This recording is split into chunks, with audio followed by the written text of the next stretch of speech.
Ok, muy buenos días con todos. Estamos dando inicio a al quinto día de reunión de este 16 SEMBIOMAT. Les doy la bienvenida a todos y cada uno de los panelistas. Muy buenos días, muy buenas tardes, muy buenas noches. Good morning, good afternoon, good night. Ok, bien, vamos a empezar entonces. Uy, se nos fue. Ahí está Adnan. Adnan. Good night, Adnan. How are you doing, Adnan? Do you hear me? Parece que tiene problemas con su internet. Esperemos un momentito. Adnan? Yes, I can hear you. Yes, I can. Yes, oh, okay. Okay, Adnan. Okay. Adnan Khan es ya también amigo nuestro de los SEMBIOMATs, de los Solavimas. Él pertenece a la Universidad de Lahore en Pakistán. Nos ha visitado también en el Perú, hace sus trabajos en epidemiología matemática y el día de hoy nos va a acompañar justamente con uno de sus trabajos. Así que, Adnan, desapareció del cuadro. Ahí está poniendo su micrófono. Bien, el día de hoy también tendremos la presentación de libros a cargo de Nicholas Baker después de esta presentación. Y algunas otras. Can you hear me? Yes, I can hear you. Okay, it's okay. Please share your screen.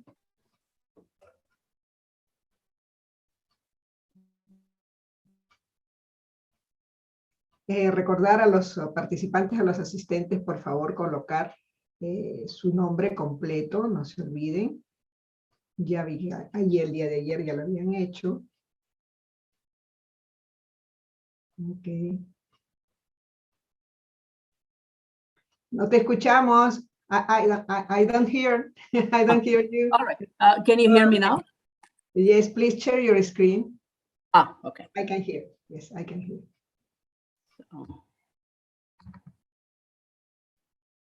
Bien. Vuelvo a repetir entonces, Adnan nos visita de la Universidad de Lahore, del Departamento de Matemáticas.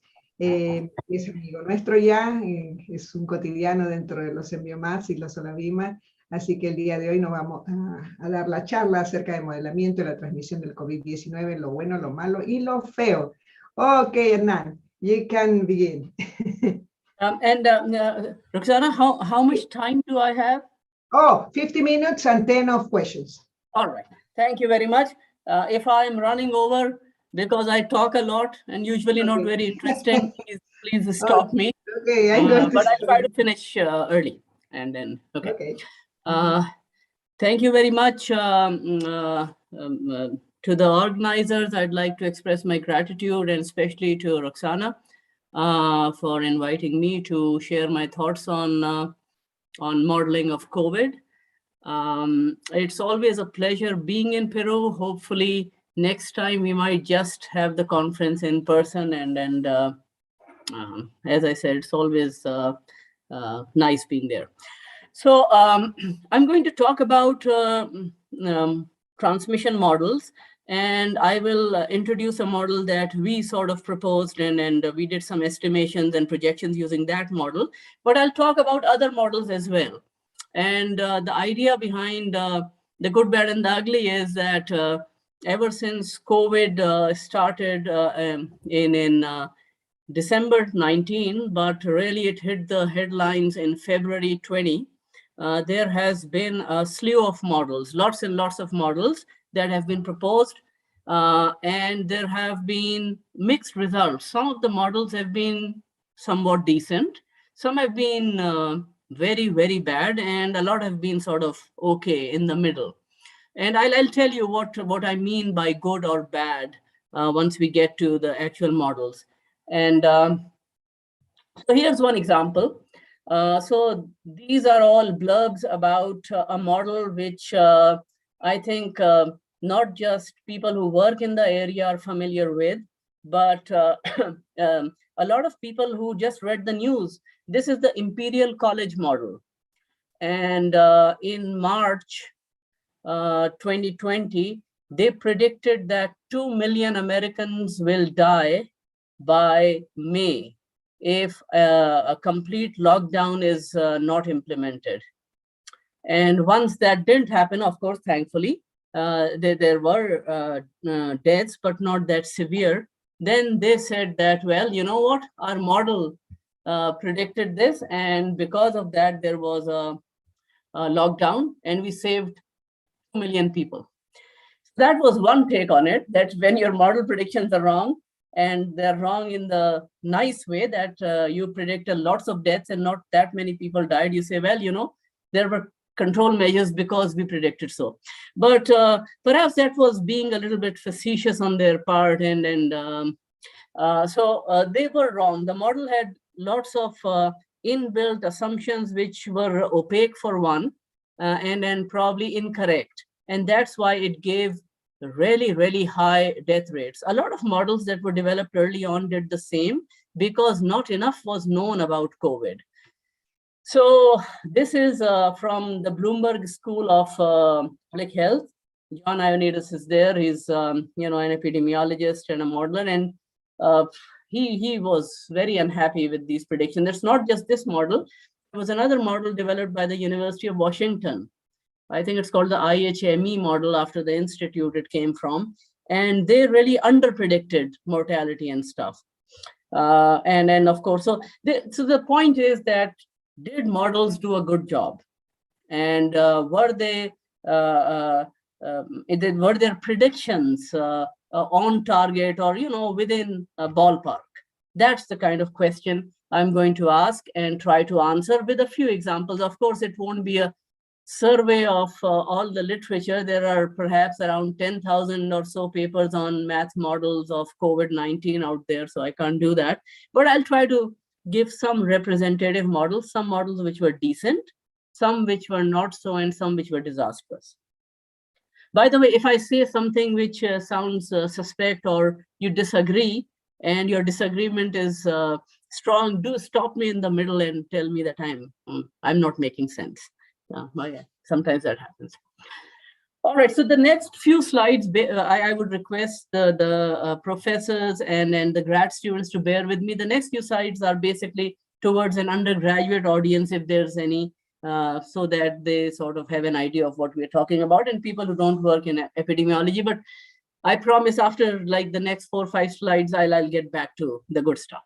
So by day 4 of a math bio conference, everybody knows what an epidemic is. If the number of infecteds rise at any point before falling down, that's an epidemic. We use mathematical models for several reasons to estimate how severe an epidemic was, or if it's ongoing, we can predict some measures of its severity. We will see what those could be. We could look at control measures, vaccination, medication, culling of animals or birds. In the case of avian flu, for example, is it going to work? Control measures like masking or quarantine in the case of COVID before any medicines or vaccine was available. And then we could do a retrospective analysis. We could look at previous outbreaks, learn from them, and be prepared for the next one. This is actually something that is done regularly for flu. In fact, there's a flu challenge that happens every year. So that's a good thing for students to try and enter.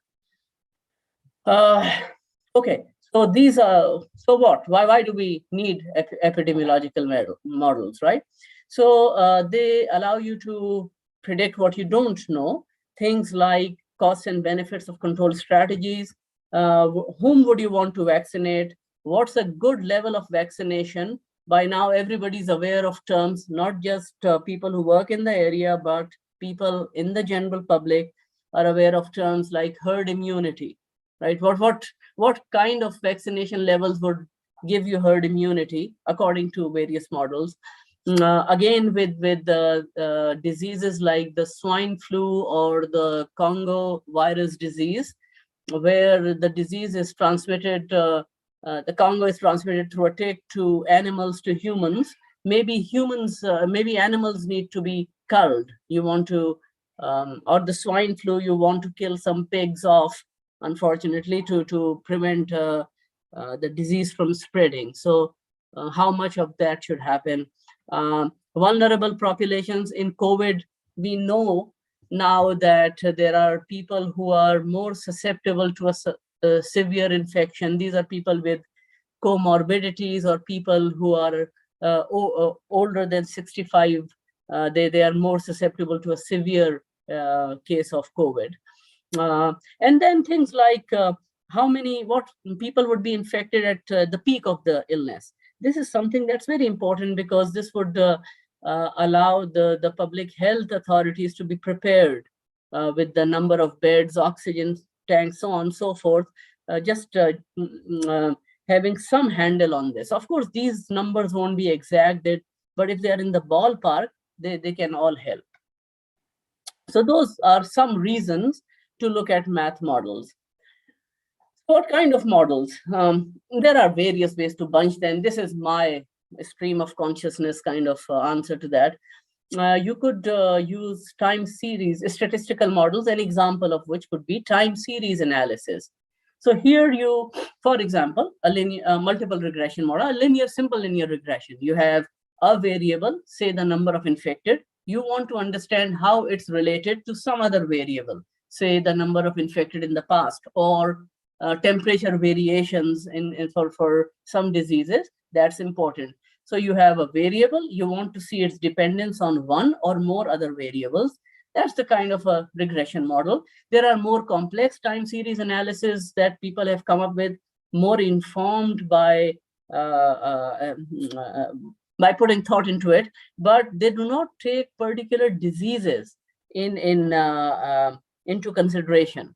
It's just, all right, this is a variable, we want to see its relation to some other variables, maybe after thinking a little bit about it, but there are stochastic models. These are usually when populations are small, stochastic effects are important. And you could have Markov chain models. We'll see, quickly glance through a continuous time Markov chain model. You could have a stochastic differential equation model. You could have branching processes, which are used to model epidemics. In fact, the earliest epidemic models were branching process type models. Deterministic models, differential equations models of various sorts, and phenomenological models. So what are differential equations? Everybody knows PDEs, ODEs, stuff like that. What is a phenomenological model?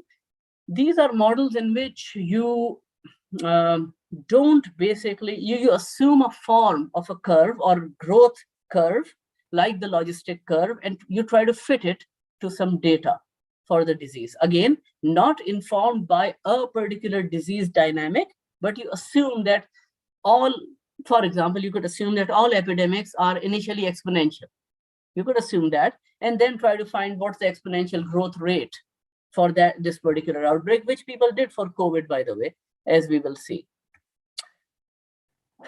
Okay, statistical models, here are a few examples. Again, I'll get over this easy, simple stuff. Apologies if this is boring you, but you could have a multiple regression model, which I mentioned, relating a variable you want to explain to variables linearly to variables which it depends upon. You could have, well, X, you could think of X as the infected in our context. So the infected now could depend upon infecteds over the past 7 days and the average number of infecteds over some number of days. And that's called an autoregressive moving average model. People have also used these more informed models, the so-called time series SIR model. But again, all you see, it's not important to understand the details of these models, of course, here. It's just, you see that on the left-hand side, you have a variable you want to explain or predict, and then it depends upon some other variables, which you can get from data to fit to the model. Okay, so that's the idea with these statistical models. We will see some of them for COVID-19 in a little bit. Then you have the phenomenological models. As I said, simplest model, exponential growth. This is also called the log linear model because it's linear in its log, right? So you have the exponential growth model, fancy name log linear. You could have the logistic model and other such models. But here you can see that you're not thinking of any particular disease in particular. You're saying, you know what, the disease path follows this particular trend. We will estimate what parameters of this trend best fit our data, and we will try to project from that, for example, or we could make some estimates about how virulent the disease is. I think yesterday somebody mentioned that for diseases like measles, there's this R0 parameter, which is like 15 or something. And for the flu, it's around 2, less than 2.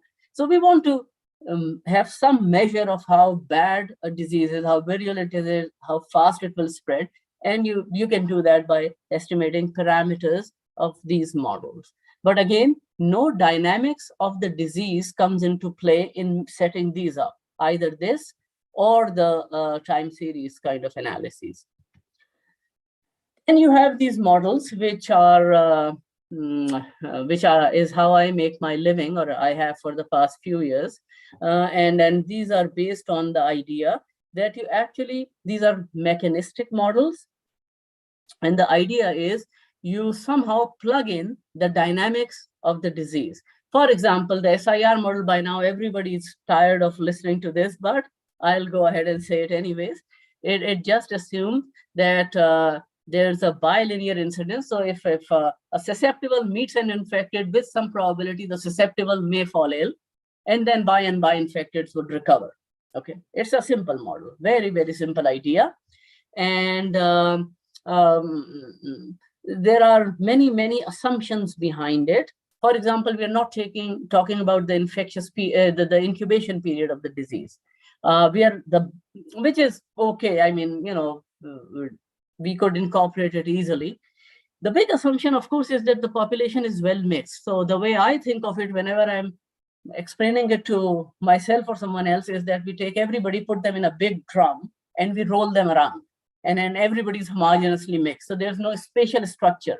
So in terms of a population, this is a big assumption, because in urban centers where the density of population is high, people are interacting more, they're mixing more, whereas people in rural areas would mix less. Similarly, age structure could come into play, where people of a certain age are mixing more, and so on. So this is a big assumption. Again, birth, stress, immigration, and so on are all ignored in this model, and so are other pathways. And I'll point that out in a bit, what other pathways are. And you know, this was just a little simulation to have fun. This is green is this is an epidemic, because the number of infected rose before falling. That was the model. The other thing which everybody has heard like 50,000 times by now is this R0. And R0 is just how virulent a disease is in a population. It is related to a disease, but it's not a characteristic of the disease. It's characteristic of the particular population and the particular disease. Okay. One of the big things, interesting things when I read this for the first time way back, was that it depends, in an SIR model, it depends upon S0 and doesn't depend upon I, which was kind of interesting. Modifications, so usually the SIR, by the way, people use the SIR model to fit data and estimate R0 for COVID.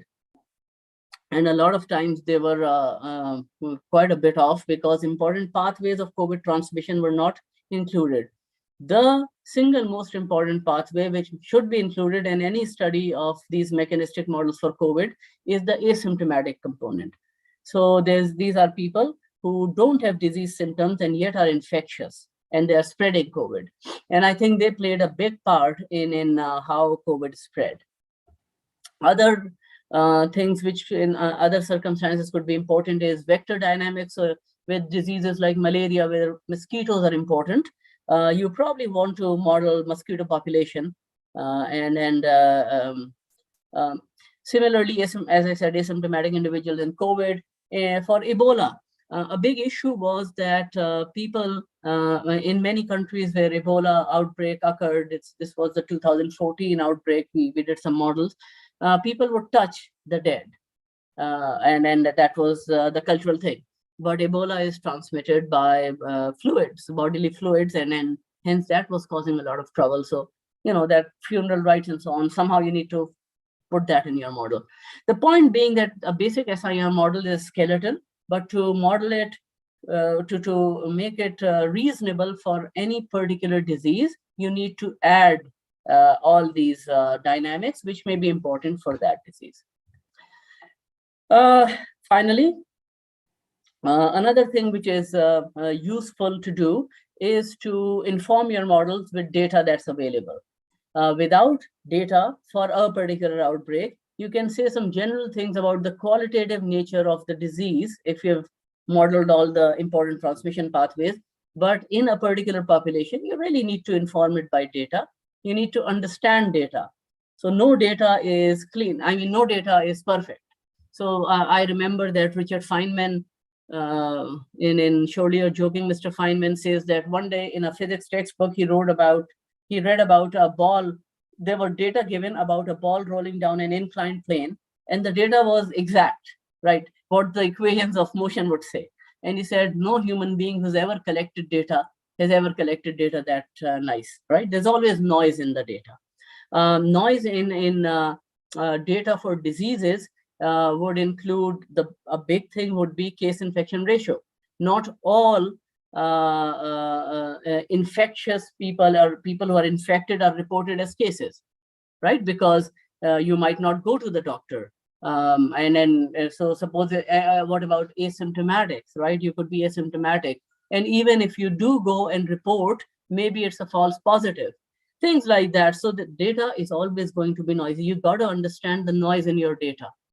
Very, very simple question could be, is the noise additive? Is it multiplicative? What kind of a noise do you have? And depending upon that, once you understand the data, you could estimate parameters of your model. You could fit it using least squares, that's very popular, or likelihood methods or Bayesian methods, and whatnot. Finally, I think I'll move on to two more slides and I move on to COVID models, I promise. So this is the stochastic model. You could have, as I said, branching processes, CTMC, stochastic differential equations. Here, what you do is just say probability of susceptible becoming infected in some small period delta t. You give transition probabilities and then you run the model. Usually this is done using Gillespie algorithm, which is a neat way of generate paths. And you can show, it has been shown that in a large population, the average of this model does converge. If you set it up like this, it converges to the SIR model. Then finally, these are more computer sciencey stuff, agent-based models. Here, you can do a lot of information input. So for example, if you look on the left, you could put population density on your grid and then define rules that S meets I with probability I, S could fall L and so on. And then you run it over and over and over again and generate paths. This is actually a path generated for the SEIR model. The place to do and have this and have fun is this net loco thing. If you have you're bored at home, nothing to do, in quarantine, play with net logo. That's a good thing. And there's a nice reference for this essay. Finally, and sorry for boring everyone for so long, but here's a COVID transmission model, or I'll start talking about that. So if you just type COVID transmission mathematical models, and not on Google you get like millions of hits. But in major scientific databases, you get 50,000-60,000 hits. And this Wyant's paper, the paper I have cited here, they wrote this first version of the paper back in April 2020, and they've been updating it. And they try to analyze predictive models for COVID. And it's worth a read. In any case, so for COVID, the number of papers this would, of course, include repetitions.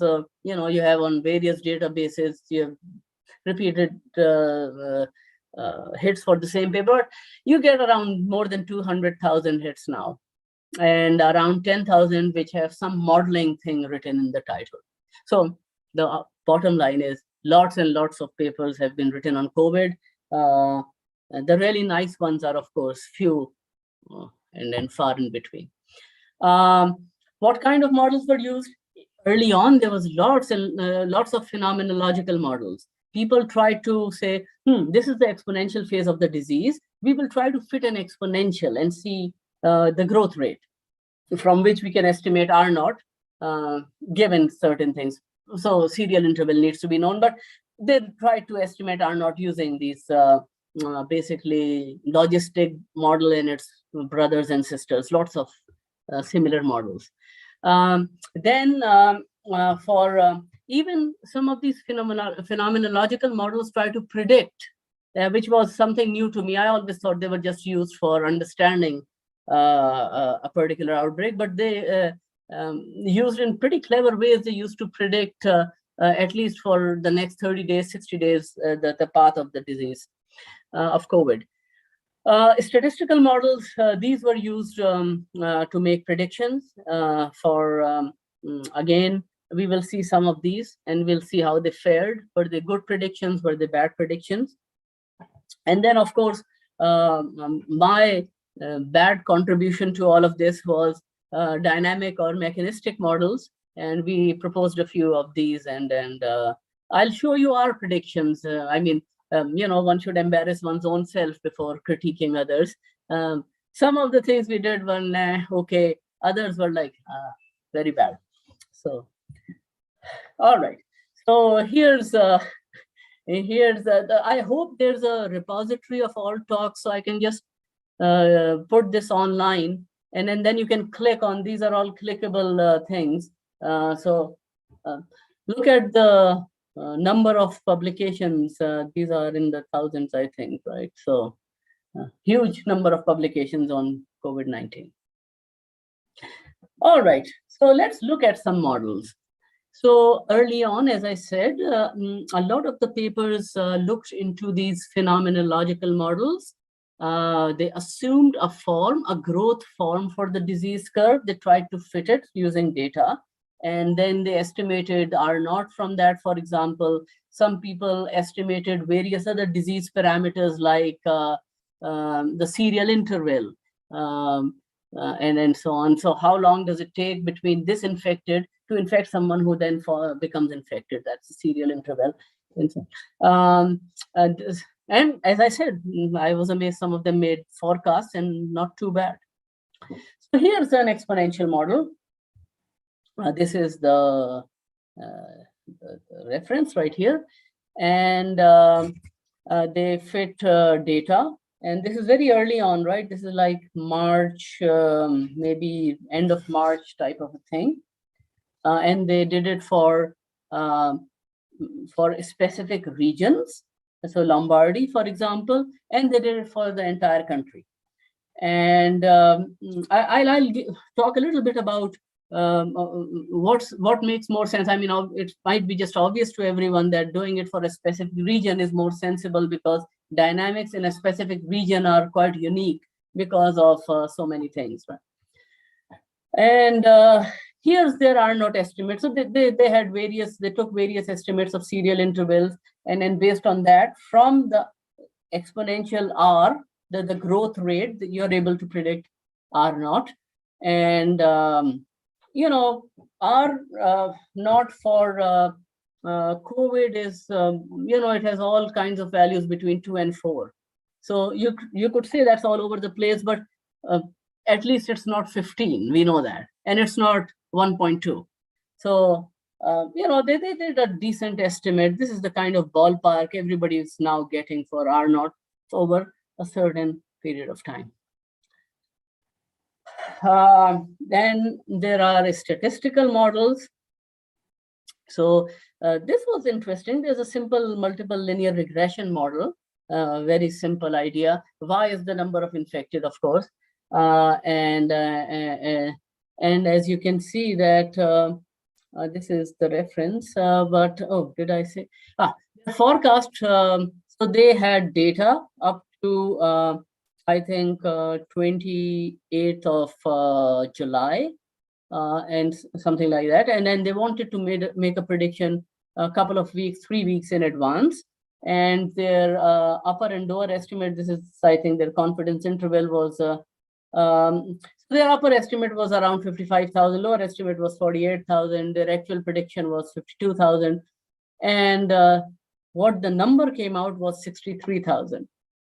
For a short period, it's not too bad considering their model is like very simple, right? You can't be more simple than that. So, okay. Then this is another nice model, and here's the reference. And they actually took these phenomenological models and they added dynamics to them, right? The parameters were no longer fixed, and then there was noise, and the parameters themselves could be noisy, and then so these were two. For example, they did like 3 or 4 of these, but I just put 2 down to show the flavor. So for example, if epsilon t was 0, there was no noise. So epsilon is noise, it's some mean 0, some variance, kind of a normally distributed noise.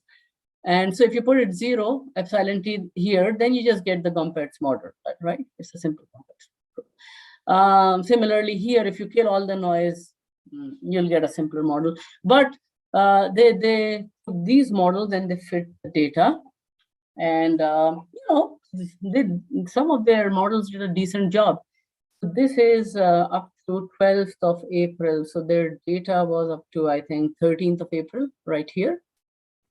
And then these are the predictions, 1, 2, and 3.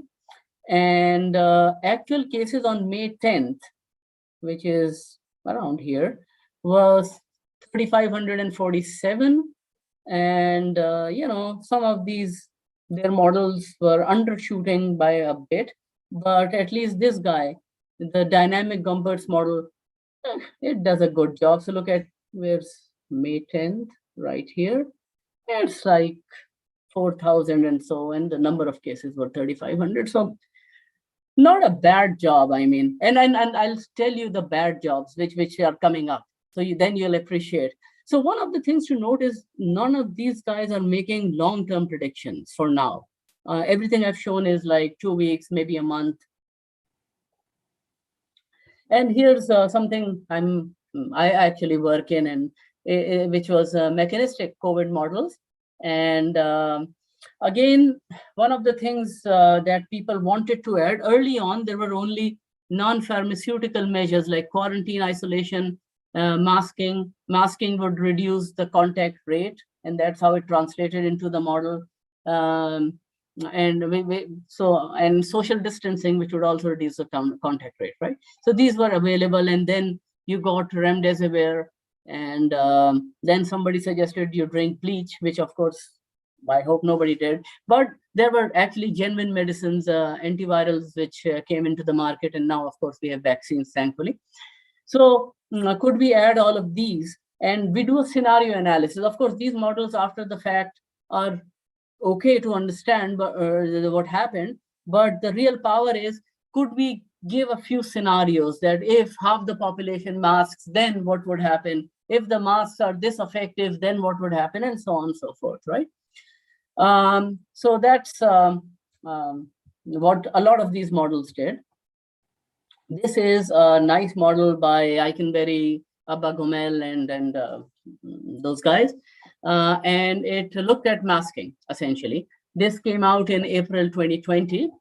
And they looked at 2 population groups, people who are masked and people who are not masked. With dynamics within each group is an SEIR model with an asymptomatic and an isolation component. This is hospitalization or isolation, okay? And they had a compartment to capture the number of deaths. Okay, so this was the idea. But the big idea, which was the cool thing in this study, was that they looked at 2 kinds of beta. First of all, they said, all right, what if the contact rate is constant throughout, what would happen?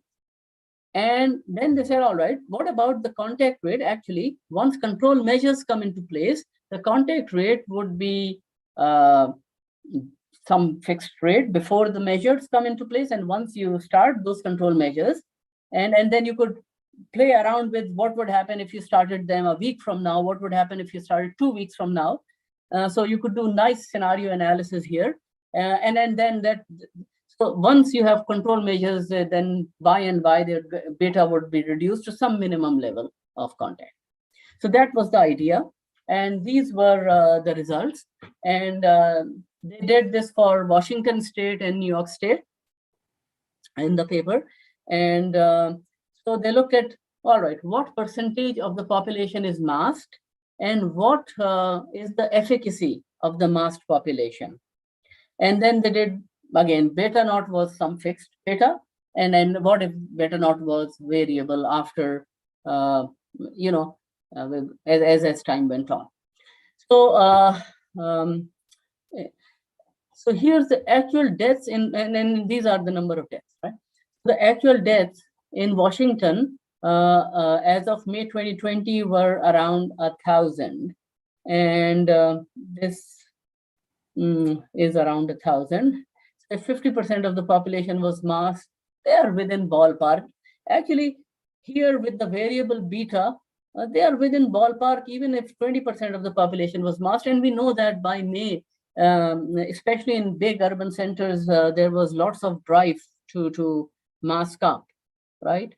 Of course, with beta fixed, once the control measures started, you didn't get a nice estimate. Here, the number of deaths was like in the tens of thousands, which was not what happened, right? So again, this was a nice scenario. I really like this paper because, that's what modelers can do, give various scenarios. Nobody knows what's going to happen or how many people with mask up. I mean, you have to have a crystal ball to predict that, right? You could say, if this happens, then we will get these results, which is what we should be doing, right, as modelers. Okay, so this was the good part. This is the good. Now comes the bad, and finally, I'll show you the ugly model, okay? And so this was another model by Shiromi, Abagomel, and so on, and they looked at Nigeria. They looked at smaller regions of Nigeria, and they looked at Nigerian data, the data from Nigeria as a whole. The model is somewhat simplified. It is an SEIR model, but just one single population group, and these are the asymptomatic, symptomatics, isolated, and so on. So the flow is neat. Okay. This is the predicted mortality, which was around 100,000. And the actual disease mortality on June 12th was 2,117. So even in the most stringent kind of measures with, these various curves were cumulative deaths in the case of what percentage of the population is masking up. So this missed things by a lot. And I'll have thoughts on why this is happening in a bit. This was some work which we did. We just use, again, this is an SEIR model with asymptomatics, isolated.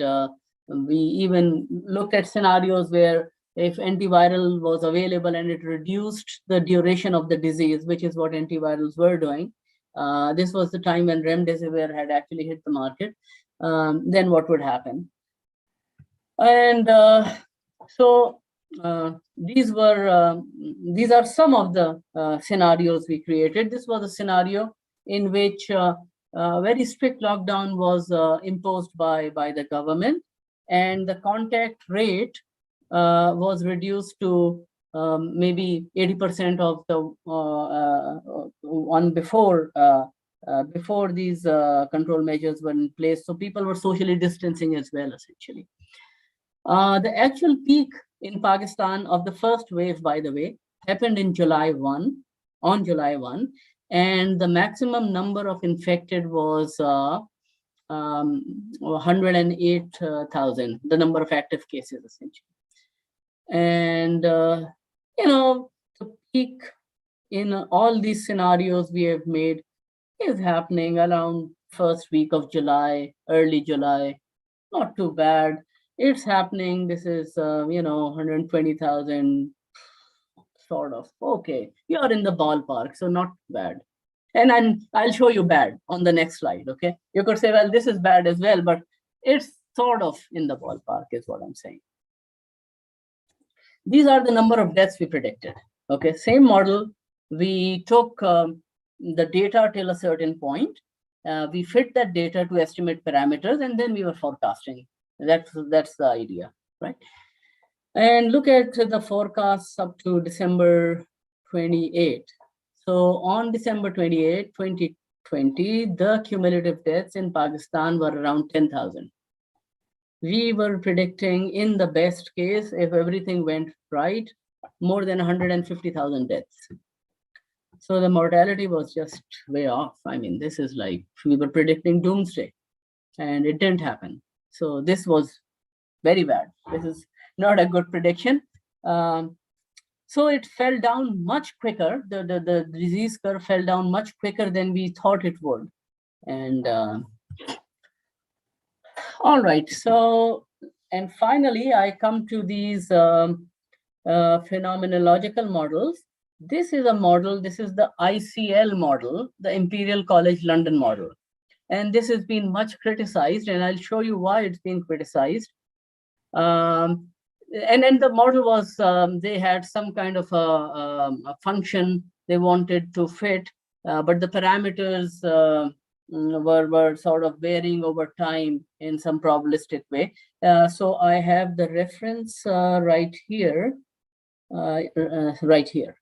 So if this is online, then you click, they'll tell you that the methodology better than I explained it here. But it's a phenomenological model essentially. And they predicted, and by the way, this was reported in Nature on 20th of March, I think, or something. They did scenario analysis, and they said that 2.2 million people in the US would die if no measures were taken, okay? And 500,000 people would die in Great Britain if no measures were taken to curtail COVID. So, and they proposed that everybody should be given a stay-in-place order, which meant everybody is locked down in their house, which was a very harsh thing, and which, there's a lot of cost to actually lockdowns and quarantines. So the other horrible thing that happened with these ICL model initially, this is early on, was they were predicting, so there was a Swedish team which used their model, and they predicted, I think 500,000 deaths if nothing happened, 100,000 if some measures were taken, and this is the actual curve. Okay, so this is the prediction, this is the actual. It was criticized quite a bit because, again, unfortunately, all of this got politicized, and when models made these wild predictions, even in the case of moderate mitigation measures like social distancing and so on, Sweden didn't have a lot of, Sweden didn't go into lockdown, right? So this curve should be this curve, maybe this curve, but for sure it should be this, at least this much. So this was way off, and then, okay. And this is basically, I would like you to see this table. So there, for various countries, these ICL model was run, and you can go and it's an open source. I mean, the good thing about the ICL model was that everything is open source, so anybody could take their code and play around with it. So these were various degrees of, this was the scenario in which everybody was staying at home, so you don't move. This is like the ultimate Wuhan situation, that drones come out and tell you to go back in your house if you get out, right? Even in this case, in that case with the Argentina predictions, they actually underestimated if this happened, if everybody had stay-in-place orders, and what actually happened. That's the difference between that, okay? But even look at the numbers here. So look at, this is the moderate measure. So let's look at the moderate measures. And there's a lot of this is the case in which the governments didn't do anything. So this is not true. The governments did do things. There were lockdowns, there were social distancing in place and so on. This is not true either. So there wasn't a complete lockdown, stay at home kind of, stay in place kind of a thing. So this is the more realistic. Look at these overestimates for countries. Like, this is just out of the ballpark, right? 50,000%. But even for other countries, 100% overestimate and so on. So they were really overestimating things with this model. And again, this was, since it had become politicized, people jumped on this bandwagon to say this lockdown doomsday people are just trying to force us to stay in our house and have no life. Look at this.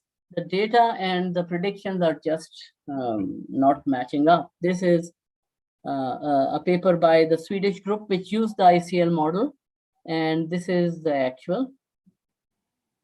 And these are the various scenarios that they had predicted. Okay, so that was the ugly. And I call it the ugly because it was way off. I mean, other models, as I said, our own model in terms of mortality was way off. And but the other thing I want to sort of point out is that this is all for the first wave. Nobody knew that the virus, there were ideas that there'd be a second wave once the lockdown was eased. But nobody knew that the virus would mutate this fast. And so the other waves which came due to mutations were, who could predict that, right? And there's a very nice quote I have on the next slide, which captures this idea. So what are the possible reasons that accounted that made some of these predictions so way off? First of all, not all pathways were accounted for. As I said, I saw models that use SIR and try to predict COVID curves, disease curves, and so on. And asymptomatic has to be involved. The other thing is the morbidity was entirely different for different ages, or people with different comorbidities. So somehow you have to account for that. An age structure model would be good somehow, but the age structure is easy to get. You do know general demographics, at least those bands, 0 to 16, 16 to 25, and so on and so forth. But comorbidities data is hard to get. And if you make a model, how do you really get the parameters out of it? So it's tricky that way. But at the very least, you have to account for a high-risk group, low-risk group, asymptomatics, and so on. If you make it too complex, then it's a fitting problem. How do you get the data which would give you something reasonable within reasonable uncertainty? And sometimes the virus just tries to, it says, I don't care about your models, I'll mutate. So there. So what do you do then, right? Another thing was heterogeneity. A lot of these models, the earlier ones, were for particular regions for a shorter time. Those were more successful. The one, for example, for Washington State, although Washington State is very inhomogeneous as well, Seattle is a big urban center, and then Eastern Washington has very sparse population. So, but at least it's better than saying United States and try to predict something for the entire country. So subpopulations have very different dynamics. You got to account for those. These models would be good for a smaller subpopulation. So, which is more homogeneous. The more homogeneous the population is, the more roll everybody in the drum assumption that we make with these SIR type models, ODE models at least, is true. And then case infection ratio data. Is the data available? How reliable is it?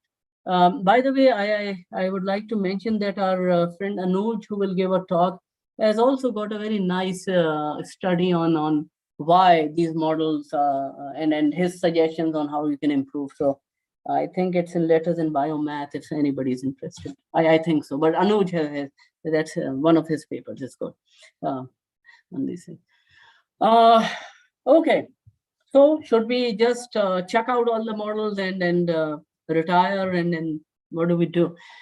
So models have been able, some of the models which were more informed, where especially in teams where you had a cross section, there were math people, their physicists were very interested in this. By the way, the Imperial College model was led by this physics guy.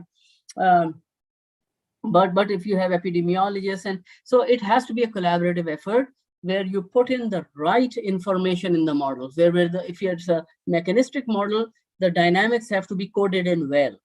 Models did give good qualitative results. And another thing we were able to do is that even with the doomsday models, the models told the public that, look, there is a worst case scenario that can happen out there. And by the way, this is not the first time that the models have not come up to mark. With swine flu, the mortality predicted by many of the models was way off. But modeling does provide some good results. Good scenarios could be created. Those good scenarios can be used by public health authorities to enforce things or convince public to adopt measures which will mitigate the disease. So yes, we should model, but we should take the models with a pinch of salt. And this is like the bottom line here. So this is Anthony Fauci. He was talking to a group of epidemiologists, and he said, you know, models and modelers don't make the timeline of the disease. The virus determines the timeline. As I said, who would have predicted it would mutate this fast and so many variants, right? So I think this quote is better than my question mark thing. So thank you very much for tolerating, I don't know, 45 minutes of my droning on. No, it's okay. It's on time. Nice, Adnan. Okay, if there are questions in the room, ¿hay preguntas en nuestras dos salas? Pueden levantar la mano o hacer ustedes mismos la pregunta. En inglés, claro. Nicolás. Okay, Nicolás. Wait a minute. Wait a minute. Nicolás. I'm going to give him. We can see Nicolás. Oh, okay. Okay, Nicolás, you can ask the question. Hi, can you hear me? I can. Hello. Okay, nice. So first of all, thank you for the nice talk. And I have only a small question. I noticed you didn't mention any PDE models for the epidemic. So weren't there any done, or? Yes. So there were. I mean, age structure could be done through PDE modeling, right? But again, so there are PDE models. It's just that I just wanted to give an overview of things. Yeah. Nicholas, is that I have a Nicholas who I can see, but I can't see him talk. Oh, yes. You, Nicholas. Yes, it's because I don't have a camera. Sorry. Oh, okay. Oh, I see. So that's okay. I just thought that I could see you. So that was a bit. All right. Yeah. Okay. ¿Alguien más?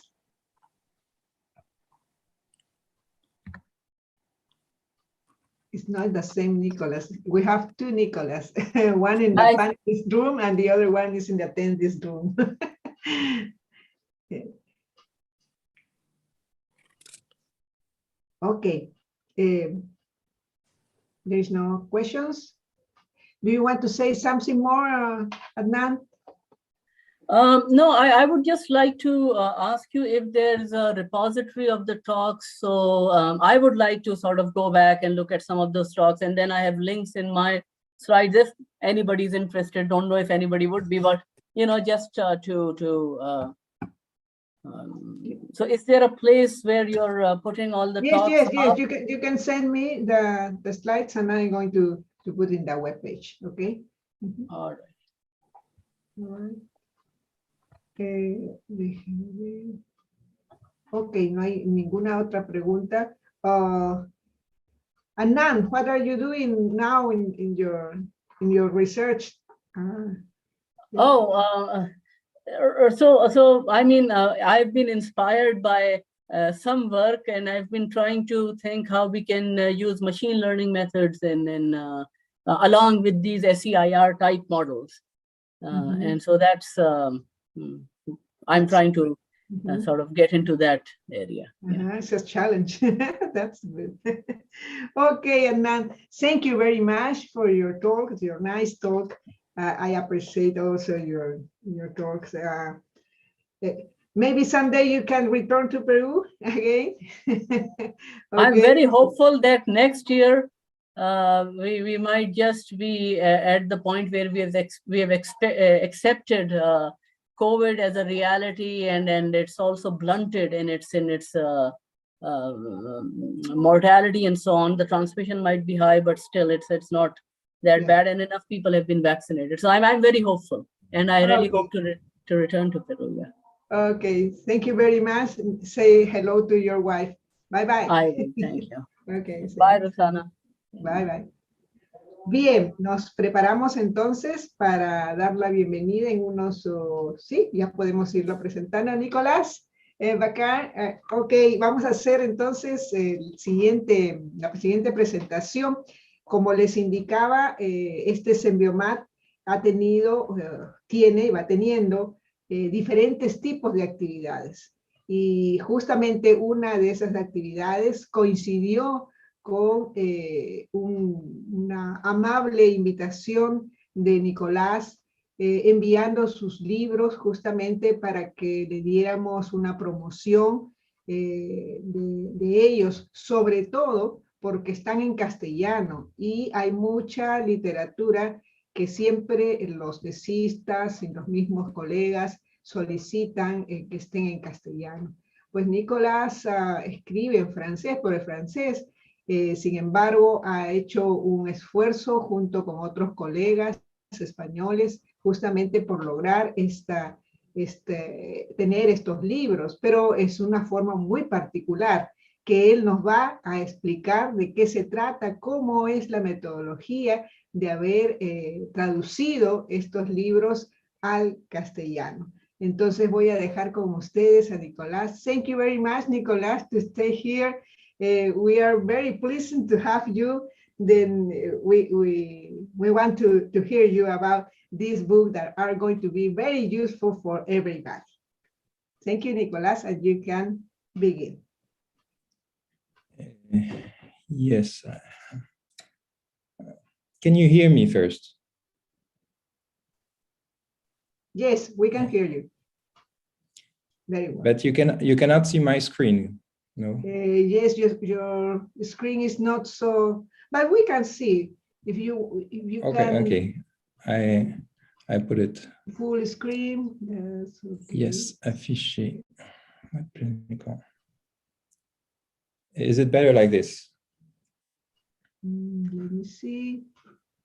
No, it's the same. It's in the same way.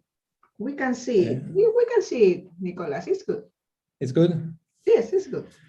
Okay, thank you very much for the invitation. I have to apologize for not being able to make the presentation in Spanish. But okay, so I'm going to talk about two books.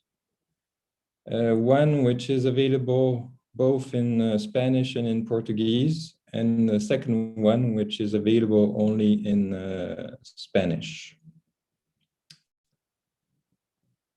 So here is the first book. So as you said, originally it was written in French about 12 years ago. And then I translated the book into English 2 or 3 years later.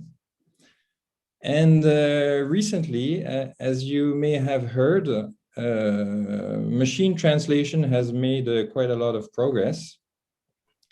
And so I thought, well, maybe it's possible to translate my book into other languages.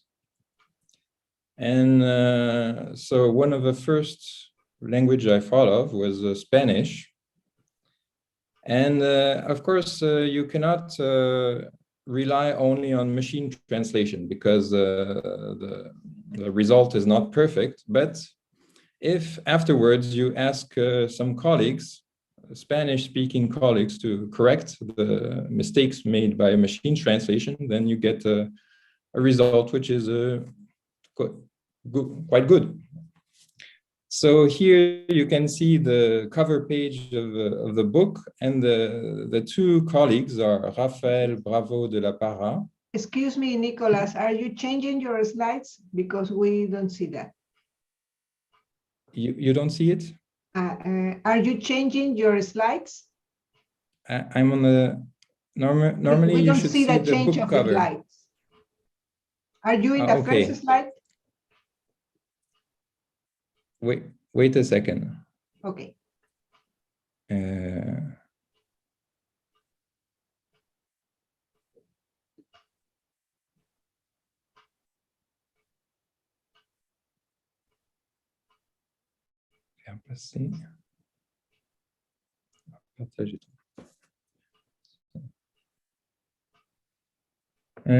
Wait a second. Okay, take your time.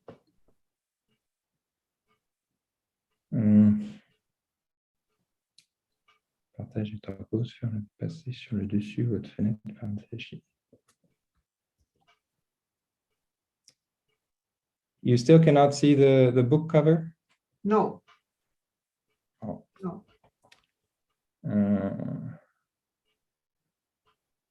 Okay, what's the problem? Wait a second. I ask somebody to help me. Okay, sorry, okay, don't just worry. 1 minute. Okay.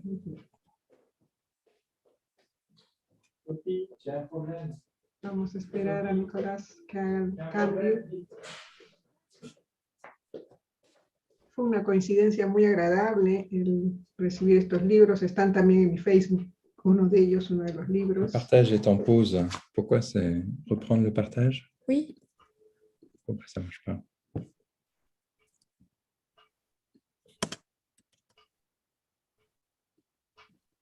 Et sinon, tu recommences. Ah, donc j'arrête le partage. And I start again. Sorry for the technical problem. No, don't worry, Nicolás.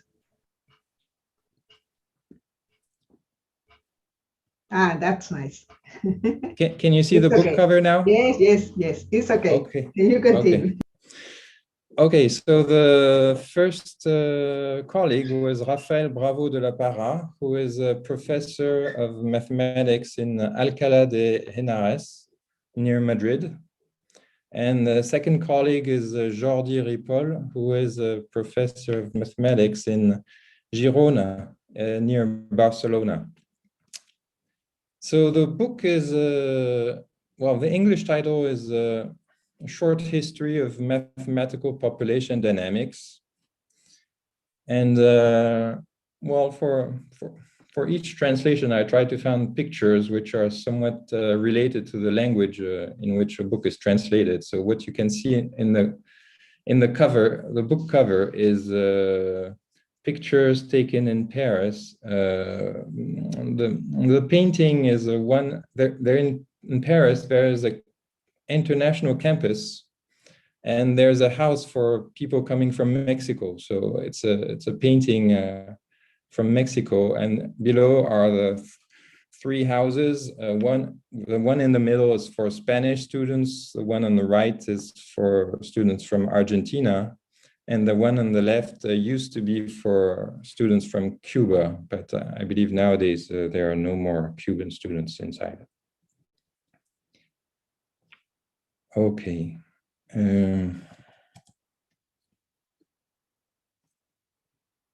Now I show you the table of contents. Can you see it? Yes, we can. Okay, so it's to give you an idea of what's inside the book. Maybe some of you have already seen it because I sent a message to an email to Roxana some few weeks ago. So maybe she has already forwarded it to some of you, but okay, for those who haven't received it, is to give you an idea of what's inside. So it takes mathematical population dynamics from a historical point of view, starting from very old stuff that I presume everybody knows, like the Fibonacci sequence. And in each chapter, there is a historical part and also a technical part where you can see the details of mathematics. Of course, for Fibonacci is very easy, but for other chapters is not less easy.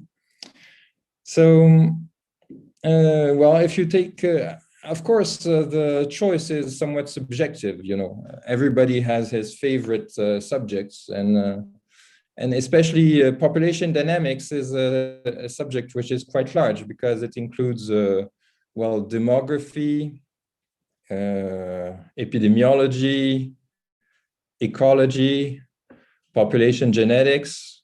So, you know, the choice of subjects is quite difficult. So then you get, so second choice was the life table of Halley.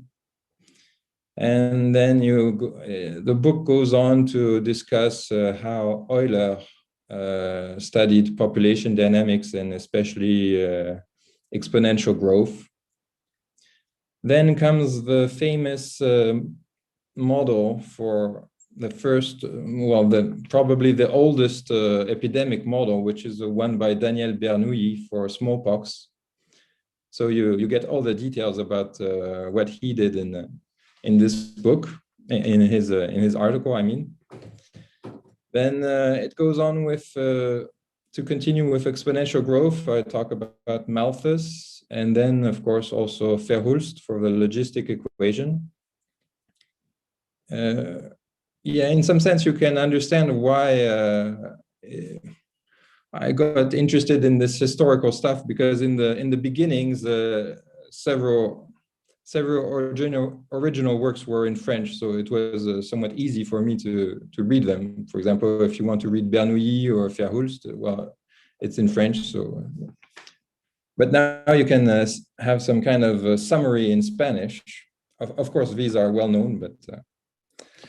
Then the story goes on with stochastic models, and Bien-Aimé is the first one to have studied the branching processes. Then I turn to population genetics with Mendel, and return to branching processes with Galton and Watson. And then we arrive at the 20th century with Lotka and his famous stable population theory of the beginning of the 20th century. Then I return to population genetics. Of course, by following the historical order, everything gets mixed up. But anyway, slowly you understand in the book that, in fact, these separate subjects are, in fact, more or less the same mathematical theory. They have many similarities. So after Hardy and Weinberg, I turned to Ross and the malaria model, then to Lotka and Volterra, Fisher, natural selection, then maybe a not so well-known paper by Yule on phylogenetic trees, which is also a kind of birth and death process. Then the one which maybe is most interesting for you is the one about Kermack and McKendrick. Of course, nowadays the story is well known, but here you can get maybe a few more details. Then I return to population genetics, continue with Erlang, who is a specialist of branching processes. There is something about random drift in population genetics. Then there is a chapter on diffusion equations, you know, reaction diffusion equations and the spread geographical spread of genes or of epidemics. Then there's a standard chapter on Leslie matrices, one on percolation theory. In this chapter, I don't go too much into the details because, as you know, the mathematics of percolation theory is quite complicated. Then there's a simpler chapter on game theory and evolution, one on chaos in logistic equations, and the last one on the Chinese one-child policy, which is a kind of real-world application of exponential growth and modeling. And then there's a last chapter on some what were recent subjects when I wrote the book 12 years ago. So there is nothing about the present epidemic. And the point of view was very much centered on what was done in France, because it's already quite difficult to have an overview of everything. So you see, overall, it's a kind of first introduction to population dynamics, and there's already quite a lot of interesting material inside. And for students, maybe I think it's if they master already all these subjects, then they already have a good starting point for continuing into research or a PhD or something like this.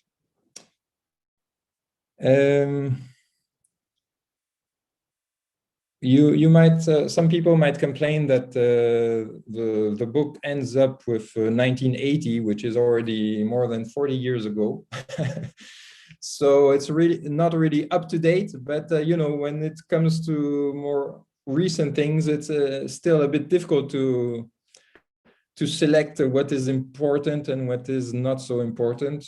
And also the idea was that with all these people, all of them are already dead, except maybe the last one for the last chapter. So people won't complain of not being in the book, because means only dead people could complain.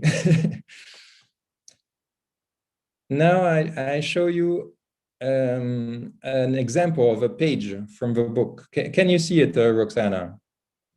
It's okay. Okay, so it's to give you an idea of what the book looks like inside. So there are some historical parts where I explain who are these people, where they come from, what they did before this major work.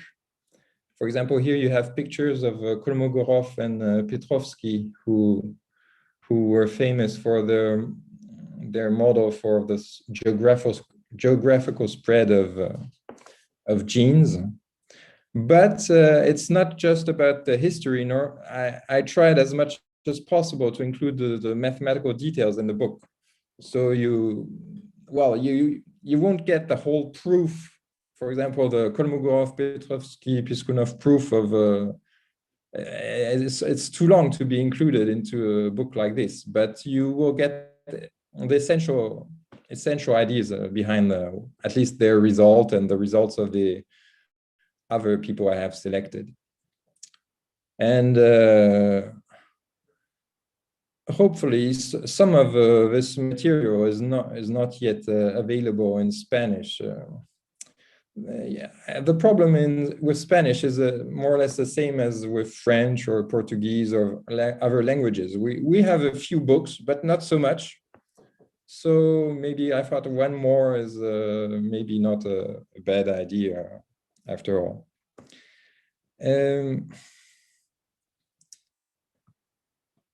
Okay, so let me continue to the next slide. So the next slide is the book cover of a Portuguese version of the same book. So this time the two colleagues were both from Lisbon. Maybe I don't know exactly if maybe among the people who listen, some of them are from Brazil. So that's why I show it, because maybe they might be interested. There was a small difficulty, you know, Portuguese from Brazil and Portuguese from Portugal is slightly different. So this one is in Portuguese from Portugal, but presumably there's no difficulty for understanding. But at least we try to avoid to have one corrector from Brazil and one from Portugal, where you would have half of a book in Portuguese and half of a book in Brazilian. It would have looked a bit strange, but so. What you can see is pictures of the same international campus in Paris. There's a house for students from Portugal, which is the one on top, and a house for the students from Brazil, which has a famous architect. So this book is in the same way as the book in Spanish. They are both available for free in PDF form on my website. So everybody can download it. I thought it was a good way of having a good diffusion. Maybe some of you prefer reading books in paper form. At least it's more comfortable than staying hours in front of a computer. So it's also possible to have a book printed, but of course then there's a little cost, because printing a book is not completely free. So there's a cost, and it's possible to order these two books, the one in Spanish or the one in Portuguese. There is I try to find a reasonable price. So now it's 15 euro is the price for the book in Spanish or in Portuguese, and there's maybe 6 or 7 euros cost for the transportation for the post office. But I thought if you take this into account, it's still half the price of English version. You know, Springer takes advantage of its position to have very expensive prices for the books, and so at least these versions are half the price of the English version. The English version, I cannot control the price. It's Springer who decides the price. So this was about the Portuguese version. Maybe I continue. Okay, now I show you the second book. The second book is quite different from the first one. It is, first of all, it's only about mathematics and epidemics, mathematical epidemiology, if you like. So there's nothing about ecology or population genetics or demography.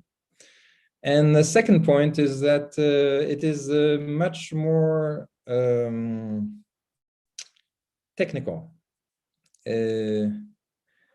Essentially, it is a book about my own research on the subject of mathematical epidemiology. The original version is in French and was published this year, 2021. And so immediately when the book was completed, I started making a translation into Spanish. And I asked this time 4 colleagues to help with a correction. So you still find the same two as in the previous book, Raphael and Jordi.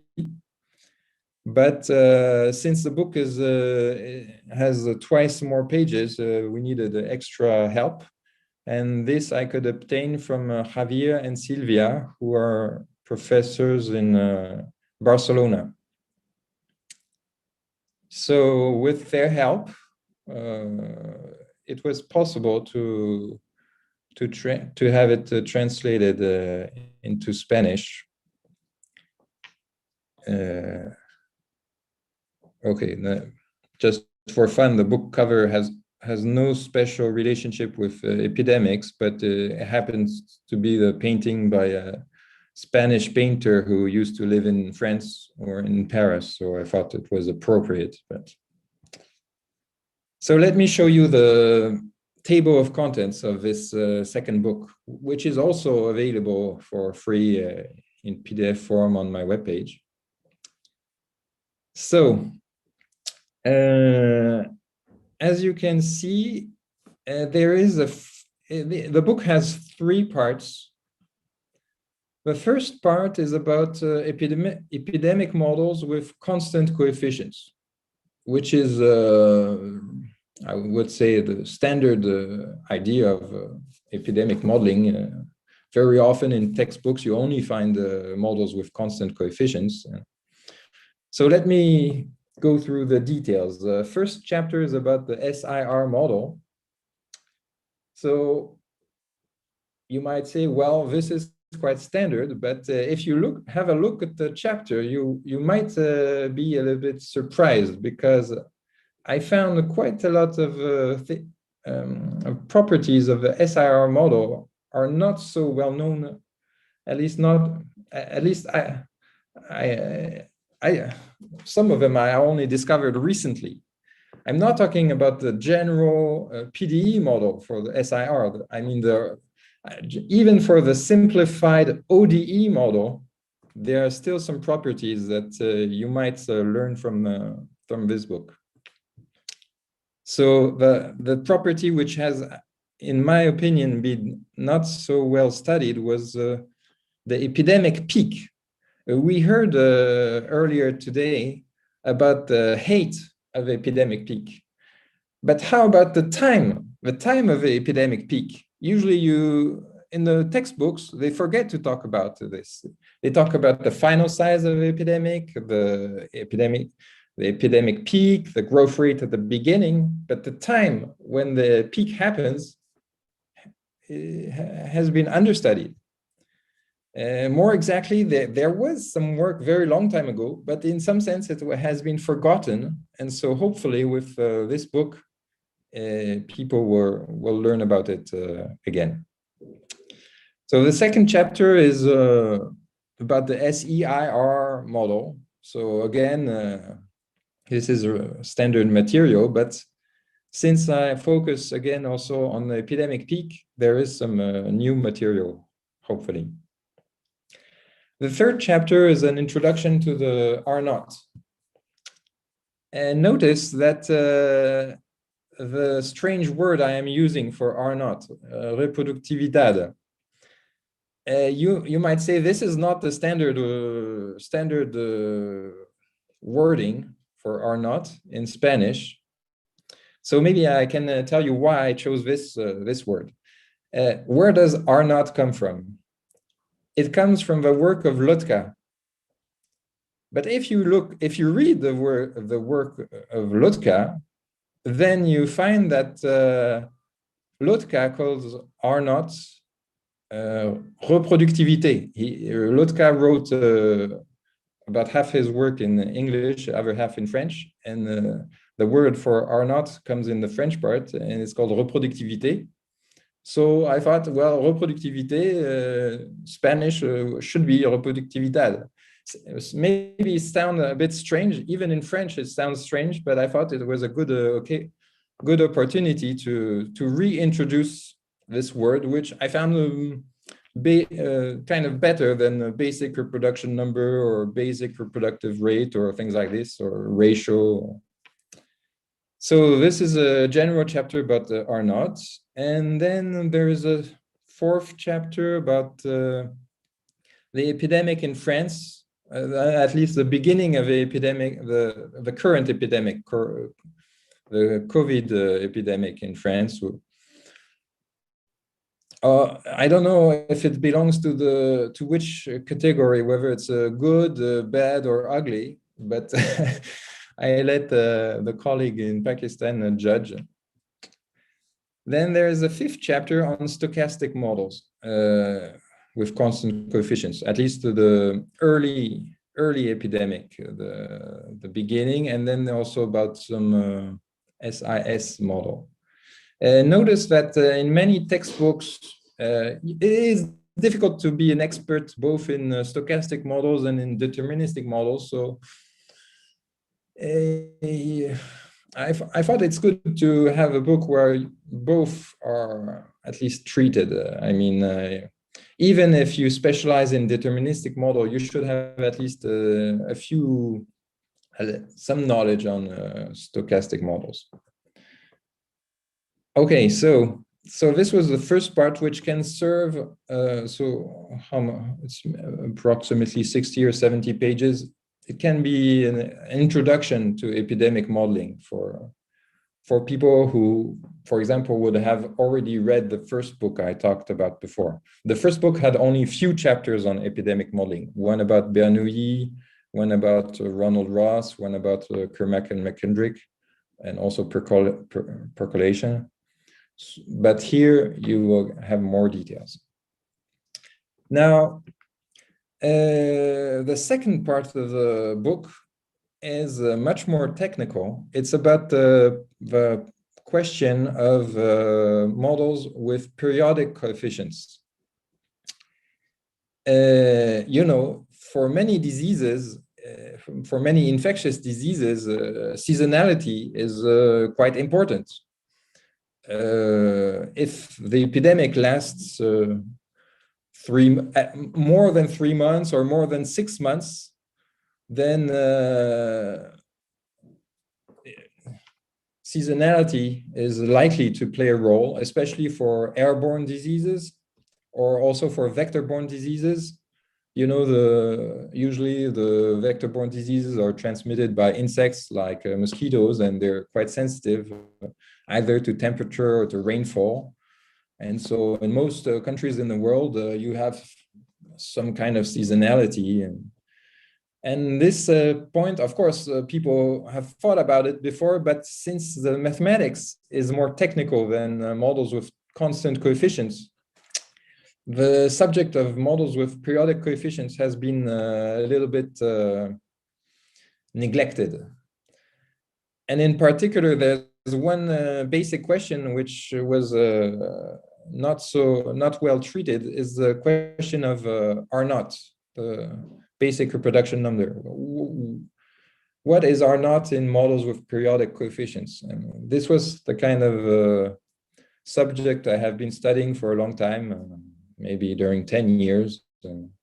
So here you have a kind of report about what is known, how to define, how to compute, how to approximate R0 for models with periodic coefficients. So there's a chapter on discrete time models, then continuous time models, and then there are several applications. One is for a vector-borne disease called leishmaniasis.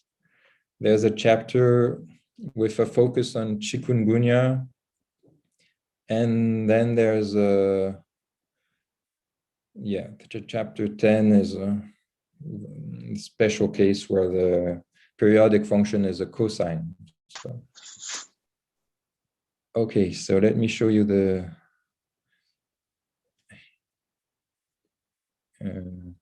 okay. No, it's not correct.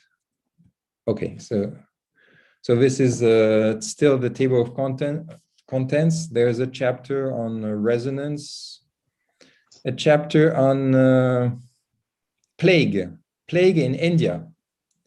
You know, the original article by Kermack and McKendrick was about a plague epidemic in Mumbai. And if you read this chapter, then you will think about their model somewhat differently, I hope. Especially if you try to categorize McKendrick's work as a good, bad, or ugly, then maybe it will change. At least from a theoretical point of view, McKendrick's model is good. But from a practical point of view, it's pretty bad. Because, of course, the seasonality is very important for plague because it's transmitted by fleas. And so the epidemic curve that you see in article by Kermack and McKendrick is very much related to seasonality, and it has not much to do with the number of susceptibles decreasing below a threshold or something like this. Anyway, then chapter 13 is about the final size of an epidemic. Estimating the final size is standard when you have constant coefficients, but when you have periodic coefficients is much more tricky. Then there's a chapter on special cases when the amplitude of seasonality is small, or when the frequency of the seasonality is well, the period, when the period gets either small or large, you can make some estimates.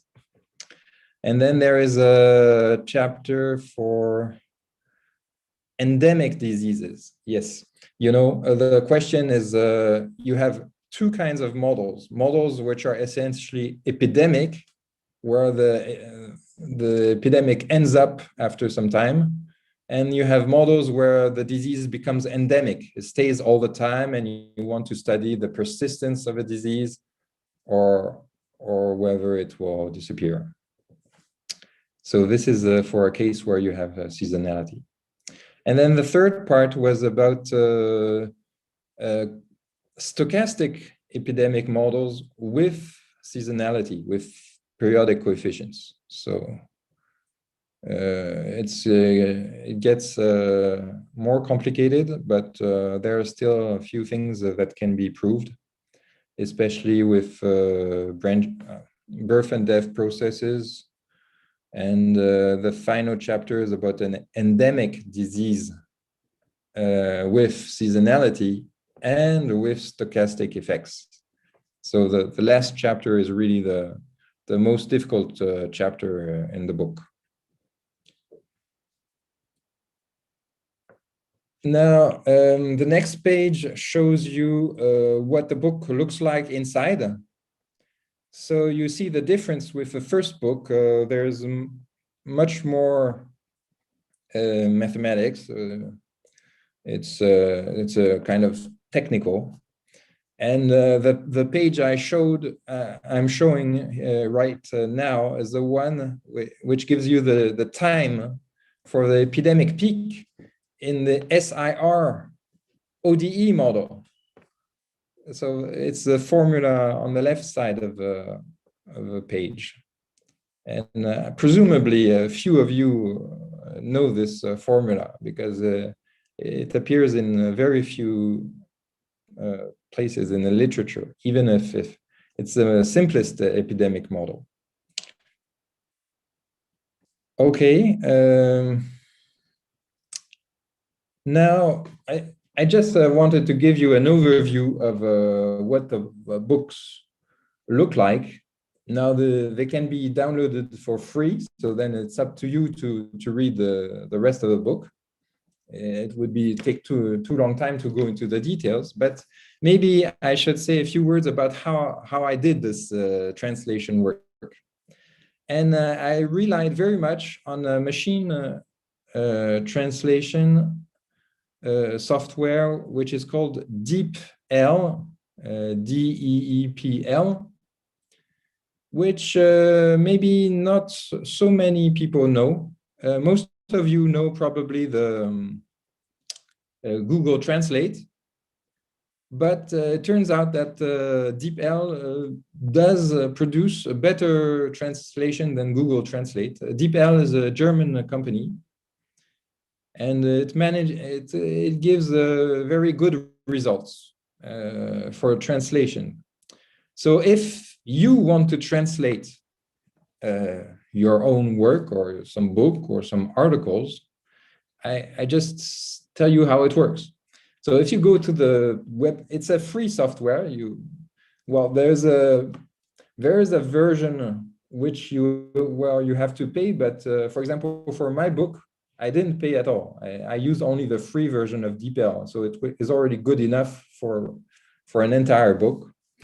And so you put on one side your LaTeX. You probably write your articles and your books in LaTeX, LaTeX. So you put it on the left side. So here I put the French, for example, French version, and then you choose the language and you get the translation.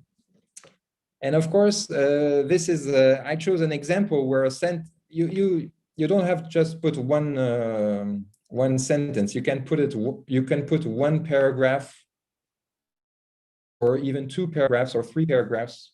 You cannot put too long. You cannot put several pages at once because there is a limit of 5,000 characters, I think.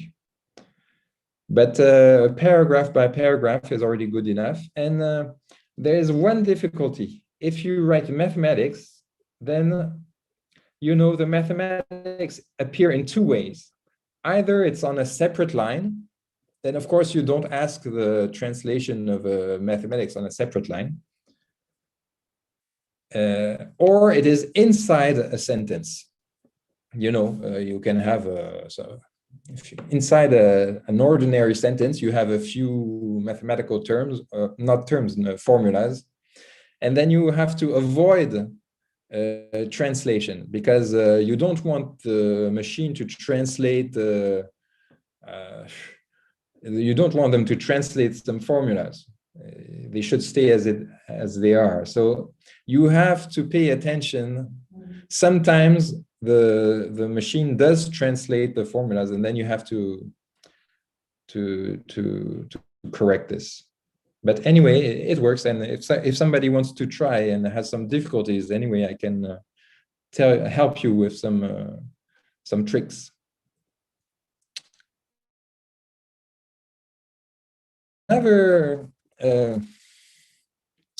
Another important thing is how to manage, if you want to translate a book, how to manage all the chapters and the translation and the different versions. And it was very much, it was of great help to use something called Overleaf.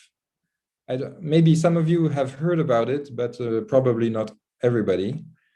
It's a website where you can share LaTeX files. And so you see, when you have 3 or 4 people helping you to correct or translate a book, it's a very useful website. I mean, and especially, you don't have to bother about language packages. For each language, like Spanish, you have a special, well, Spanish is not so different from English or French, but there are a few differences. For example, the sign function. Normally in a Spanish book, it appears like S-E-N. So, well, if you translate in a language which you don't know, then you have to pay attention to all these details, and all these packages, they are already included on this website. So Spanish, well, is an easy example, but the example, if you want to translate your book into Chinese or into Japanese, which I did, the Chinese translation is done, but the Japanese is underway. Then you understand that writing a LaTeX file in Japanese is not so easy. But with this website, it's easy to do. You see there are 3 columns on the left side. You have LaTeX files. On the middle, you can change them, and on the right side, you have the PDF. So I recommend this website. Can you still hear me? Roxana? Yes, all is okay. Okay, sorry, I checked. So on the next slide, I show you different translations of this book. This book, I started translation this year in January. I thought it was a good occasion because since the COVID epidemic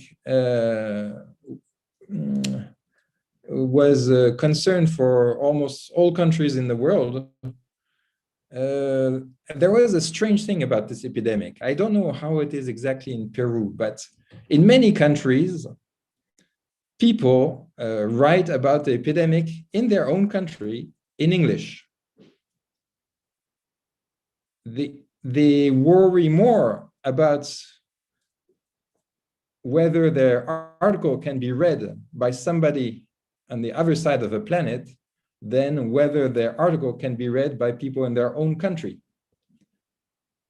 And I thought this is not, well, some people think it's very good. There's one language in the world and everything is beautiful. And I think it's a strange evolution of scientific research related to the way researchers are promoted and things like this, you know, citation stuff. And in some countries, it has become very strange. And so I thought with translation, we can return to some more reasonable situation where, you know, at least, well, maybe you want to have an English version for international readers, but at least you should have a version of what you're doing in local language.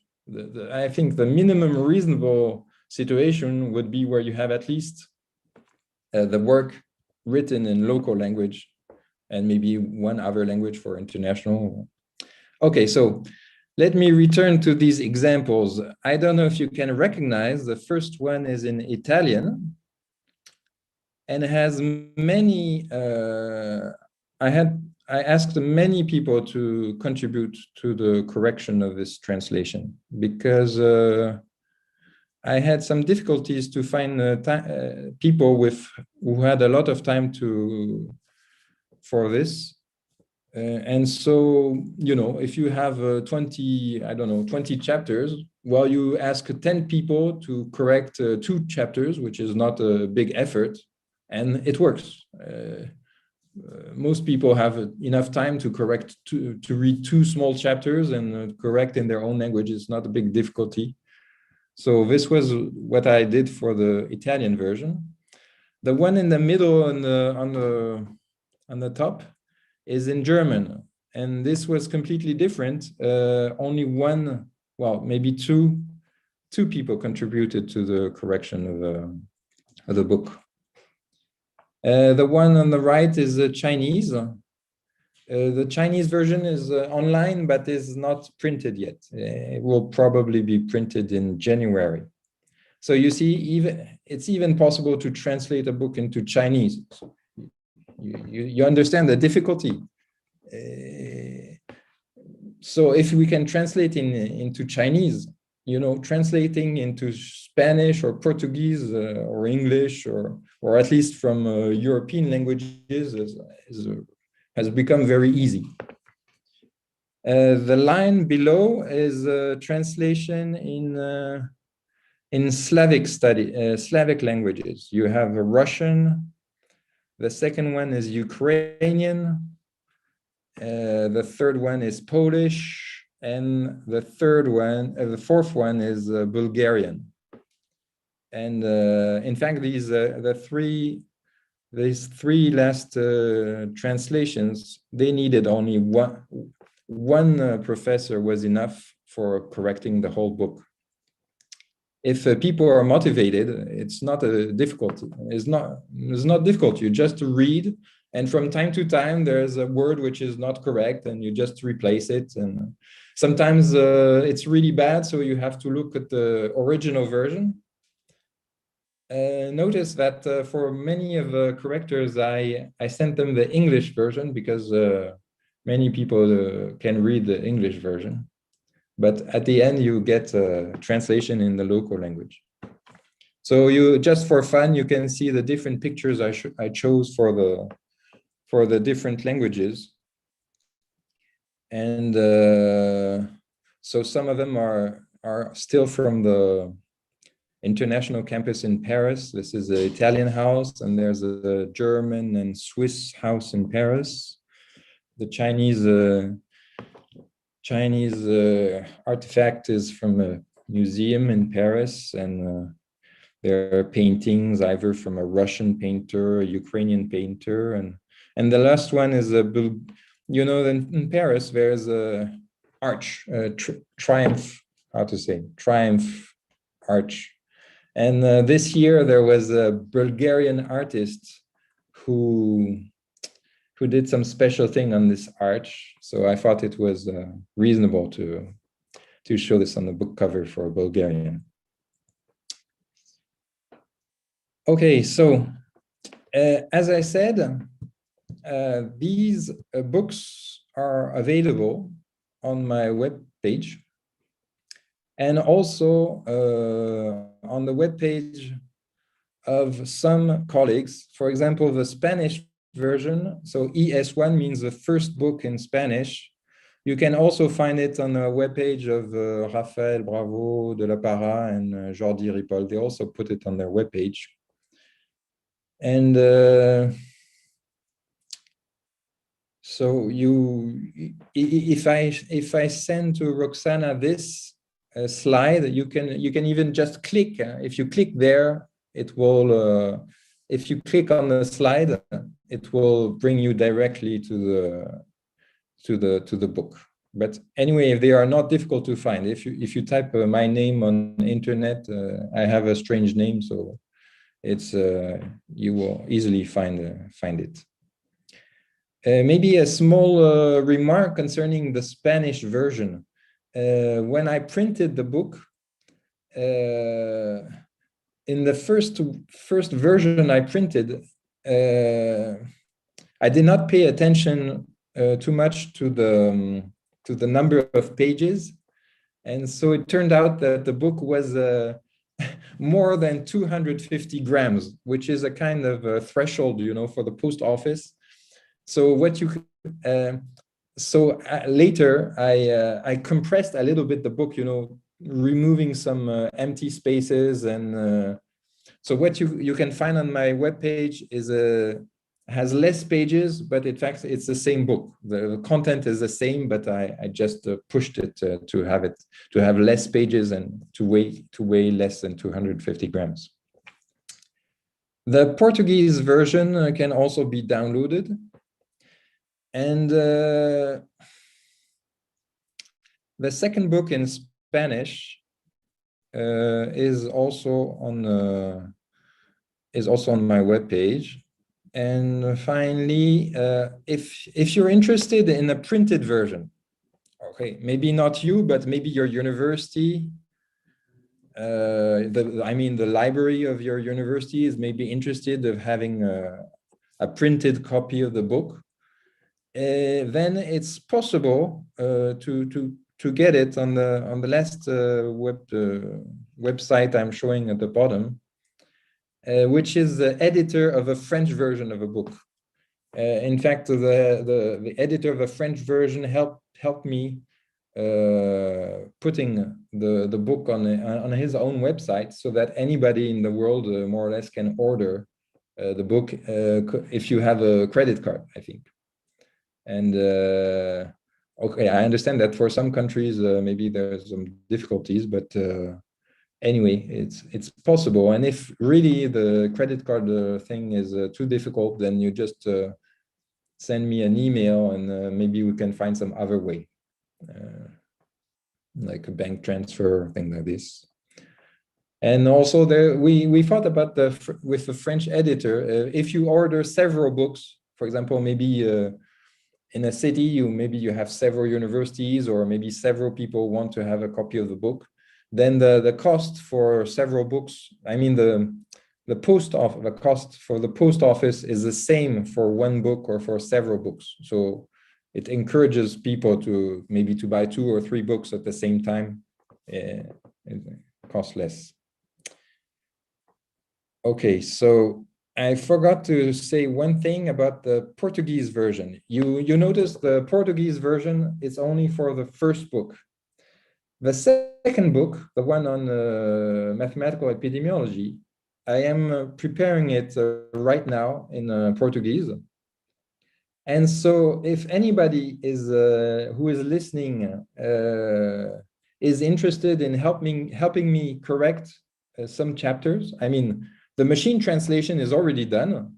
It's just to read and check that there's no big error in the translation. Then please contact me, and then maybe if you correct at least 1 or 2 chapters, then your name will be on the book. And if you correct several chapters, then you will receive a printed copy of the book.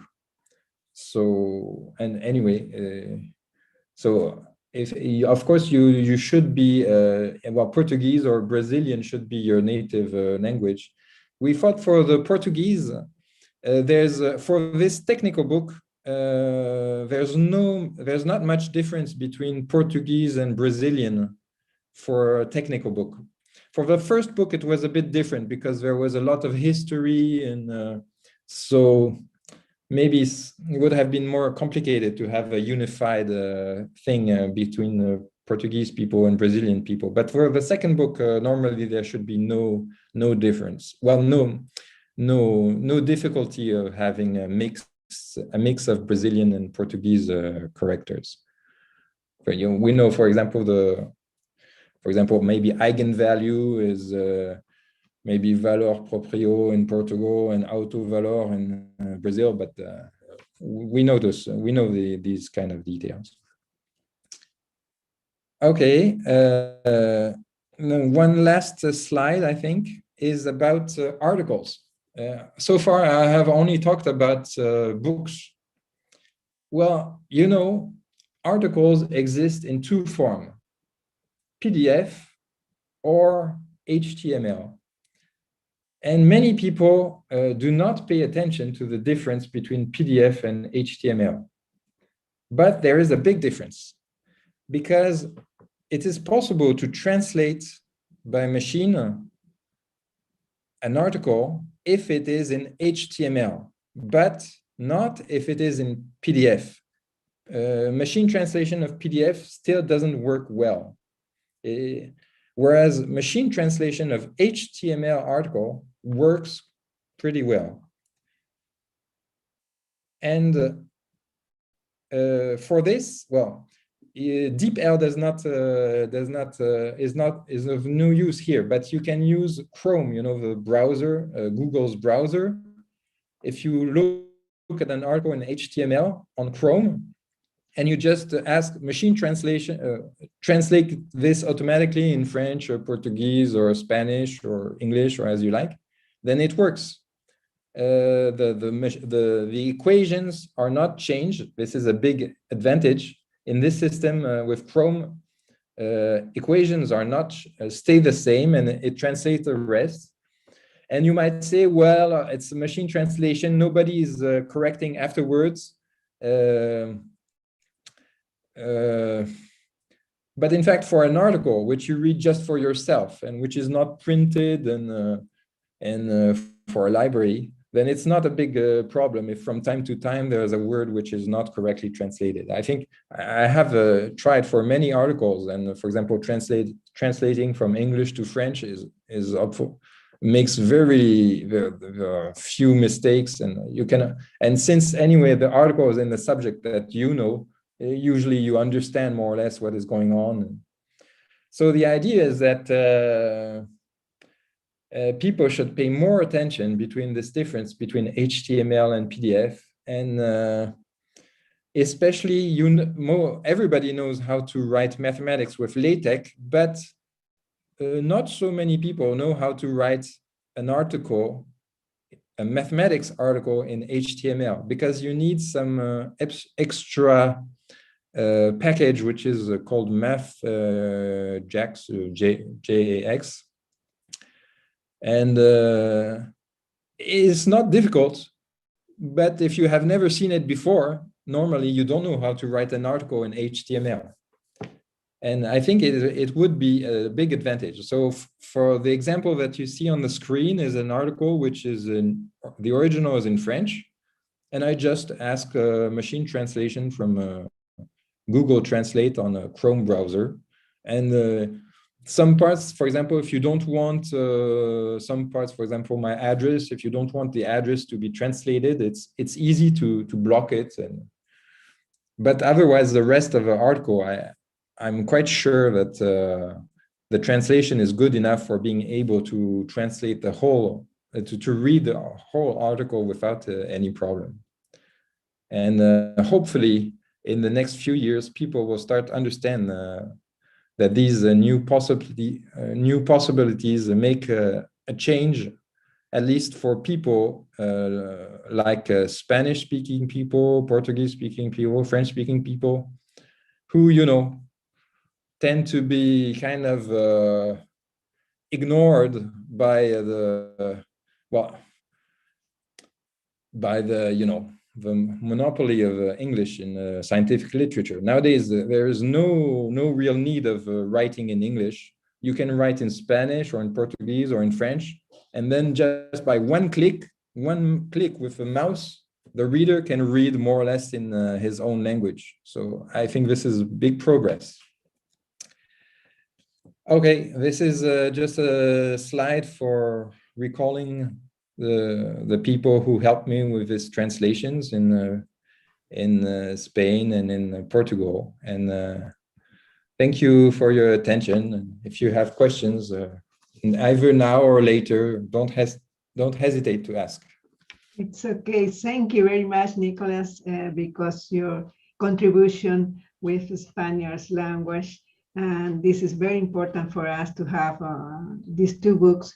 I wrote all the links in the chat. Then they have now the links to go to the books. Thank you very much. To your personal homepage. And you are going to have a lot of downloads, I'm sure. Well, si hubiera alguna pregunta, alguien que quiera hacer alguna pregunta, alguna expresión a Nicolás acerca de lo que estaba haciendo, lo puede hacer en castellano si desea y se lo traducimos. Aunque Nicolás entiende, lee el castellano, lee el español. Lo escribe también. No. ¿No lo escribes? No, you don't understand. I am very good at using machine translation. Oh, I understood. You understand?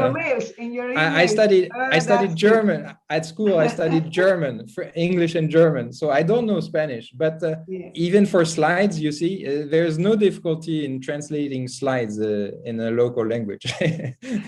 And also in the emails.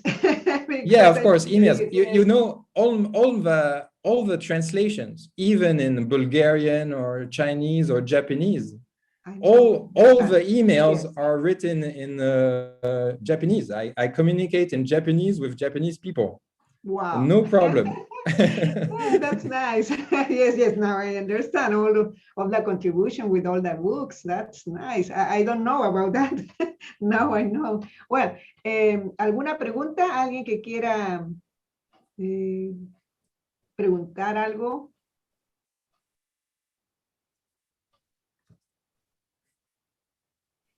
Bueno, pues se pueden comunicar con Nicolás, pueden escribirle o pueden bajar los libros. Ya les pasé los links de uno de los libros. El otro libro está en su página web, así que ustedes pueden consultarlo. Está muy interesante como para iniciar los cursos en biomatemática, como siempre, de una manera muy histórica, y eso es muy importante para introducir a los nuevos jóvenes a esta área, así como también el segundo libro, el cual está tan interesante porque inclusive aborda ya el problema del coronavirus, así que son dos libros muy de apreciar y de tener en sus bibliotecas virtuales.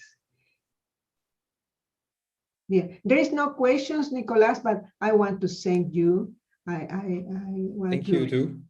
This was a great opportunity in the right time. When you sent me the email, was the time I said, no, Nicolás has to be on SEMBIOMAT. Thank you very much. I think you are going to be again in our event. I want to thank for all this that you give us. Thank you very much, Nicolás. Bye-bye. Thank you. Bye-bye. Merry Christmas. Muy bien. Bien, tenemos entonces 10 minutos de descanso para continuar con la segunda parte de esta mañana. Estaremos regresando 9:58, ¿ok? 9:58 para hacer la presentación. Tenemos a Nuh Mubai, tenemos a dos charlas que se vienen y finalmente a Orieta que estará acompañándonos en el área de la estadística. Volvemos entonces en 10 minutos, o menos. Vayan y tomen un cafecito, un tecito o algo heladito aquí en Perú, que ya está bastante fresco.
Muy bien, ya estamos de retorno y ya aquí con Añu.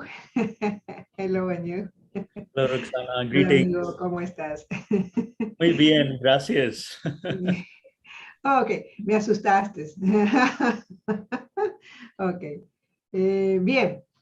Vamos entonces a empezar la segunda parte de esta mañana, de esta, aquí un poquito caliente mañana, ya hoy día cambiando a verano. We're in the summertime now, this day, we change. Así que yo tengo un gran gusto de presentar a alguien que conocí mientras estudiaba en Arizona State University, un gran amigo hasta el día de hoy, Añuj Mubai. Añuj Mubai hoy en día ya se encuentra en Illinois State University, tiene un gran trabajo de formación junto con todo el grupo que lidera Carlos Castillo Chávez. Él ha sido como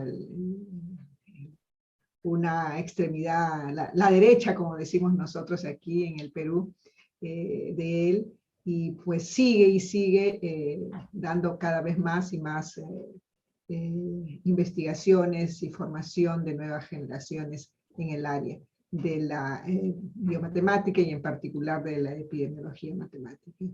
Bien, tengo el gusto entonces de presentar ahora a Añuj. Añuj, can you share your screen, please? Let me, okay. El día de hoy Añuj tiene sorpresas a través de su presentación, así que estén atentos, no se vayan a dormir, los va a despertar, ya van a ver. Okay. Can you see the screen, right? Yes, I see the screen. Oh, okay, that's nice. Okay, entonces quiero dejar con ustedes a Añuj, you have 50 minutes and 10 more for questions. Please, you can begin, ¿no? En epidemiología matemática, en particular en modelamiento matemático. Él va a hablar sobre todo lo que son los beneficios, las opciones, los riesgos de una toma de decisión. Okay, Añuj. Well, thank you very much, Roxana. It is always pleasure to interact with you. And also, I'm really grateful to the whole organizing committee that has invited me for this talk here. So I was thinking actually, Roxana, to what to present. And you all have seen a lot of modeling work. Well, I wanted to change base and kind of talk about something that has been shifting the trends in mathematical modeling and research in general. So today I'll be discussing about shifting trends in mathematical modeling. And also I want to apologize because I know poquito español, so I will be talking in English. But happy to use Google translation to convert any questions that you may have at the end. I want to dedicate today's talk to Professor Fred Breuer. He died earlier this year in October. He was a professor of emeritus in mathematics at University of British Columbia. For a number of years, he has been at University of Wisconsin Medicine Faculty Math Department.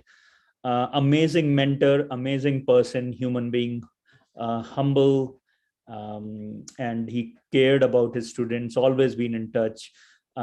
His last work in 2020 got 1,600 citations. So not only that he cared about his research, but he cared about people around him, and it makes him a really amazing person. And I've been lucky to work with him. So let's see what I have to talk about. So before I go into that, I would request, Roxana, are you there? I am here, yes. Roxana, can you please share the first link to the audience? I want some feedback from the audience. That what the first one, yeah. The first link that I send, if you can share in the chat, that I kindly please, and can you say it in Spanish as well, so that everyone can. Sí, vamos a colocar un link para que ustedes puedan responder ahí. Déjenme, todos por favor atentos a su chat para que respondan. Voy a colocar el link. Todos contribuyamos. Ahí va. Ok, they have the link. Okay, so we'll wait for like, yes. Sure. Wait for like 15 seconds and to see the response. We should be able to see the response here in this chart. Ok, 15 segundos, vamos. Respondan, por favor. Yo también.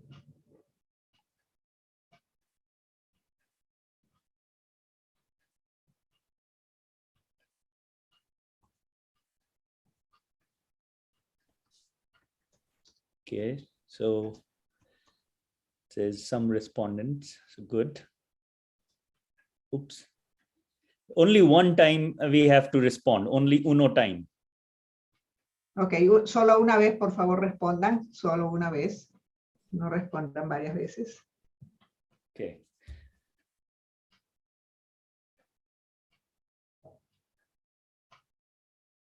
So it seems like almost it's quite a mixed audience.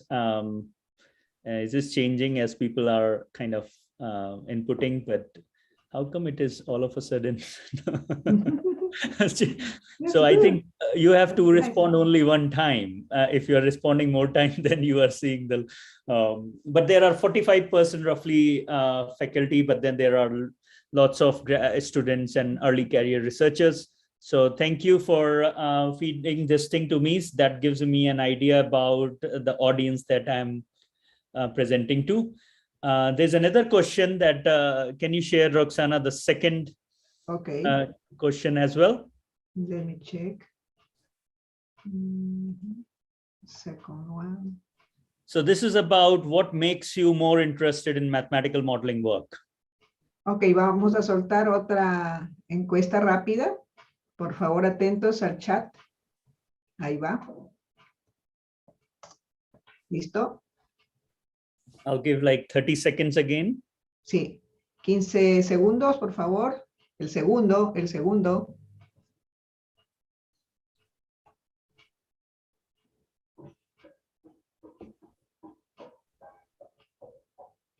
And you have to write a word in that, any word that comes to your mind, right? Just keep writing the words that comes to your mind there. Cualquier palabra que les venga a la mente en este momento, la palabra que ustedes desean, una sola.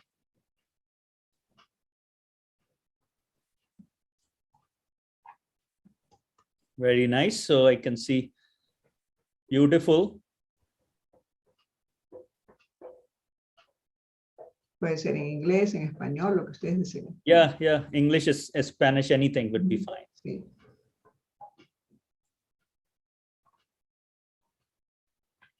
Okay.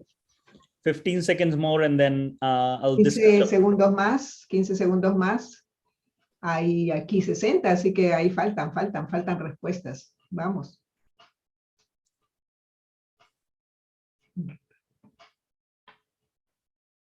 Okay, so what we are seeing here is what we see as a mathematical modeling as a field. There's lots of words like applications, research.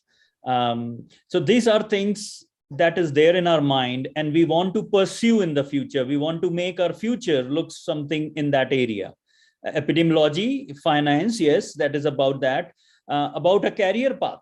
Also, it is talking about what we want to become in the life, right? Or the curiosity, what we are passionate about doing things. It's not about the professional life only. It's about passion in ourselves. Modeling, of course, is some people are saying modeling research they want to do. And what else is there? COVID is there. Yeah. And so it's changing, stochastic.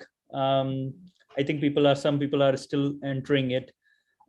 So the reason I wanted to show this thing is because when we say mathematical modeling work, it is different in everyone's work mind, actually. How do we pursue? It's not unique. It's not same across the audience. It's very, very different. And it's quite distinct from curiosity, which is some internal feeling, to applications to like epidemiology and ecology and finance, for examples. Some people talking about method, stochastic, deterministic, evolution, right? So for us, mathematical modeling is not one thing. It's a huge range of ideas and collection of things in people's mind.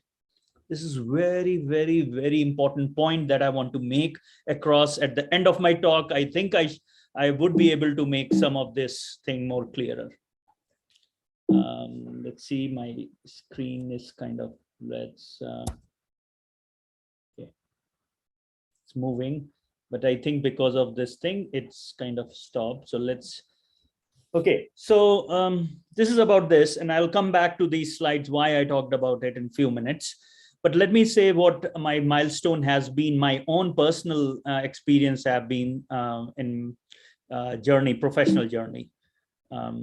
So I graduated with early in my studies has been at Indian Institute of Technology, Kanpur, where I did a pure mathematical courses, concepts, trained as a hardcore mathematicians. I also did graduate study work at Arizona State University, where in applied mathematics, first time got an experience with an applied mathematics. Then actually I got some postdoctoral experience at Cleveland Clinic, Ohio, which is top notch. Actually, it's one of the largest, it's the second largest in the US hospital chain. It's like a semi-academic, half academic. There are academic departments, there is a degree program, but this is a private institution, by the way. And I worked in a department of infectious disease for a number of years. Amazing experience I've got to that. Then I worked for a Case Western Reserve University Center for Global Health, where I talked about global health aspects, learned many techniques, tools, methods in that. Then I also worked for an organization called as Precision HOR, which is in health economics and policy making.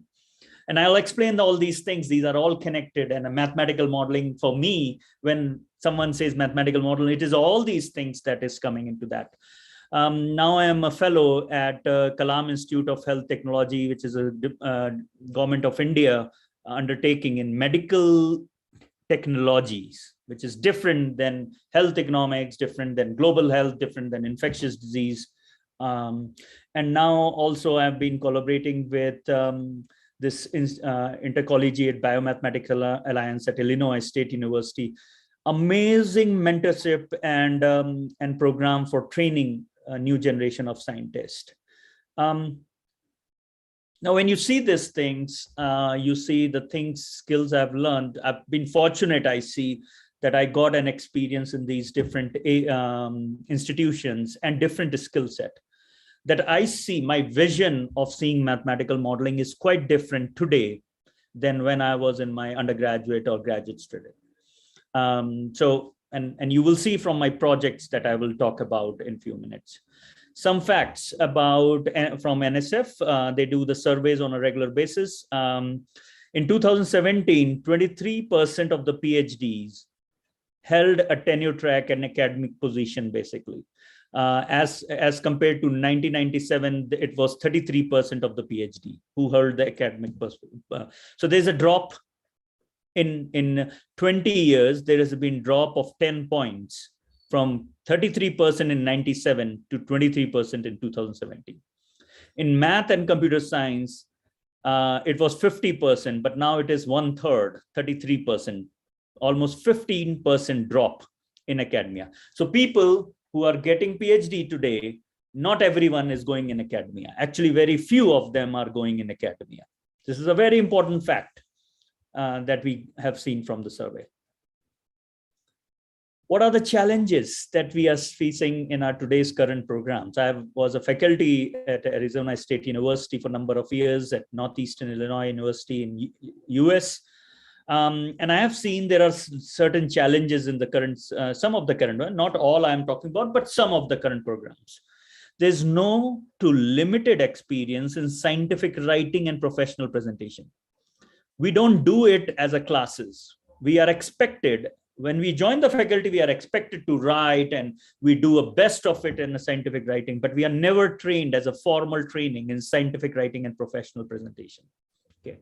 Reviewing papers, we are never taught how to, the journal sends us papers for review. We don't know how to review. We don't know how to do a systematic review. We don't know, I mean, we do get over a long period of time how to do it. There is something called as PRISMA. Those are the guidelines for doing a systematic review. I was not aware of when I was in a PhD program. I came to know later on about it. Mentoring experience. There's no formal classes of how to be a good mentor.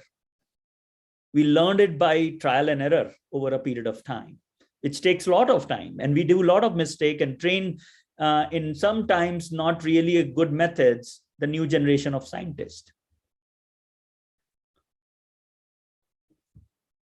Entrepreneurship and innovation techniques. We are not doing anything in that directions in our mathematics graduate programs or in a quantitative graduate programs at GTU. Why is it important? We'll see it in a few minutes. We don't talk about work-life balance, stress management techniques. Things have changed quite a lot in last decade, 2 decades, 3 decades, 4 decades. Diversity and ethics trainings. Why it is important? Well, we deal with lots of data sets for our mathematical models. We are never talk about city terraining, for example. And all of a sudden, when you join some interdisciplinary work, you realize this is very, very key.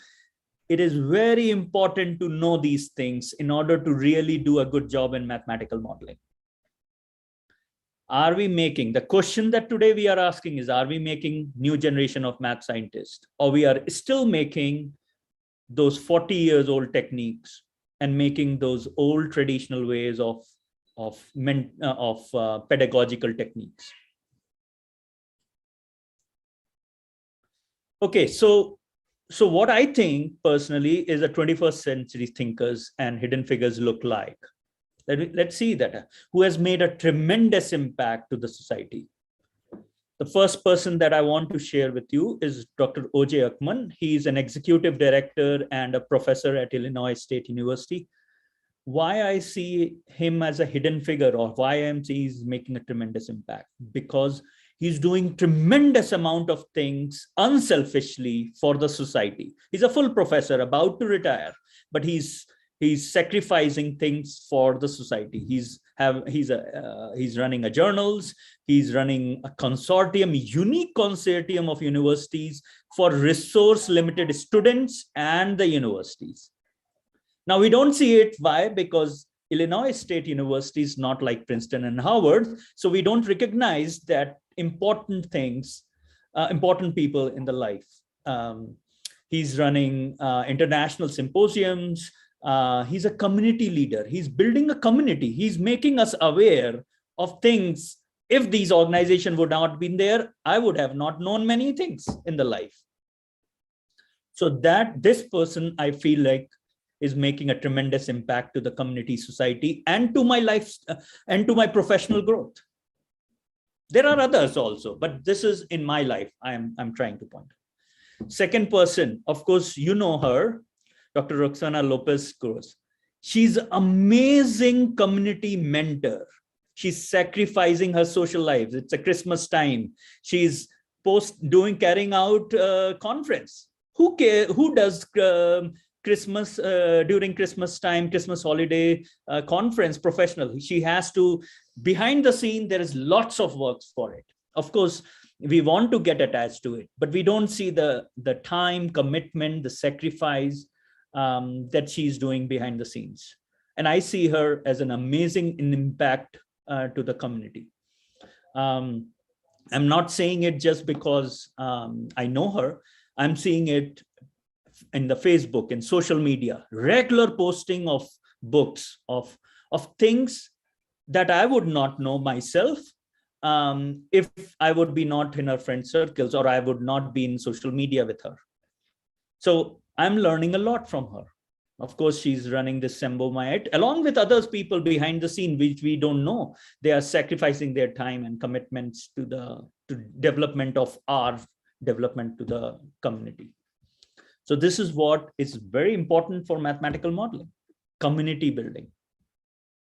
Another person that I want to highlight is Carl Burston. I don't know him personally, but I follow him on Twitter, for example. He's a theoretical and evolutionary biology professor at University of Washington. He's making a huge impact because he's a new generation of scientists. He has amazing work in theoretical and evolutionary biology, but he highlights things about low quality and misleading scientific research. He talks about misinformations, and he's under criticism quite a lot of time. But he kind of pushes. He has a very famous book called as Calling Bullshit. He introduced in 2007 some metric called as eigenfactor. And basically it is for ranking journals. We don't know which journal to publish. So he introduced and takes into account, he was awarded for open access recently. And amazing work that he's doing. I follow him regularly. Please do follow. All these people are very good to follow. Next person that I want to highlight is Mr. Vivek Vadhwa. He doesn't have a degree in mathematics or degree in quantitative, but he's doing lots of quantitative works nowadays, really impacting the society. He's mastering diversity. He's talked about technology, big technology companies like Google and like Twitter. They have all male, their boards are made up of all males. So he made big issues out of it. He was in the news. He's one of the best-selling author of books in the US, for example. His books like Drivers in the Driver's, he talks about technology future. He talks about entrepreneurship. He talks about innovations. Where is these headings? He's a columnist for Washington Post, Wall Street journals. Amazing person to follow, and type of things that he talks about. Different thinking. He has recently started, actually not recently, almost a decade ago, 2012, he started Startup Chile. It was funded by Chilean government. And he's bringing a huge amount of entrepreneurship to Chile, for example. We are not aware of these people. They are making tremendous impact. He's a very old person, but he's doing all these things, probably maybe partly because of money, but partly also because he cares about the community and society. He's advisor to the Malaysian country, to Russia, to Chile, to many countries. Okay. Now, what are the 21st century problems? How do we decide on a mathematical model? How do we give projects to our students? Where do these projects come from? Well, to me, I look for things that are of latest cutting edge technologies. What are the challenges that we are facing, right? Those challenges are not the same in US versus in Peru, for example, or in India. The challenges are different in different parts. Are we focusing on those things? What does that matter? Or we just want to build up some mathematical models and talk about some mathematical analysis? What are we doing in to impact the society? So for me, 21st century problems are these 2030. WHO talked about 2030 sustainable development. Now, I cannot solve all of these things, but I have to think about it, how my work can benefit in something. This is done by various group of peoples around the globe. No poverty, no hunger.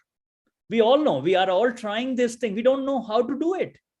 These are the problems of mathematical channels for the future. This is the problem we have to work on. If you don't work, we will be not training a scientist of new generation. Okay. It was actually in 2015 when these development goals were developed.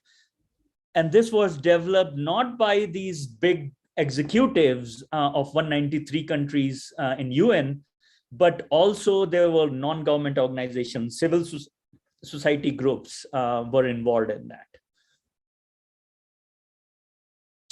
Now, there's another field. I have been working on a lot of medicine and healthcare quite a lot. There's a field called as precision medicine now. Precision medicine is a different way of thinking about medicine than water. So you see this diagram on the right.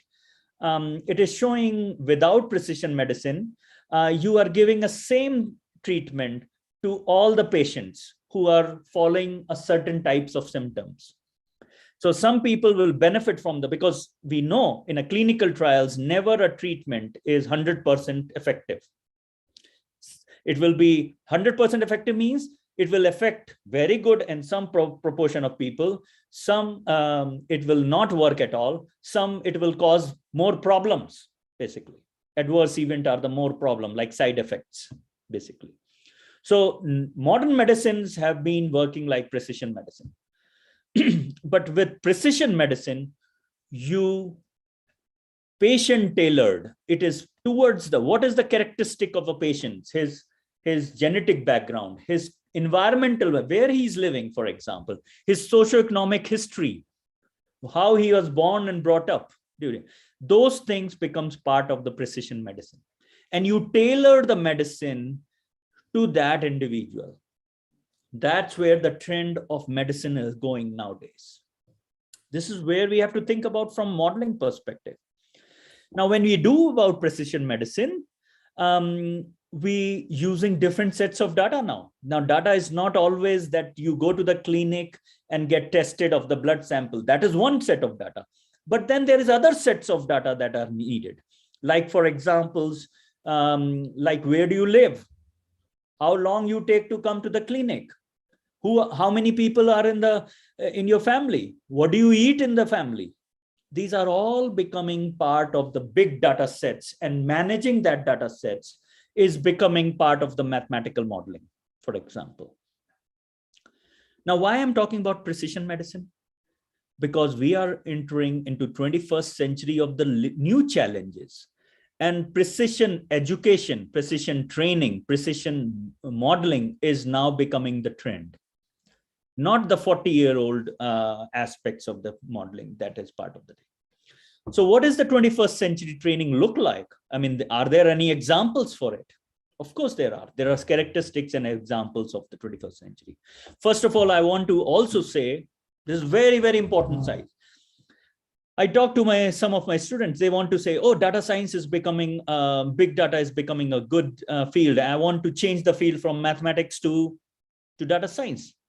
Is it really important? Well, big data and data science are two different fields, by the way. And mathematical modeling is a subset of the data science, for example. So data science is, so what is big data and what is data science? Are big data and data science same thing? I would say it's not so. It is not the same thing. Data science can be done on the small data sets also. We are doing it every day. I'm field in modeling of epidemics and public health and healthcare. We do it all the time. Mathematical analysis is part of it. Dynamical system analysis, discrete system, partial differential equations analysis. We do it every day, for example, in real life problem. So when we say data science, it is not that we have to learn new methods of computer science, of handling the big data set, then only we can be successful in the today's new generation of model of work. We have trained in that areas and we have the potential to do that. There are, of course, some overlap, but our skills are sufficient. We don't have to change our field. Very important point. There's I directed a program called at Mathematical Theoretical Biology Institute summer research experience programs. There were many students from various countries, including Peru, that participated in it. It was founded by Dr. Carlos Castillo Chavez in 1996. It ran for almost 25 years. It has trained almost 600 students, 150 students, 150 graduate students also, not only undergraduates, but graduate students, 70% minority, people who are less chance to avail opportunities. International students, multiple recipients of the presidential awards. Many of the folks in Dr. Roxana Lopez was also participated in it, and many many people. Jose was yesterday present in the talk. I don't know whether today is present. Dr. Ghosh is probably in the audience. That there many people participated in these programs, and tremendous impact to the society. Why? Because we dealt with the projects that was students' interest. Students were describing which project to work on. We were not giving the project. It is called as a flipped hierarchy. Students were the driving force. Faculty were not aware of the topic. For example, one student was interested in working in garbage disposal because his family worked in truck. His father was a truck driver for a garbage disposal. He wanted to work on a project related to efficient distribution of garbage disposal in the city. So the project was on that. What it made us is the faculty to learn many of those things, because it was not in my area. So I have to learn it like a student, basically. So there were many good things where this program trained. Many institution wanted to make this as a sister program of this program. They were unable to do that. It is very important to capture many of these facts that is captured successfully in it. Okay, this is one picture from last 2019 group from MTBI. Okay. Next programs that I want to highlight is Math Alliance, National Alliance for Doctoral Studies in Mathematical Science. Can you all see my slides, by the way, or I'm not? It's Roxana? okay. It's all okay. Mm-hmm.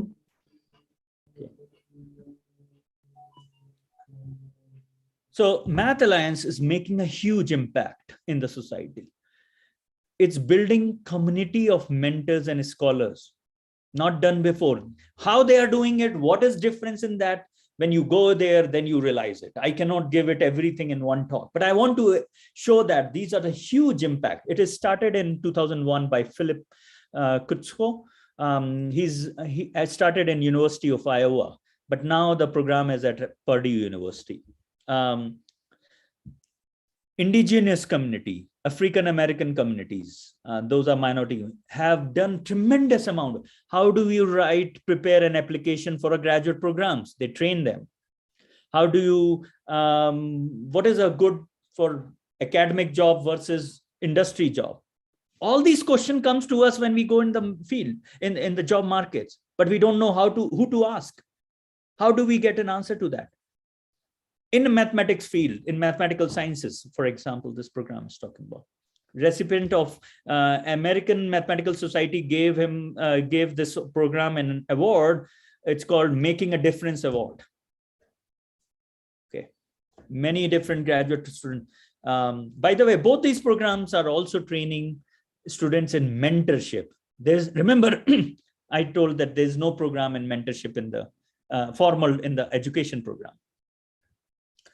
Now, things have changed from a complex system modeling over a period of time. What type of models, what type of methods we are using nowadays?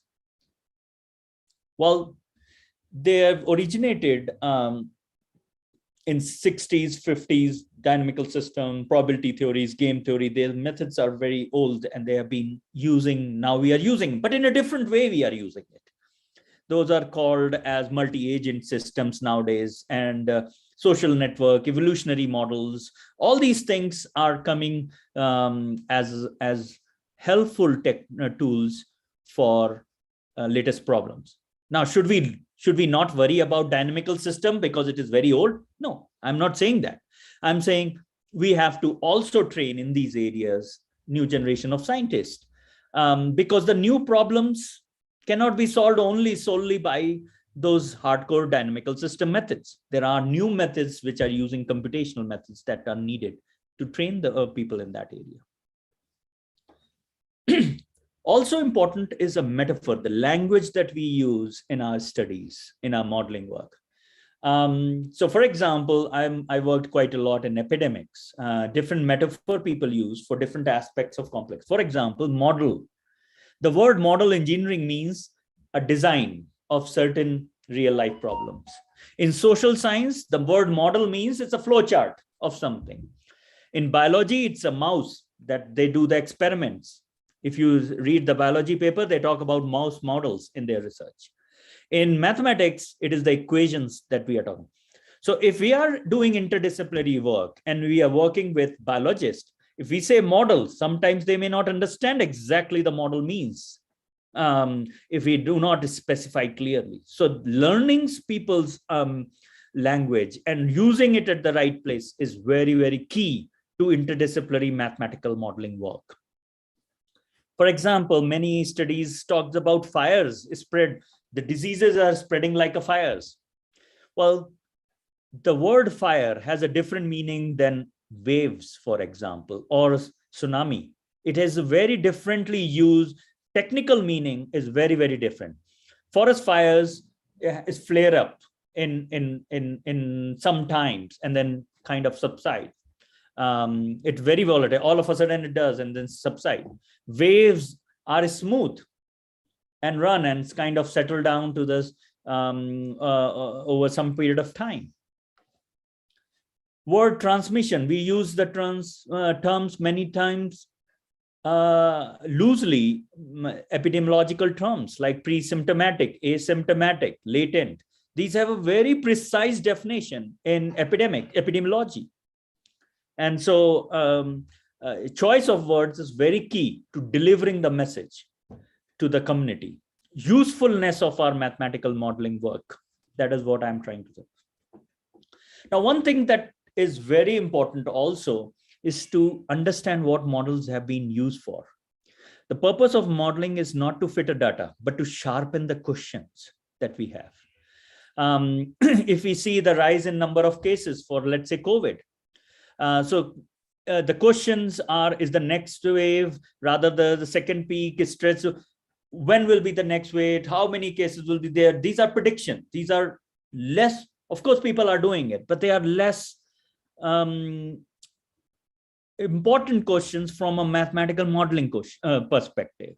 The purpose of mathematical models is different. It is to sharpen the question in terms of, okay, what are the mix of socioeconomic factors that are causing this wave? That we can understand. Okay, how is this wave getting impacted in the current, rather than what would be the size of the next wave?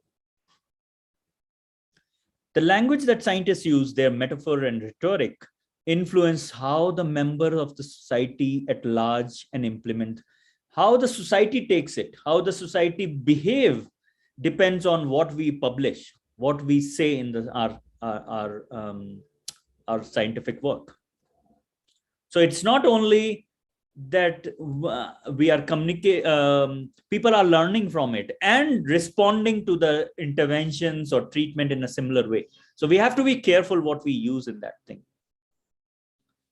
Now, I want to talk about this work of flattening the curve. The reason I want to, of course, it's not important right now from a COVID perspective, but it is important from the historical perspective. Well, it's a very latest idea, flattening the curve, very, very latest. It was actually in around 2010 that we realized what the word flattening of the curve truly means. Of course, lots of mathematics were doing this thing, but the formal definition of it really shaped its face in 2010. In 2006, actually, United States experienced, by that time they were US was experiencing many things, like regular influenza outbreaks, 9/11 terror attack.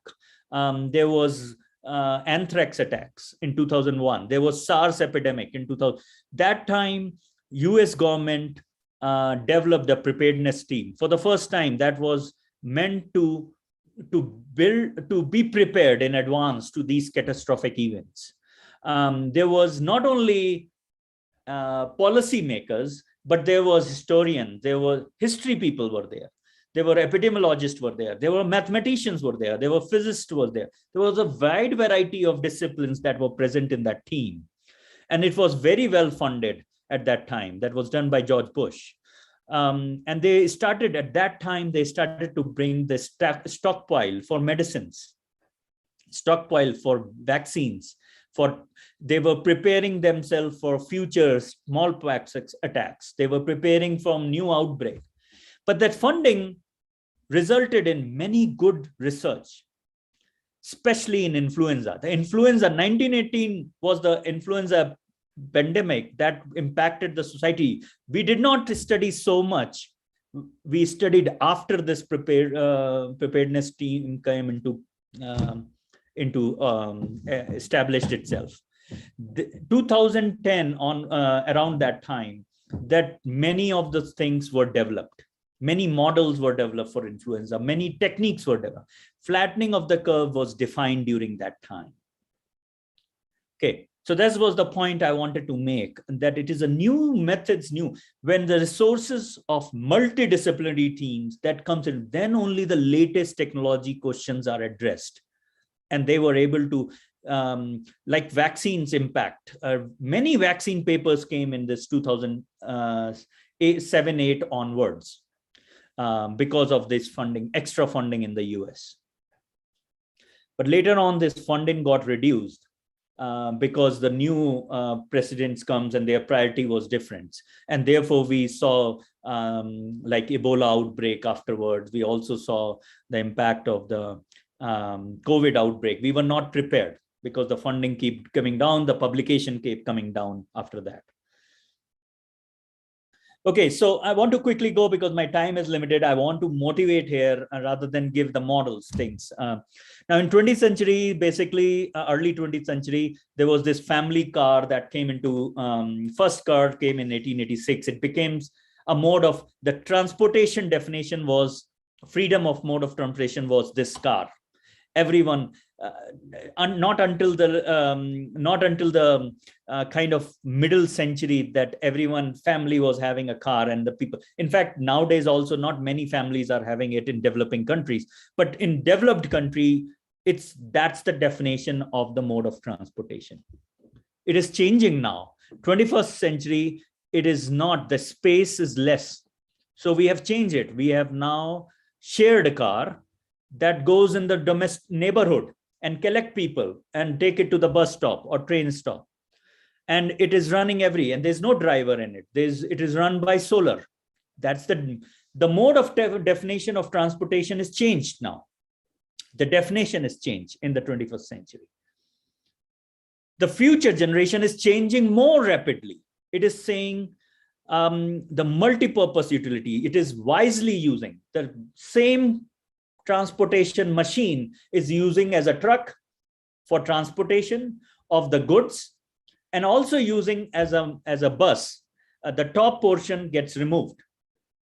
So it is wisely using this space, not only using less space, but wisely using this space. And this is the future of this thing. They are being used in Germany, for example, in Japan, and even US in some parts. So now this is the trend which is going. Why I'm showing this thing? Well, it has nothing to do with the mathematics. Yes, it is definitely have to do with the mathematical modeling, because we are seeing the evolution of mathematical modeling from 20th century to 21st century also. Classical differential equation was used in early 20th century.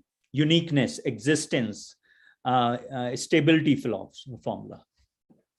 In later part of 20th century, Monte Carlo methods, Markov methods, stochastic methods started to build up quite aggressively.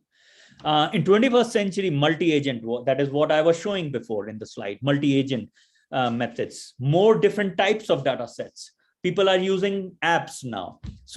It is called as data from the apps that people are using to track habits, track movements, and use it in the mathematical models. There are new challenges using of those type of data. So what future look like is capturing the multi-resolution frameworks. Now, you will say there's no mathematics. Yes, there is a mathematics. When you system study this whole, it is very challenging to study it.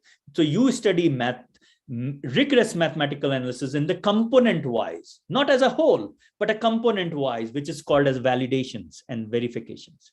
Human behavior models are becoming very popular. We are realizing in COVID, We are unable to capture it. How much time do I have, Roxana? I'm going very slow, actually, it seems like 20 minutes. You have 10 minutes, Mark. Yes, Yeah. 10 or 12 minutes more. Okay. So I'll go forward. Actually, this is the work I do. I spend times in different components of it. Well, we spend less time. I've put a lot of time in identifying the research question and sources of mechanism. 30% of efforts that I put here in this thing. Mathematical analysis, of course, is important, but this is also important to have this thing. People are building their careers in many of these areas as an applied mathematicians. Bifurcation analysis, they spend their whole life doing bifurcation analysis. Statistical inference is like a parameter, they spend their whole life doing statistical inference. Computational simulation, validation and verification, math, economics aspect, the cost. It's not only how many cases will be there, but how much it will cost to implement something, or how much will be pain and suffering. That's the cost. No policy can take a decision without an economic aspects and just taking into account number of cases, for example. So decision analysts are there, operation research, for example. But the new science, the way people are seeing right now as a mathematical modeling growing, is called a participatory science, which is doing the modeling in a different dimensions. So anyway, so let's come back to the models actually. So I want to talk about my first study is about, what we see it in the real life, we try to imitate in a mathematical structure. So for example, in the first one, if I take SI models, it is like a logistic curve. If I take SIR model, it is like a peak and end. If I take birth and death, it is like damped oscillations. Why are we building different models? Because we want to capture the reality. How's the real life look like? Well, SIR model, you have seen quite a lot, captures a peak, right? Are we seeing those peak in the real life? Well, in reality, what we saw, these are two examples from US and European COVID number of cases. None of these models are capturing like SIR models. So these are not capturing very well. There needs to be changed. So we build multi-risk, we build distant treatment, interventions, human behaviors. We start to build those features into the models.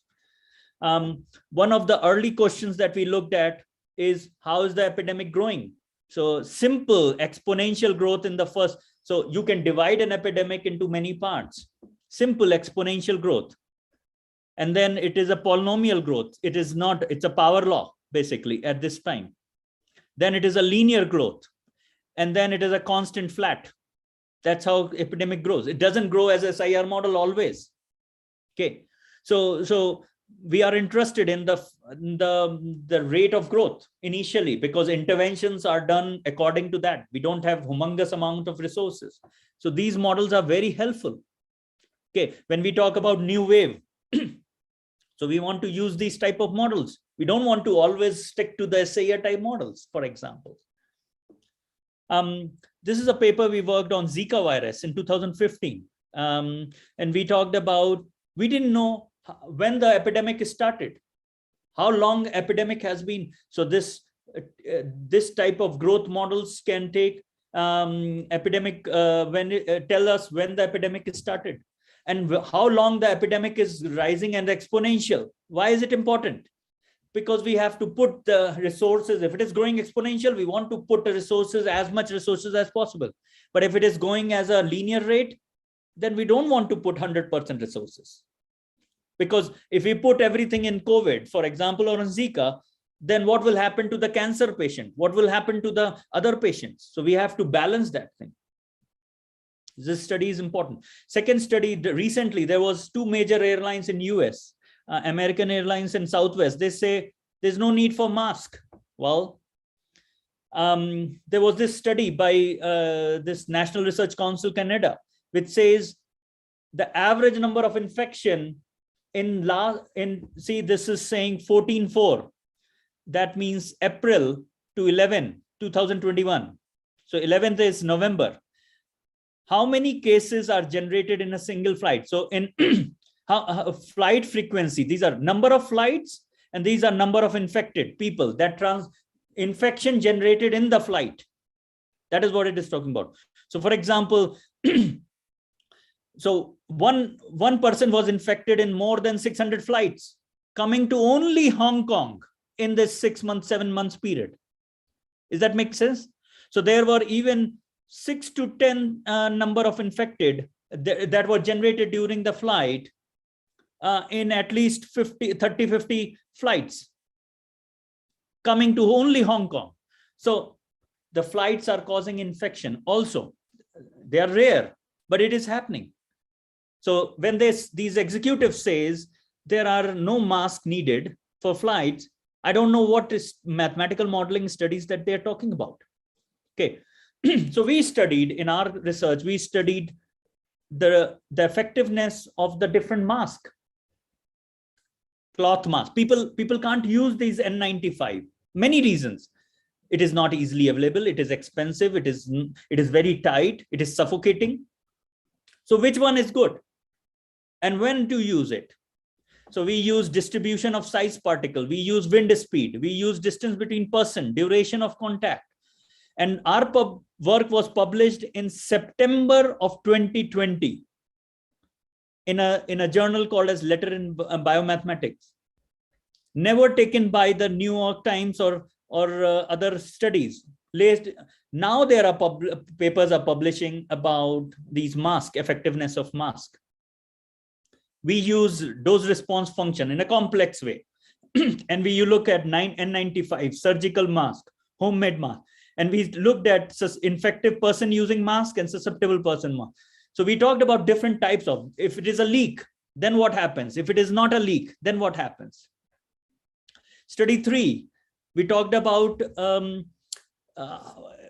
this in April, early this year.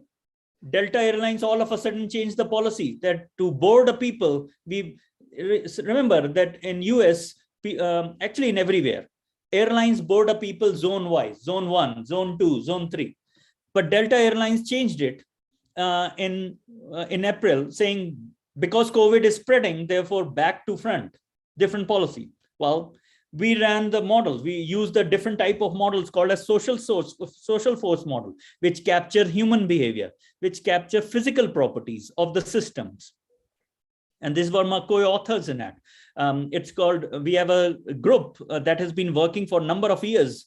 VIPRA, it is viral infection through air propagation in the planes, in the airport, in the closed places. And we got published this work in Royal Society journals. But anyway, the idea here was how to capture in a different question. The question was based on what are the current challenges. Study 4, we looked at climate modeling. People say, well, climate modeling has been successfully capturing the trend of and we see that on the Google whenever we want. Well, it is not the same thing as epidemic modeling. Epidemics are different and weather forecasting is different. Why? Because remember, if you do a policy for climate, suppose you say, okay, we will close down all office because the weather will be bad tomorrow. The weather will not change tomorrow after implementing the policy. But epidemics, if you say don't move, people will change their behavior based on the policy also. So human behavior will be changed due to the policy implication, which is not the case in the weather forecast.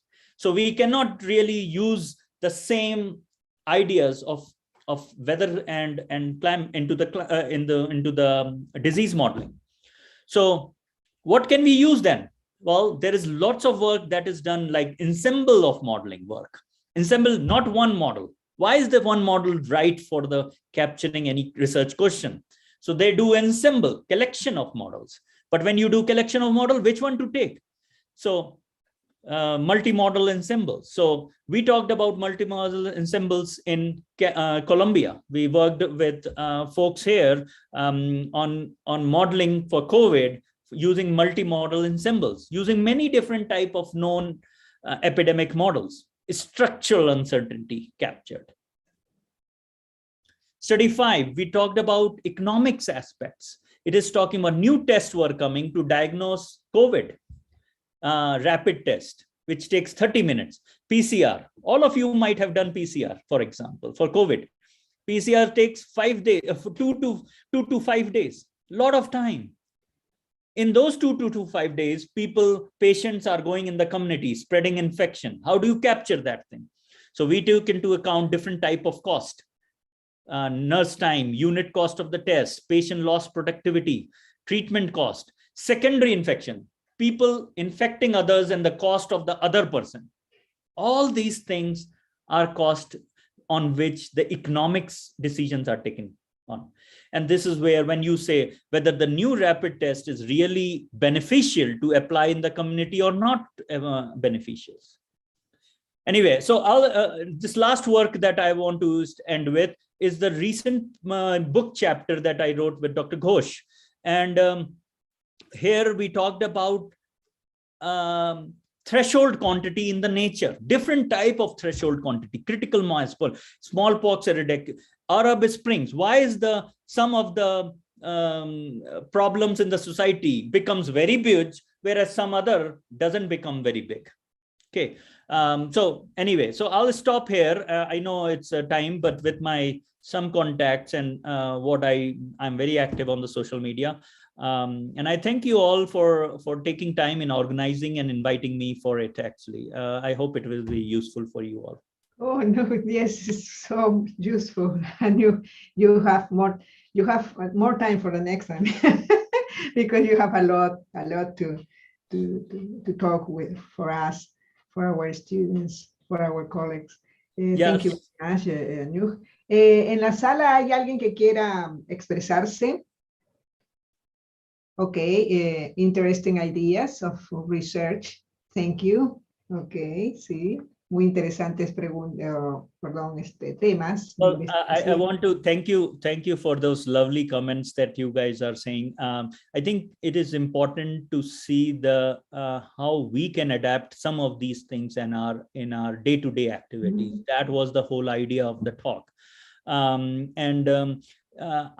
My projects are guided by these philosophy, by these thinkings, and by these examples. And in years to come, if we are not training our new generation of scientists like that, we are making them less valuable to the latest job market.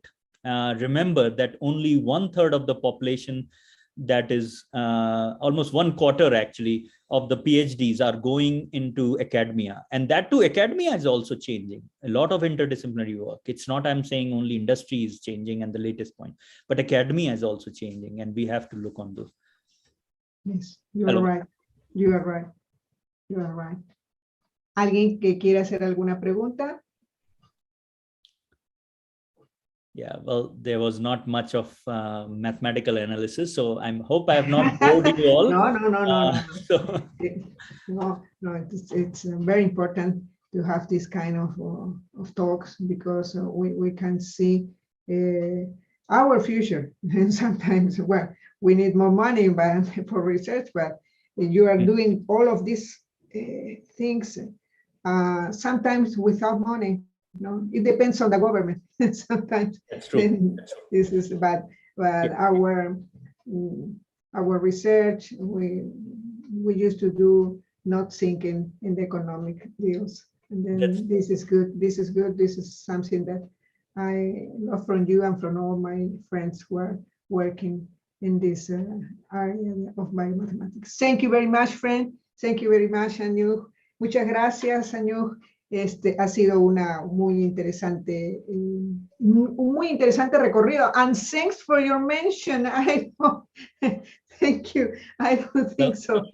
Well, the reason I want to stress on this fact, the reason I mentioned is that people to realize this fact. The sacrifices that you are doing is amazing. I know, you don't have immense amount of time and energy. It is, you have the time you are in putting some advertisement for a book chapter, for a conference, organizing something. You could have used it for your own family.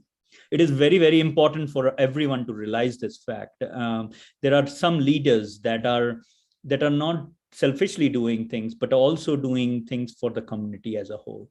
And this is, I see you as one of the community leaders that are actively involved in such kind of activities. So thank you very much to you as well. No, thank you very much to you. Bye. Bye. Take care. Okay. Chao. Chao. Bien, vamos a continuar entonces con nuestras charlas. Aquí vienen entonces el grupo de los que nos van a ir mencionando lo que van haciendo día a día. Ya hemos visto todo el recorrido de nuestros anteriores ponentes, muy interesantes el día de hoy. Hemos tenido está agradable, así como los días anteriores también. Cada una de ellas ha tenido un contenido, pero en realidad muy apreciable, muy, muy apreciable. Y ese es el pago que uno tiene, que cada uno de ustedes aproveche este tipo de intercambios, ¿no? Nos permite hoy en día esta virtualidad, así que la mejor forma de ver eso reflejado es justamente en ustedes, en el beneficio de todos ustedes. Bien, vamos entonces por la siguiente charla. ¿Está Pedro? Sí, ahí está Pedro. Pedro, por favor, ¿puedes compartir tu pantalla? Muy buenos días todavía. Buenos días, doctora. Me espera un minutito, por favor, mientras voy. ¿Sí? Mi computadora es un poco lenta. Pedro Pesantes él lo mencioné el día domingo pasado cuando presentamos justamente el foro en el cual se hizo una presentación de parte de la Facultad de Ciencias Biológicas con uno de los profesores de dicha facultad, en el cual, como se diría, a voz en cuello, se pedía de que se pudiera hacer un esfuerzo de nuestros colegas, amigos que están aquí presentes, que estuvieron en ese momento también, para tratar de captar toda esa energía que tienen los jóvenes de biología de la Facultad de Ciencias Biológicas por lograr el tener justamente un entrenamiento en modelamiento matemático. Lo hicieron muy bien, expusieron muy bien, y Pedro es parte de esta historia, porque Pedro fue justamente uno de ellos, junto con algunos otros más de sus compañeros, para llevar más cursos de matemática, la cosa tan contraria a lo que sucede comúnmente en las escuelas, en las cuales tratan de cortar los cursos de matemática. En este caso, no fue la Escuela de Genética y Biotecnología, que, con sus alumnos sobre todo, quienes lograron que se hicieran esos cursos. Y ya está el producto, ¿no? Chicos muy entusiastas que han captado ideas que nuestros colegas mismos mencionaron. ¿Cómo es que han logrado expresar tan bien la interpretación de los elementos matemáticos de los cuales ellos no tienen una gran formación, pero sí captan lo que se les va diciendo a grosso modo en dichos cursos? Pues bien, Pedro actualmente es, aparte de ser genetista biotecnólogo, él es actualmente estudiante de matemática aplicada, ¿no? El producto de ello fue eso. Así que nos va a mostrar un poco lo que anda haciendo por estos días. Ok, Pedro, ¿puedes compartir tu pantalla?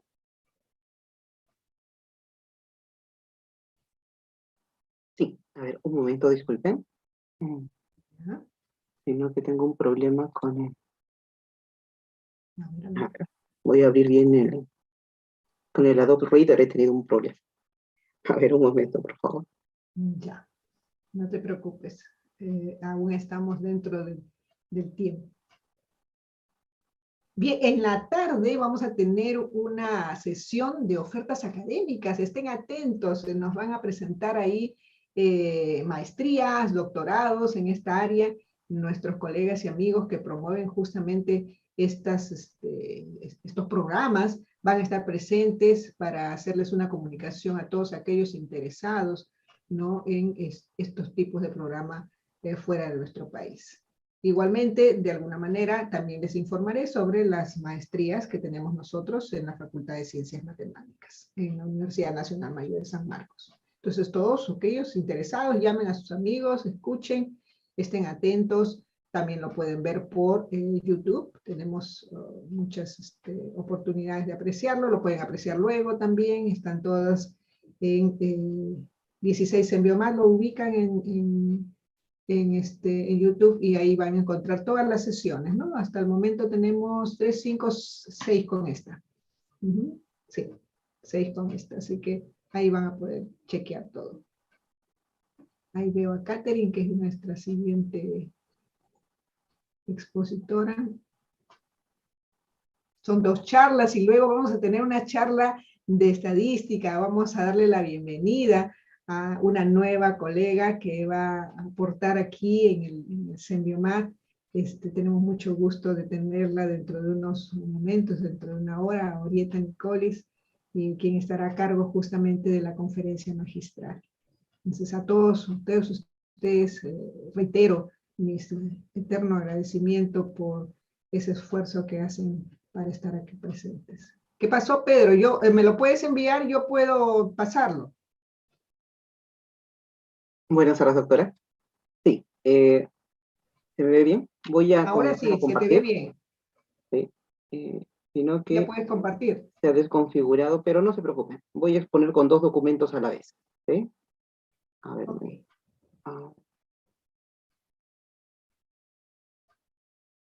Ahí te vemos. Pedro también es, como tesista, es parte del grupo de investigación SEMAT Vida que tenemos en la Universidad Nacional Mayor de San Marcos. Así como él, también hay otros egresados de biología que están haciendo diferentes maestrías. Ingeniería ambiental es el otro. Ok, se ve correcto. ¿Se ve? Bien, Ok. entonces Pedro nos va a ofrecer el día de hoy un avance de lo que está haciendo con un modelo CIR perturbado con influencia de la carga viral. Ok, Pedro, puedes empezar. Muy buenos días nuevamente a todos los panelistas y al público asistente. En primer lugar, quería dar gracias a la organización y también a la Sociedad Peruana de Matemática Aplicada y Computacional por la oportunidad que se me está brindando, ¿no? Y ya mencionaré algunas palabras de repente en el cierre de la exposición, que va a ser algo breve, mostrando básicamente lo que es un proyecto que se está desarrollando dentro de la investigación de la tesis de maestría que estoy llevando a cabo en la Facultad de Ciencias Matemáticas. En este caso, lo que se va a estudiar es un modelo CIR, pero que le vamos a incluir algunas perturbaciones, como son, por ejemplo, cierta dependencia de la tasa de transmisión con respecto a la carga viral, y también vamos a incluir algún tipo de paliativo para esta epidemia o para la epidemia que se estudie, básicamente mediante la inmunización total, ¿no? Que en este caso viene dado por la vacunación. A ver, muy bien. Entonces, bueno, en la situación actual en la que nos encontramos, ¿no? Debido a la situación pandémica, cobró mucho protagonismo el estudio de las infecciones respiratorias virales.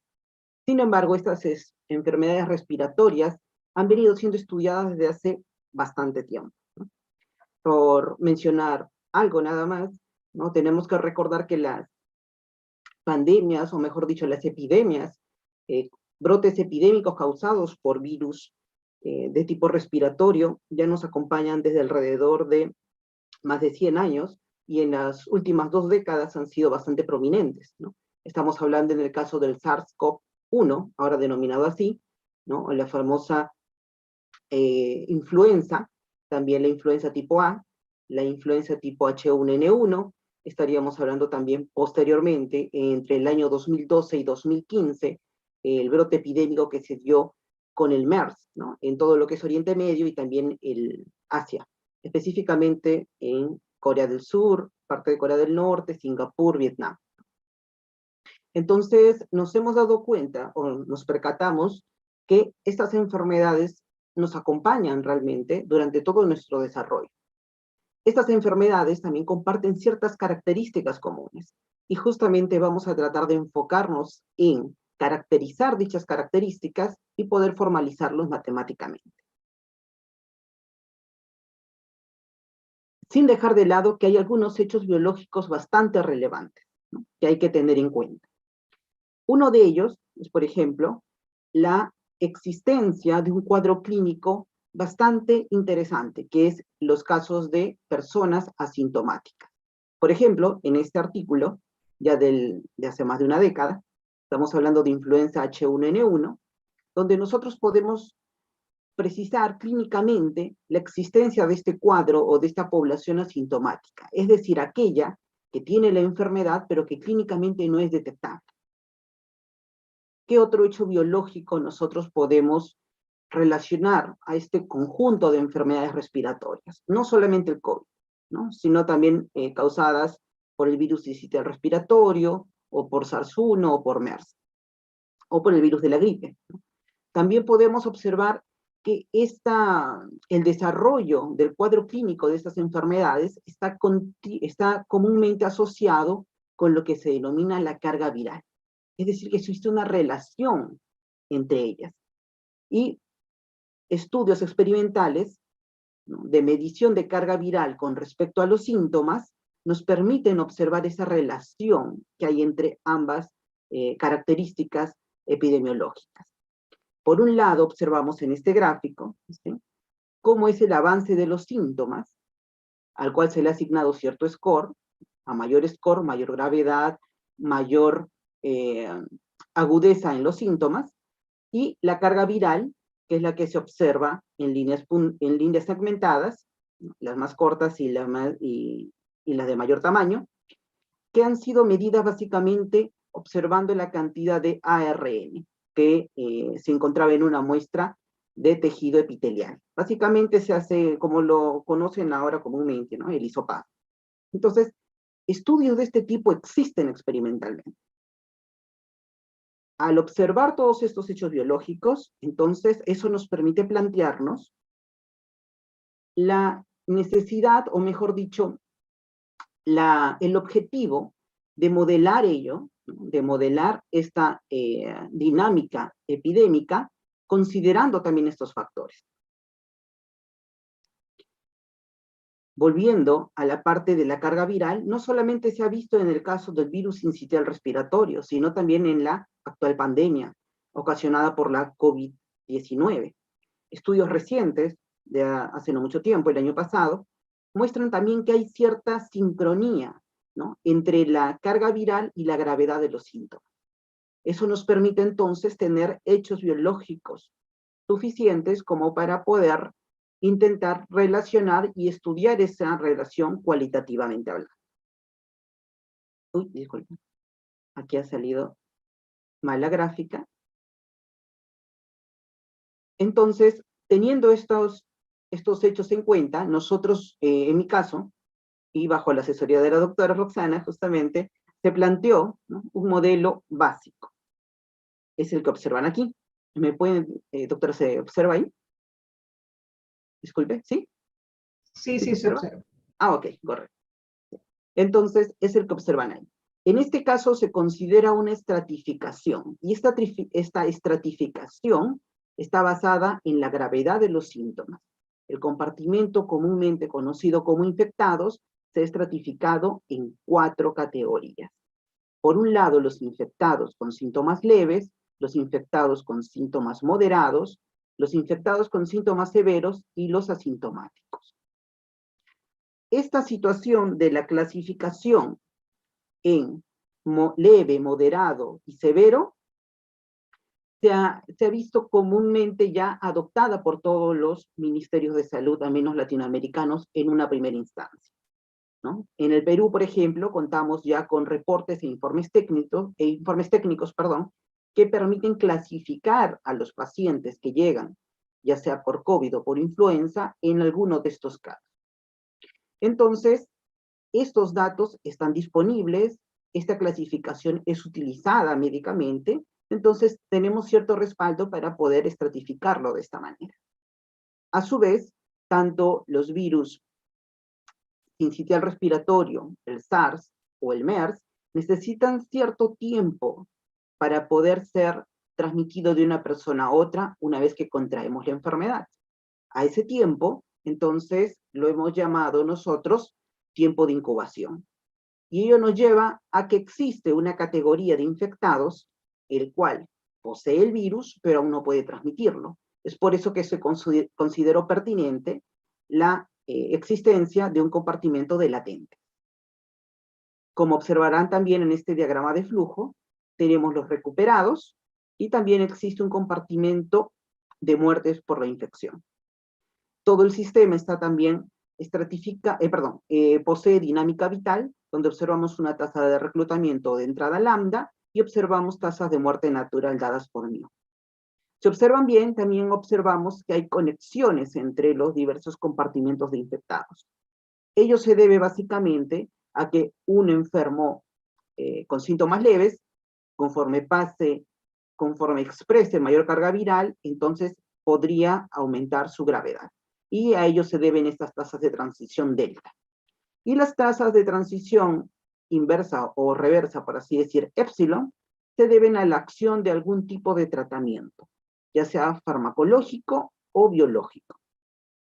Estos tratamientos permitirían en primera instancia reducir, dado el caso, la carga viral, si de repente estamos trabajando con anticuerpos monoclonales, o en su defecto, trabajar con tratamiento farmacológico que me permita disminuir los síntomas, ¿no?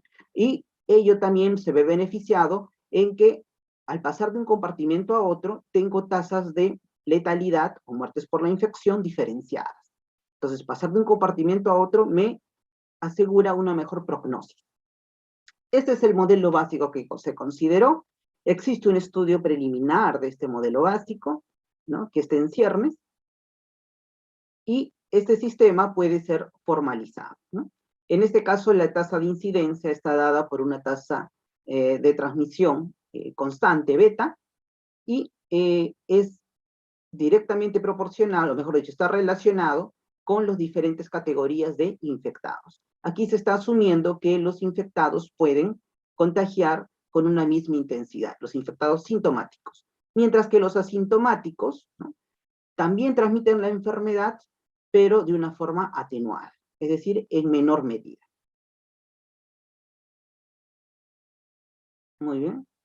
Este es el sistema de ecuaciones que se desprende de dicho diagrama de flujo.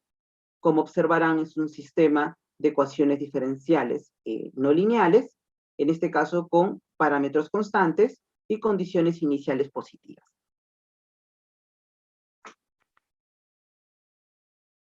Originalmente, ese modelo puede ser estudiado cualitativamente. Para ello se determinó, tanto el número básico de reproducción como algunas propiedades cualitativas básicas. Antes de determinar el número básico de reproducción, es importante determinar lo que se llaman los puntos de equilibrio. Aquellos puntos en los cuales las soluciones, ¿sí?, las tasas de cambio, son constantes. En este caso, el primer punto de equilibrio que encontramos es el llamado punto de equilibrio libre de infección. Este punto de equilibrio libre de infección se caracteriza porque está en función netamente de los parámetros.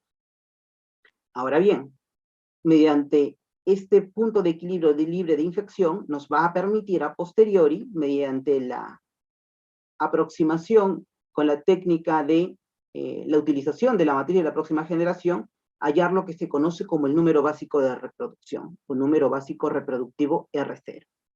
Para el modelo antes presentado, el número básico de reproducción es el que se observa a continuación, ¿no? Como vemos, está en función tanto de las tasas de entrada, lambda, como de las tasas de transmisión y las tasas de incubación. Asimismo, también observamos que depende fuertemente, ¿sí?, de los compartimentos de infectados. A y B, en este caso, se pueden escribir de esta forma. A está relacionado básicamente con el compartimento que maneja las probabilidades de convertirme en sintomático leve, sintomático moderado o sintomático severo. Esta es la forma analítica del R0. Este R0, posteriormente, puede ser sujeto de análisis. Y eso lo vamos a presentar en la última parte. Ahora bien, una característica del modelo que observamos es que la tasa de transmisión era constante. Sin embargo, los hechos biológicos nos apuntan a que esta tasa de transmisión va a depender de la carga viral. Conforme mayor carga viral haya, entonces la transmisión será mayor. Y esta carga viral está definida como una carga viral ambiental, ¿sí? Porque recordemos que básicamente los modelos epidemiológicos que consideran carga viral existen, por así decir, dos niveles, ¿no? El between host, que es el que estamos presentando, en este caso, entre susceptibles o entre posibles hospederos, y aquellos que consideran la carga viral y su dinámica intracelular, o sea, dentro del host, ¿no? En nuestro caso hemos considerado que esta carga viral, perdón, que esta tasa de transmisión dependiente de la carga viral tiene la forma que se observa. ¿Por qué se elige esta forma? En primer lugar, ¿no?, esta forma nos permite observar una dependencia con cierto tipo de saturación por parte de la tasa de transmisión.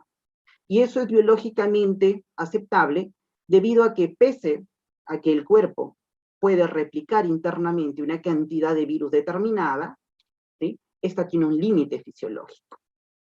A su vez, como estamos tratando en este caso de la carga viral producida por los diferentes estratos de infectados, también va a existir una carga viral ambiental basal, por así decirlo, ¿no? Esta carga ambiental basal va a dar lugar a que exista una transmisión basal o una transmisión constante que también acompaña a esta tasa de saturación. El sistema que se desprende del modelo, ¿sí?, considerando, perdón, una tasa de transmisión, pero ya variable, ¿no?, bajo las mismas hipótesis antes consideradas, es el que se muestra a continuación, ¿no?, con una tasa de transmisión dependiente de la carga viral. Y por otro lado, en este caso la vacunación se estratifica en un nuevo compartimento de vacunados, con el objetivo de analizar cómo es la dinámica de este compartimento en específico. En el anterior modelo se había considerado esta tasa de vacunación con inmunidad total, pero directamente migraban de susceptibles a recuperados. Y se observa también que la carga viral es dependiente, ¿sí?, de los infectados. Quiere decir que cada uno de ellos aporta ambientalmente a la carga de ese ambiente o de ese espacio. Mientras que es eliminada, es depurada, ¿sí?, con una tasa Rho, que viene a ser la tasa de declarancia viral, ¿no?, ambiental en este caso. Para ello también se halla su número básico reproductivo de este modelo con carga viral, y observamos unas características bastante interesantes. Si se observa bien ahí, este es el diagrama de flujo ya del modelo con tasa de transmisión dependiente de la carga viral y con el compartimento de vacunados colocado con un separado del compartimento de recuperados. Igualmente, las características que posee dinámica vital, estas son las características antes mencionadas en la diapositiva, y este modelo, al determinarse los puntos de equilibrio, en primer lugar, el libre de infección, nos permite básicamente hallar el número básico de reproducción. Este es el punto de equilibrio libre de infección, y el número básico de reproducción que se halla a través del análisis de la matriz de la próxima generación es el que se muestra a continuación. Como se observará en este caso, es un parámetro básico de reproducción muy parecido al anterior, con la diferencia que en este caso el que cobra protagonismo es justamente esta tasa de transmisión basal, que es dependiente de la carga viral basal, ¿no? A su vez observamos que cada uno de estos R01, R02, R03 y R0A caracterizan tasas de entrada y de salida de los compartimentos correspondientes, de infectados leves, moderados y severos, igualmente de los asintomáticos. Aquí se observa con mayor claridad esa dependencia de estas tasas con respecto a los parámetros de entrada y de salida de cada uno de estos compartimentos. También se determina la existencia de puntos de equilibrio endémico, ¿sí? Sin embargo, su análisis de estabilidad está todavía en desarrollo, ¿sí? Es por eso que no los he mencionado, por así decir, con mucho detalle. Sin embargo, el análisis de estabilidad y el análisis de simulación son complementarios. Es así que en una primera instancia ya se encontró la estabilidad del punto de equilibrio endémico para el modelo básico que se observó al inicio. Y las simulaciones para dicho modelo básico es la que se muestra en la presente diapositiva, ¿no? Este es el comportamiento de todas las poblaciones, con un R0 de 6.28, ¿no? Para el caso de, estas son las curvas de solución para el caso endémico. En más detalle, se observa que los infectados tienden a estabilizarse justamente en el punto de equilibrio endémico, y este diagrama de fase entre latentes y susceptibles fue corrido con alrededor de 10.000 días en el tiempo, y al parecer, al menos de forma gráfica, este sería el punto de equilibrio endémico, ¿no? Que se puede ser determinado analíticamente porque la forma ya está determinada. A su vez, se sometió ello a un análisis de sensibilidad mediante este diagrama de tornado. Y este diagrama de tornado nos muestra algo muy interesante, ¿no? Que nuestro R0 para el modelo básico es muy sensible tanto a la tasa de vacunación como a las tasas de flujo de entrada y las tasas de recuperación. Inversamente proporcional a la vacunación y a la tasa de recuperación. Y directamente proporcional a la tasa, al flujo de entrada de la población y también a la tasa de transmisión. Ello nos daría ya luces de el análisis de sensibilidad computacional posterior al cual se llevó a cabo. Y también nos daría algunas directrices sobre a dónde apuntar si es que quisiéramos nosotros controlar esta epidemia. Aquí se observa, justamente se seleccionó en función a ese análisis de sensibilidad de parámetros para el número básico de reproducción, se seleccionaron algunas de las variaciones que sufre la curva de infectados leves con respecto a la variación de cada uno de estos parámetros. Como se observa, conforme aumenta la tasa de entrada, entonces la epidemia tiene un pico mucho mayor, ¿no? Y en un tiempo también menor, ¿no? Es más rápido y mayor el pico de infectados. La misma relación con respecto a la tasa de transmisión, conforme aumentemos el valor de la tasa de transmisión, se observa un desplazamiento tanto temporal como en cantidad de infectados, ¿no? Mayor cantidad de infectados en menor tiempo. 2 minutos, Pedro. Ah, ok. Y lo mismo se corrobora con las tasas de vacunación. Bueno, no quería dejar tampoco de pasar la oportunidad para mostrar que este trabajo que se está llevando a cabo es un trabajo bastante completo, porque no solamente se está analizando desde el punto de vista cualitativo o el sistema de ecuaciones, sino que también se ha pensado en el desarrollo de una interfase de usuario, ¿no? Y esta interfase de usuario ya está desarrollada para el modelo básico, ¿sí? Está desarrollada en lenguaje R, ¿no? Y eso va a permitir, por ejemplo, al usuario final, tratar de mostrar diversos escenarios, ¿no? De acuerdo a la variación de estas tasas. Este es el gráfico para el modelo con carga viral, ¿no? Algo que resulta interesante es observar, por ejemplo, esta curva que observan en verde o en turquesa, ¿no? Se parece mucho, ¿no? Ajusta mucho la forma, me refiero, a la tendencia que debería mostrar empíricamente la carga viral con respecto a la gravedad de los síntomas y la cantidad de infectados que se producen en una epidemia, ¿no? Entonces, ello nos llevaría que cualitativamente se está acercando bastante a lo que queremos modelar a futuro. Ahora bien, estas son algunas conclusiones, y para finalizar, como podrán observar, el trabajo está aún en desarrollo. Falta todavía completar el análisis de estabilidad local, básicamente para el modelo ya perturbado. Esto se ha hecho un poco más largo de lo que se pensó, porque se encontró la existencia de algunos puntos de equilibrio endémicos, ¿sí? Mayor que el que se esperaba. Entonces, por cada uno hay que hacer un estudio particular.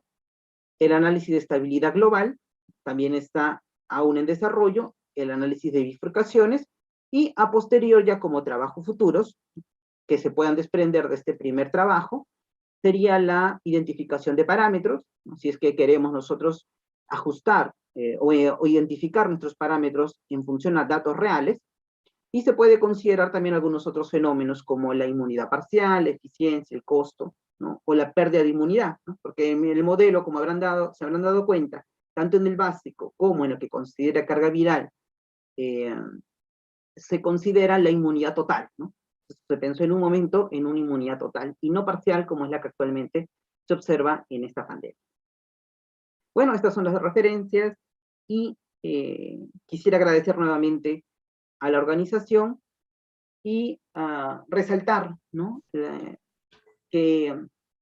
Resaltar básicamente esta interacción que se da ya desde hace varios años, ¿no?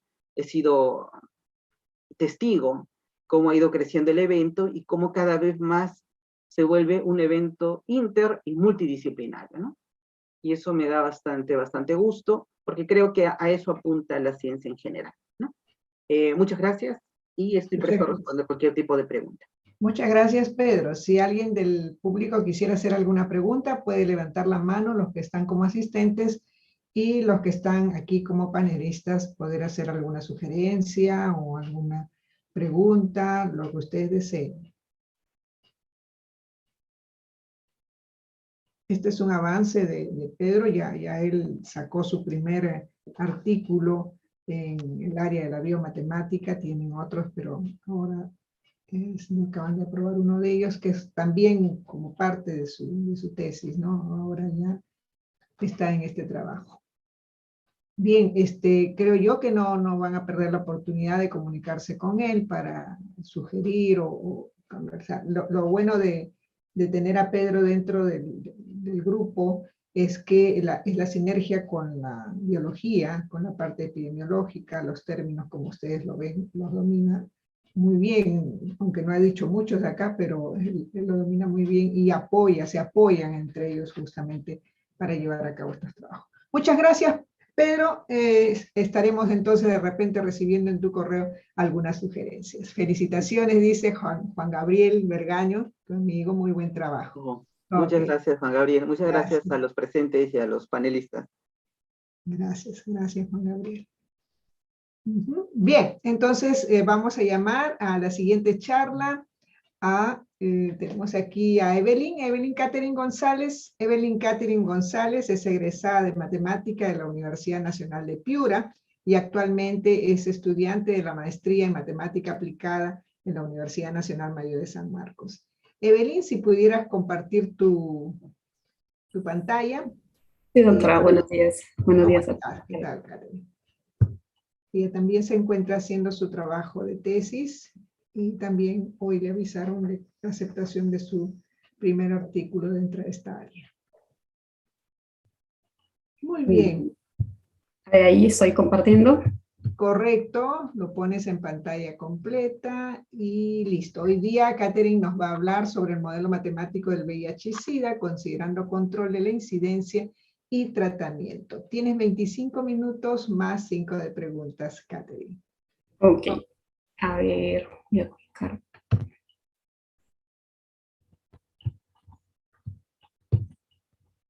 Ahí se visualiza, ¿verdad? ¿Verdad, doctora? Bien. Correcto. Muchas gracias, doctora. Muy buenos días a todos los presentes aquí en el Seminario Internacional de Biomatemática, ¿no? El 16º, ¿no? Y bueno, pues agradecerles a los organizadores por aceptar mi trabajo para poder darles a conocer un poquito lo que estoy avanzando respecto a mi trabajo de tesis de fin de máster en la Universidad Nacional Mayor de San Marcos, que justamente estoy siendo asesorada por la doctora Roxana, y que, bueno, pues en todos estos meses nos hemos encontrado varias cositas, así que voy a compartirlas y a lo mejor al finalizar mi exposición, pues tener alguna recomendación de parte de ustedes, ¿no? O alguna crítica, o ya luego ustedes me dirán. Bien, en este caso mi trabajo le he titulado aquí, Modelo Matemático del VIH-Sida, considerando control de la incidencia y tratamiento. Bien, voy a empezar primero haciendo recordar un poquito sobre el VIH-Sida. Este es un virus que ataca justamente el sistema inmunitario, ¿no? Y debilita las defensas, en este caso, contra muchas infecciones, Y bueno, pues más que todo para personas que tienen algún tipo de cáncer, pues, u otra enfermedad crónica, eso hace que justamente su estado de salud empeore, ¿no? Cada vez más. La fase más avanzada, como ustedes bien saben, de la infección del VIH, pues ya es justamente cuando llegan a tener el SIDA, y que para llegar a esa fase, pues pueden tardar muchos años en manifestarse. Sin embargo, las personas con SIDA pueden contraer ciertos tipos de otras infecciones, otras enfermedades, y bueno, pues eso va a hacer que se agrave más su situación. La forma de contagio, bueno, pues se transmite a través de intercambios líquidos corporales de las personas infectadas, ¿no? Por relaciones sexuales o en este caso por la sangre, ¿no es cierto? También de madre, también cuando está embarazada, también le puede pasar el virus al hijo. Y bueno, pues el impacto que tiene el tratamiento, es importante tener en cuenta que las personas con VIH, ¿no? Que reciben el tratamiento, según la Organización Mundial, en este caso la ONU-SIDA, ¿no? Ya tiene prácticamente como regla que todas las personas que tienen el virus, pues tendrían que tratarse, ¿no? Para evitar justamente que se siga propagando más la enfermedad y así tener controladas a esas personas. Pero sin embargo, hay muchas personas que no tienen el tratamiento o no saben del tratamiento o no saben que tienen que llevarlo. Entonces, es ahí como que el virus se va expandiendo cada vez más. Entonces, por más que es necesario tener acceso o las personas que tienen el virus deberían de tener este tratamiento, aún así no se conoce del todo. Y bueno, pues prácticamente el virus aún sigue, ¿no? Entre nosotros. Entre los datos estadísticos, bueno, pues 37.7 millones de personas vivían con el VIH en todo el mundo hasta finalizar el 2020. Se produjeron hasta fines del año pasado 1.5 millones de nuevas infecciones. 27.5 millones de personas que vivían con el VIH tenían acceso a la terapia antirretrovírica, y la cobertura de tratamiento principalmente para los niños y para adolescentes en el 2020 solo fue del 54%, ¿no? De todos ellos. Bueno, pues además, hasta fines del 2020, pues fallecieron 680,000 personas. Asimismo, con todas estas cositas que he mencionado, pues ya han habido muchos modelos o trabajos de artículos en la cual han ido ya aportando muchos investigadores a cuál sería un modelo que más o menos nos dé información, dependiendo de lo que querían responder ellos. Pero en sí, pues este modelo lo podemos relacionar justamente con el modelo SI, ¿no? Modelo SI. En sí es un modelo base, por decirlo así, ¿no? Porque los que tienen el virus, pues al final, si tienen el VIH, pues no van a poderse recuperar, van a tener el virus. De hecho, a medida que va a pasar el tiempo, pues, al final van a morir teniendo el virus, ¿no? Entonces, bueno, pues el modelo principal sería el SI. Como ustedes recordarán, pues la población puede presentar dos estados epidemiológicos, susceptibles, infectados, y si un individuo es contagiado, pues no puede recuperarse, ¿no? Entonces, cada individuo tiene el mismo número esperado de contactos, por ende la tasa de transmisión sería beta. Bien, entonces, si este modelito, ¿no? Nos da una cierta información, ahora, ¿qué pasa si es que nosotros queremos un poquito ampliarlo, por decirlo así, ¿no? Entonces, podemos considerar un compartimiento más, por decirlo así, pensando en que podamos responder otras cosas respecto a a la enfermedad. Entonces, se podría considerar pues un compartimiento que le he denotado aquí como A, que podría ser, por ejemplo, aquí los infectados que tienen el virus, pero luego los que ya tienen ya llegan a la fase del SIDA, ¿no? Entonces, se tendría una nueva tasa y nuestro modelo podríamos un poquito más ampliarlo y contestar muchas otras cosas, ¿no? Realizar una dinámica y bueno, y con ello poder justamente obtener cierta información importante, ¿no? Ahora, podemos todavía, supongamos, si queremos responder cosas respecto al tratamiento, ¿no?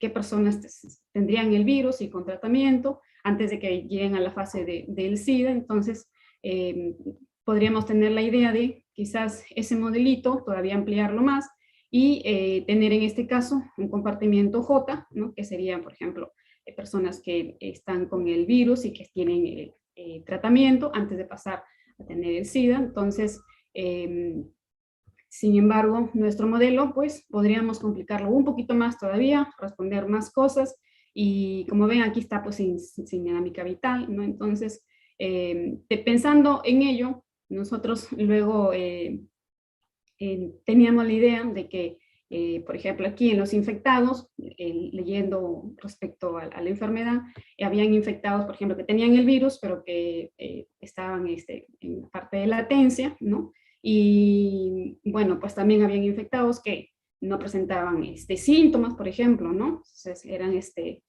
asintomáticos, ¿no? Luego con latencia lenta, con latencia rápida. Entonces, la idea vino por ahí de realizar un poquito nuestro modelo con más compartimientos para poder responder a lo que nosotros queríamos, que era, por ejemplo, por decirlo, ¿no? ¿Qué tan importante es llevar el tratamiento, ¿no? Por ejemplo, luego pensamos en analizar un poquito más nuestra tasa, aquí por ejemplo beta, ¿no? Pero ¿qué pasa si a esta tasa le ponemos un tipo de control, por ejemplo? Entonces, pensando en ello, en la parte de la tasa, miramos un poquito que podíamos, por ejemplo, tener una tasa con una parte de efecto de reducción. Entonces, nuestra idea fue más que todo involucrar una tasa de transmisión como una función no lineal que involucra un control. Entonces, la interpretación que tendríamos aquí sería más o menos que esta partecita que tenemos aquí, que es el efecto de reducción de la tasa de transmisión, tendría su interpretación geométrica, ¿no? Como ven, esta es una función que es continua, y esta f que le hemos denotado acá, si nosotros queremos ver el control, ¿no? Nos damos cuenta que, por ejemplo, beta prima, ¿no? Si nosotros lo variamos, entonces toda esta expresión tendría más o menos esta dinámica, y siempre va a tener un tope, ¿no? Por decirlo así, con m aquí que le hemos dado 30. Entonces, el control se vería en que cada vez que nosotros tomamos m30, por decirlo así, ¿no? M una constante, aquí, y queremos ver cómo se comporta f, pues veríamos prácticamente que para ciertos valores de beta prima, toda esta expresión tendría este comportamiento, ¿no? Al final tendría como un tope, ¿no? A lo más aquí, por ejemplo, la línea que está de color negro, que le corresponde beta prima, se va más o menos a quedar, por decirlo así, tope máximo aquí, el beta prima, ¿no? Lo mismo con lo que está de rojo, 0,5 y acá 0,7. Entonces, si a esto le aplicamos en nuestra tasa, prácticamente va a reducirlo, mientras beta va a ir, beta prima va aumentando, ¿no? Esto va a ser un poquito mayor para tener un tope, por decirlo así, y aquí va a haber un control. Entonces, pensando en ello, tuvimos prácticamente la idea de colocarlo en nuestro modelo, que ahorita lo voy a presentar, y no solamente habría ahí, por ejemplo, F, podríamos también, así como lo hemos graficado aquí, para variando, por ejemplo, beta, ¿no? De F respecto a I, porque aquí cuando I es muy grande, pues si se dan cuenta de dónde justamente va a llegar ese tope que les comento. Podríamos hacer también con M, ¿no? Y va a tener prácticamente también aquí un tope para B' en 0.1, ¿no? Bueno, entonces, para cuando I es muy grande.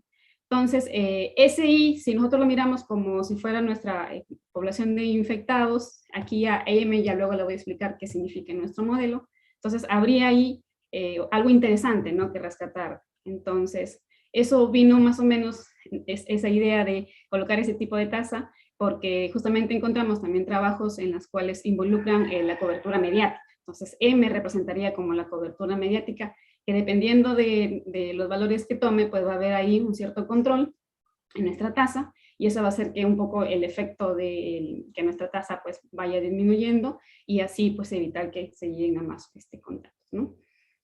O más infecciones.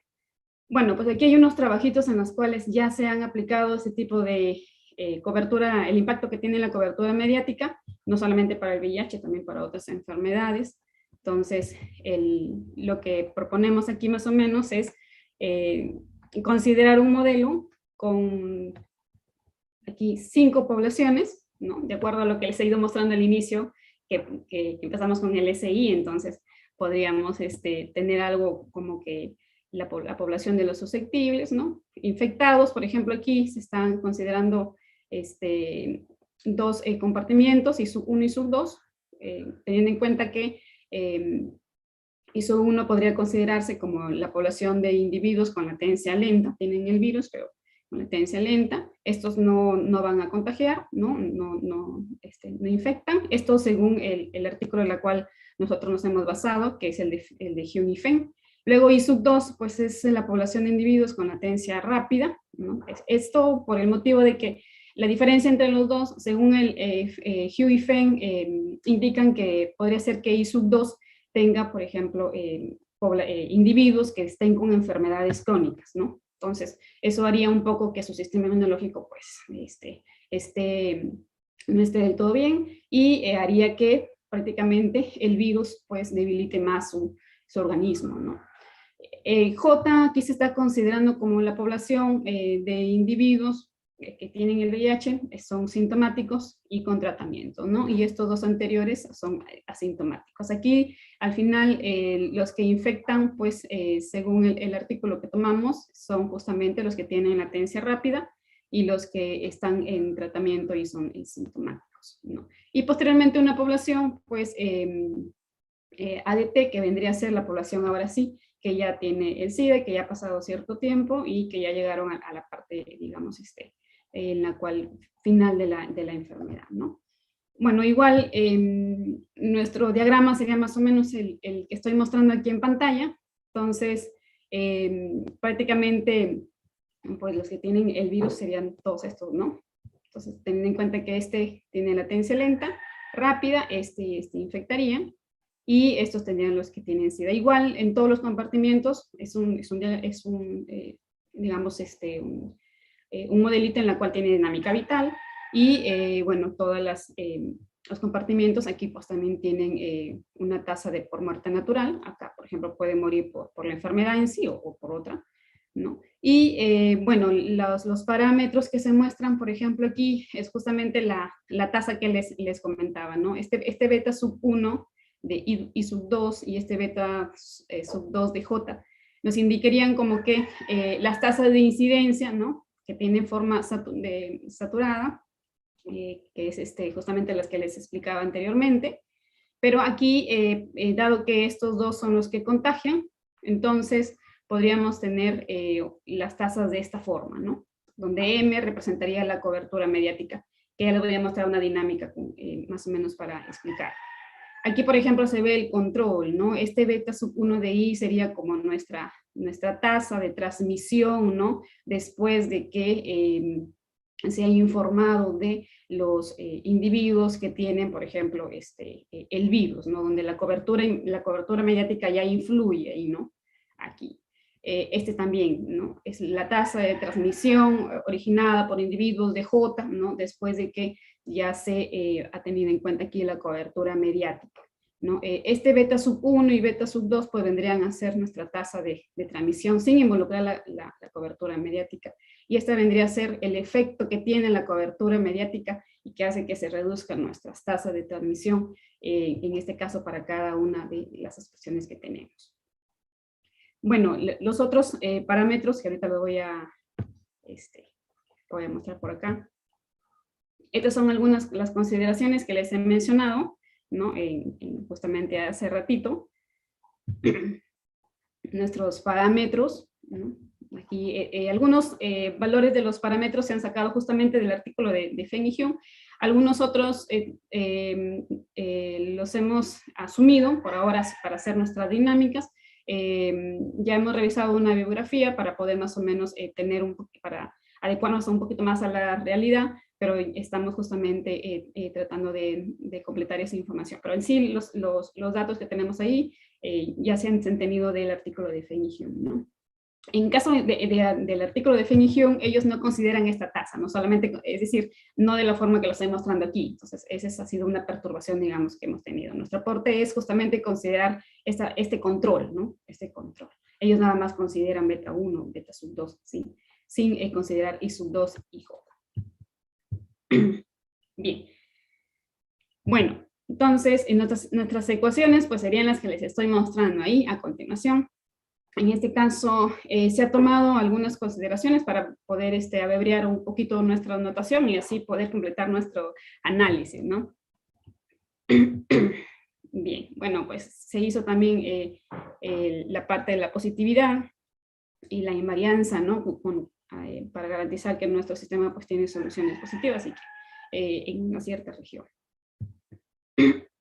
Bueno, se hizo también un poquito para calcular los puntos de equilibrio, teniendo en cuenta esta nueva notación. Encontramos un punto libre de infección que tiene esta forma. Aquí aparece el lambda, que es y mu, ¿no? Tasa por muerte natural. El punto de equilibrio endémico, que tendría esta forma, pero que en sí, al final encontramos, claro, mostramos aquí un teorema en la cual pues garantiza la existencia, la unicidad de nuestro punto de equilibrio endémico, bajo ciertas consideraciones que por ahí encontramos, que depende de nuestro R0 por ahí, ¿no? Donde lo podemos ubicar, y también los parámetros, ¿no? Bien, bueno, la forma en sí que tendría nuestra solución, en este caso J asterisco, que es la variable en la cual depende el resto de variables, pues dependerían prácticamente de otras letritas, nueva notación que hemos colocado por aquí, pero que dependen de los parámetros en sí. Es una expresión muy grande. Y a la hora de hacer la simulación, justamente, pues, comprobamos que cumpliera con nuestro resultado que hemos denotado ahí, y sí, pues efectivamente llegamos a ello. Bueno, el R0, que también lo hemos calculado, este es nuestro R0, depende de los parámetros. Luego entramos a un poquito también, el avance que tengo es la parte de la estabilidad local, en este caso para el punto libre de infección, ¿no? Haciendo el proceso que nosotros conocemos, poner hallar la matriz jacobiana, evaluarlo justamente en el punto libre de infección, y bueno, pues aquí llegamos a este resultado, ¿no? Que nuestro punto E sub 0, ¿no? Va a estar condicionado en este caso. En realidad, claro, la estabilidad se cumple para R0 menor que 1, pero más aún encontramos unas condiciones interesantes, ¿no? En este caso, como estoy mostrando aquí. Y para la parte de de local asintóticamente estable, ¿no? Y bueno, pues aquí sí obtuvimos varias cositas. En realidad, nuestro sistema para hallar la parte de los autovalores según el criterio de Rowe-Hurwitz, ¿no?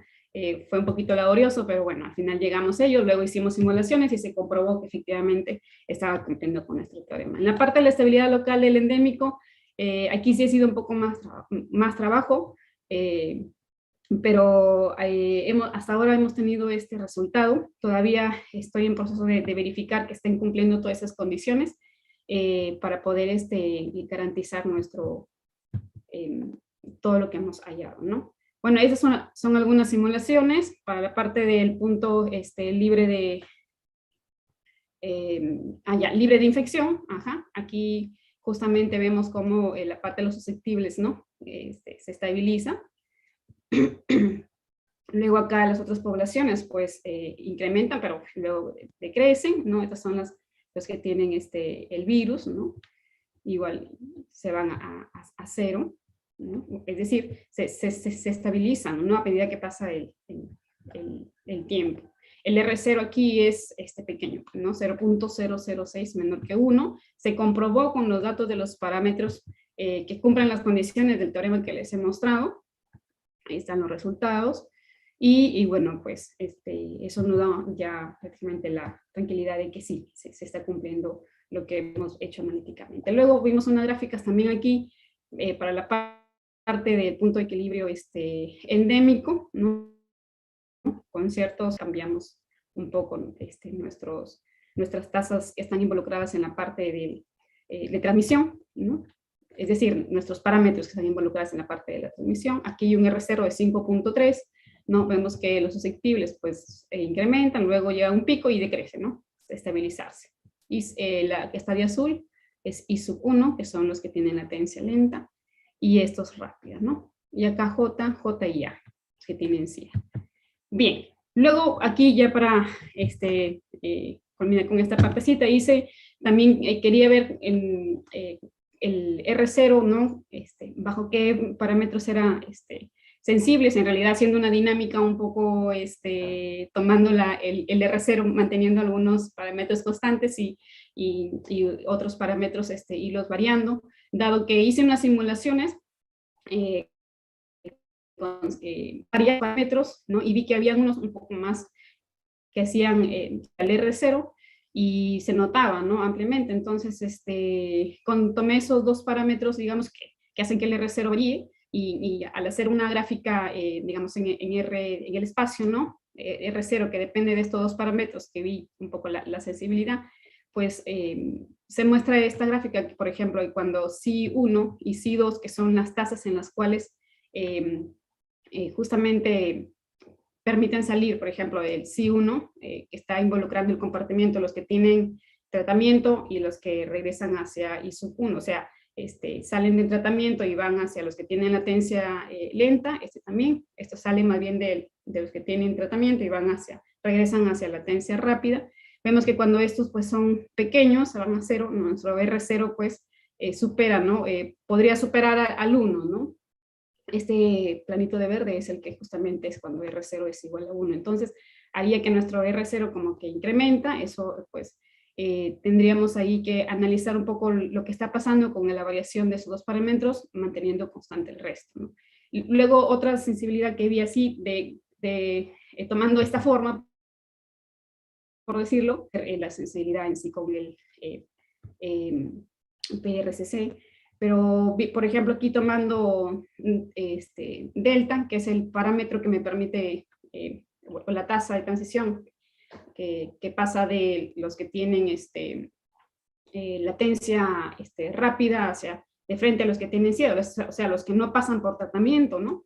Y R, que también sería nuestro parámetro, ¿no? Que pasa de los que tienen latencia rápida hacia el tratamiento. ¿Cuál sería nuestra dinámica si variamos, ¿no? Si mantenemos fijos los otros parámetros y R0 como es sensible si variamos estos dos, ¿no? Entonces vemos igual, cuando se acercan hacia 0, pues nuestro R0 aumenta, ¿no? Todavía faltan más cositas ahí que proporcionar o interpretar más todavía. Y luego, bueno, pues aquí el impacto de la cobertura mediática, ¿cómo se ve? Pues bueno, lo que llegamos a ver es que cada vez que nosotros aumentamos o logramos identificar los infectados, ¿no? En menos tiempo, lo más rápido posible, y logramos comunicar a la población de que hay cierta cantidad de infectados y comenzarles, y los medios de comunicación comienzan a dar las medidas correspondientes para que la gente tome sus prevenciones, entonces llegamos a que la curva va creciendo muy lentamente y de infectados y ¿no? que tienen el virus, y llegan a picos muy bajos. Entonces, de esa manera la cobertura mediática pues tiene un gran impacto, puesto que con ello se pueden tomar otras medidas si es que se logran identificar, se logran reportar y se logran comunicar a la gente lo antes posible cuando hay menos infectados, y de esa manera la gente pues comienza a tener más precaución para que evite contagiarse, ¿no? Entonces aquí, este es I1, por ejemplo, que varíe la cobertura mediática, que es un número de personas infectadas que se logran identificar lo antes posible, y mientras se logran identificar personas que tienen el virus, y a partir de ahí comienzan a informar a la población, entonces las curvas van a crecer lentamente y van a llegar a puntos cada vez más bajos, ¿no? Sí. Sin embargo, cuando se logra identificar tardíamente pues una cantidad mayor de infectados, pues nuestras curvas pues, van a crecer muy rápido y los picos van a ser muy altos en menor tiempo. Bueno, eso es un poquito lo que quería compartirles. La verdad, hay muchas cosas todavía que conocer aquí. Estamos trabajando para la parte de completar la parte de estabilidad local del punto de equilibrio endémico para verificar que cumple todas nuestras condiciones. Y bueno, ya pasar a la parte de estabilidad global y bifurcación a lo mejor, ¿no? Bueno, no sé si, yo creo que ya estoy con el tiempo. Sí, Catherine, muchas gracias, Catherine. Sí, hay que mencionar también que si bien las simulaciones son un apoyo, en realidad nos pueden también mostrar cosas extrañas, ¿no? Entonces, cuando hacemos las simulaciones, no lo mencionó Catherine, algunas veces tenemos que hacerlo con un tiempo bastante grande porque pueden aparecer por ahí cosas que nos dejan observar de que pues estamos tal vez por muy buen camino, o hay que hacer ajustes a como ella lo mencionó, algunos todavía de las condiciones, y ahí estamos trabajando para hacerlas más finas y por lo tanto el resultado más fuerte. Muchas gracias, Catherine, por tu intervención. Has dejado mostrar cómo es que va el avance de alguna de las partes de tu tesis, pues son varias, y esperamos pues muy pronto continuar con este trabajo y culminarlo. ¿Okay? Muchas gracias, Catherine. Te agradecemos bastante. Gracias a todos. Okay. A menos que haya alguna pregunta en el público, alguien que quiera, y si no, comuníquense con Catherine, se lo comunican conmigo y yo le envío a Catherine las consideraciones o recomendaciones que ustedes crean necesarias. Claro, estaría atenta, yo encantada de poder leer alguna recomendación a lo mejor. Ok, Catherine, saludos por allá por Piura. Gracias a todos. Chao.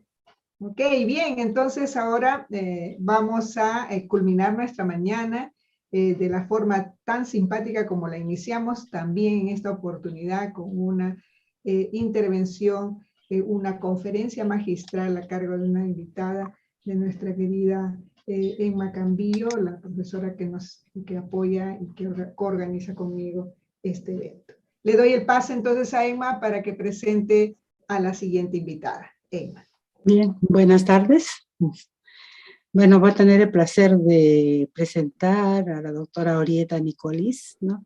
Ella es doctora en estadística, ella es profesora de la Universidad Andrés Bello de Viña del Mar, Chile, ¿no? Ella tiene muchas publicaciones, entre ellos lo de investigaciones sobre modelización espacio-temporal, estadística espacial, machine learning e inteligencia artificial. Hoy día ella nos va a disfrutar con una charla sobre los métodos de Machine Learning para el diagnóstico y análisis de imágenes médicas. Bien, yo dejo con ustedes a la doctora Orieta Nicolis, ¿no? Para que pueda presentar, ¿no? Y también agradecer a Miguel Uribe Paso, que es el que permitió poder llegar a Orieta para invitarla a esta exposición. Dejo con ustedes a la doctora Orieta Nicolis. Muchas gracias, Emma, y muchas gracias a todo el comité organizador para invitarme a exponer mi trabajo en esta charla, en esta jornada, en este seminario así importante. Y muy feliz de compartir con ustedes mi trabajo y contarles un poquito lo que estoy haciendo. Y les voy a compartir la pantalla. Sí, ¿pueden compartir? Aquí tengo mi presentación. Vamos a ponerla en modalidad de presentación. Ajá. Sí. Sí, hoy le voy a hablar, listo. Hoy le voy a hablar de la técnica de Machine Learning para el análisis y la detección de imágenes médicas. Yo soy estadística, pero como 25 años atrás me titulé en economía y hice una tesis sobre redes neuronales. Y ahí tomé como una dirección más matemática y me apasioné de las redes neuronales y del Machine Learning. Después, hice un doctorado de estadística en el 2000 y de ahí comencé la parte de análisis espacio-temporal y elaboración de imágenes también con la técnica estadística. Y ahora mi objetivo es cómo juntar la parte estadística, matemática, con la parte más informática computacional, visto que trabajo en un departamento de computación. Y los trabajos que voy a presentar son en conjunto con mi estudiante de tesis de doctorado, Diana Lodoño, con algunos estudiantes de pregrado y posgrado, pregrado como José Martínez, y algunos colegas como Luis Carro y Billy Peralta, que es colega appunto de la Universidad de Andrés Bello y Luis Carro de la Universidad de Temuco en Chile. Los dos trabajos que quiero proponerle, visto que appunto se trata de un seminario con aplicaciones más en medicina, son una donde voy a utilizar una técnica de aprendimiento no supervisado y de deep learning, aprendimiento profundo, para la identificación de COVID con rayo X. Y la otra es la clasificación de lesiones en la mamografía, en la imagen mamográfica, usando técnicas fractales y misura de textura. La primera, en realidad, es más de tipo computacional, y la segunda, un parámetro que son estadísticos con técnica de computación. Para introducir un poquito el tema, le explico de qué se trata, cuál es la diferencia entre Deep Learning y Machine Learning o inteligencia artificial. Inteligencia artificial incluye el Machine Learning y el Deep Learning, en cuanto se define como todos los algoritmos que se hace con un computador y que intenta de imitar el cerebro humano. Entonces, el ser humano en la tomar sobre todo decisiones, en el procesar los datos, en el aprendimiento. Por eso muchas veces nosotros hablamos de learning o deep learning. Y un subjunto de la inteligencia artificial es el machine learning, que son técnicas que aprenden de los datos como de manera bastante similar a un cerebro, y aprende datos con ejemplo, continuando dándole ejemplo, aprende datos y puede tomar decisiones, que sea de predicción o de clasificación o otro tipo de decisiones. Y otro subconjunto de técnica es el deep learning. El deep learning, appunto, se define un conjunto de algoritmos que son aún más complejo, en cuanto tiene mucha más conexiones e imita probablemente aún mejor el cerebro humano, porque imita con mucha más complejidad, intenta de elaborar los datos con un nivel de complejidad muy alto. Ahora, para darle un poquito una idea, le muestro esta figura donde se diferencia, como aquí puede ver, lo que se llama neural network simple, una simple neural network, donde que yo en realidad con esta simple neural network trabajé como 25 años atrás, publicando artículos, libros, así, pero en realidad cuando trabajaba con esta neural network simple no había muchos datos. Al día de hoy tenemos grandes bases de datos, la necesidad de alta computación, entonces necesitamos redes mucho más complejas que se llama Deep Learning Neural Networks. ¿Qué significa simple Neural Networks o Deep Learning? En realidad, una red neuronal está formada de diferentes capas. Normalmente hay una capa de input donde se pone todos los datos. Hay una capa de output donde da una respuesta a los inputs que le se da. Puede ser una predicción o una clasificación. Y después hay capa intermedia.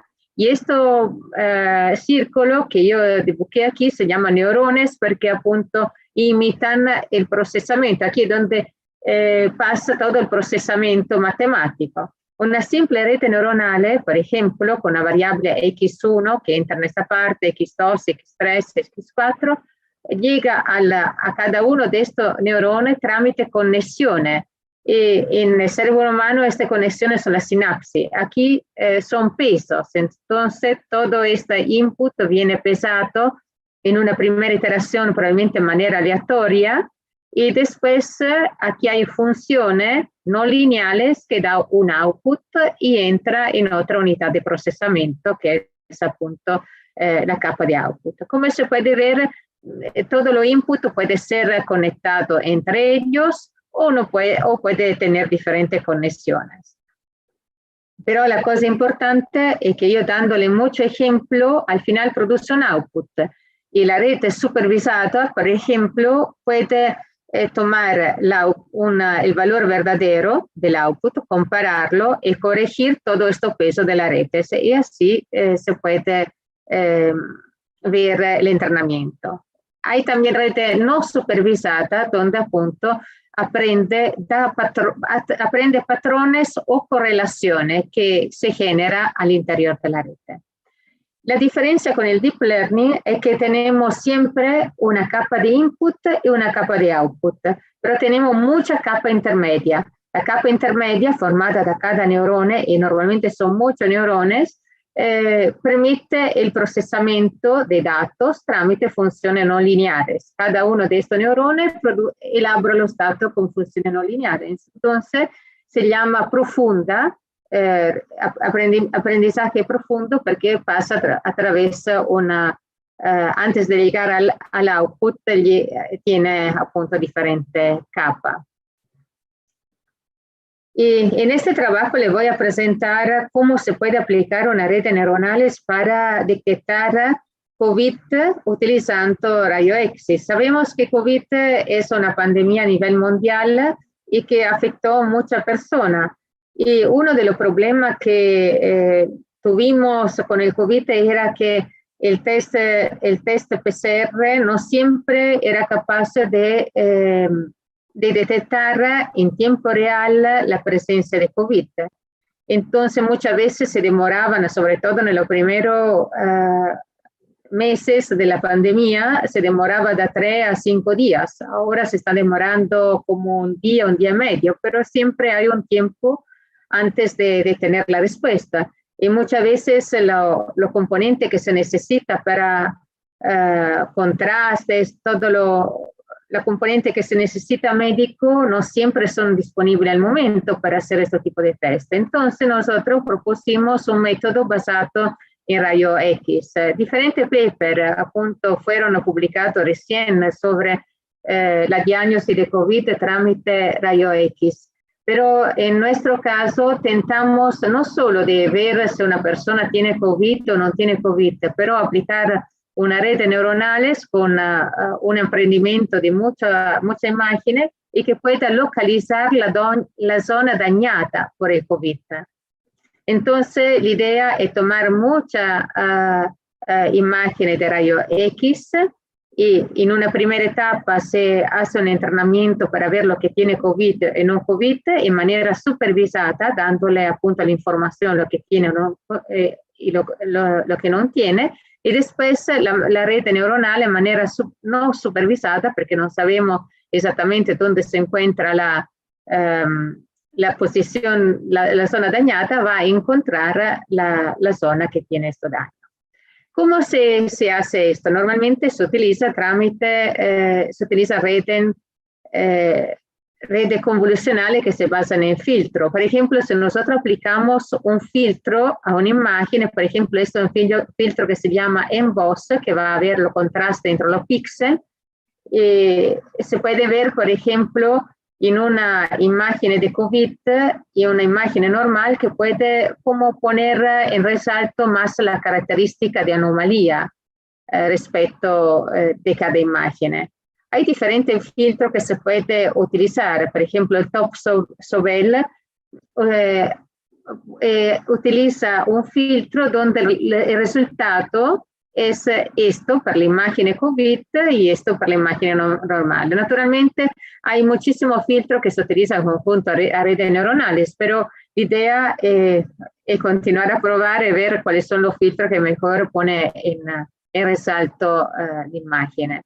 Y en este caso, por ejemplo, se puede ver que el emboss es un poquito más adecuado para poner en resalto anomalías o eventuales COVID en una imagen de rayo X. Entonces vimos un poquito la literatura. En literatura en los últimos años, sobre todo en el 2020, 2021, se utilizaron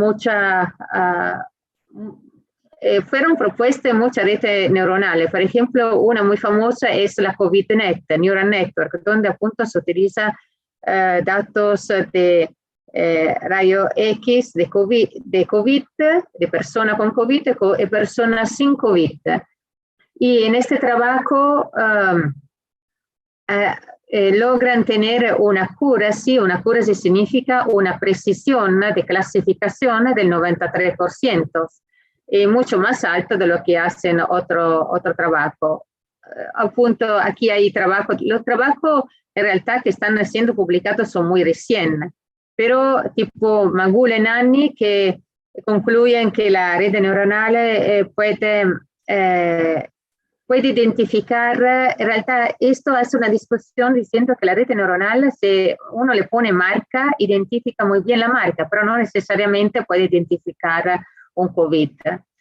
Y así hay muchos otros artículos, pero la mayoría de los artículos como intenta diagnosticar la persona con COVID o sin COVID, pero no hay paper hasta ahora que pueda identificar la zona exacta de donde se encuentra la lesión por COVID, o si se trata de una neumonía y que no es relacionada a COVID.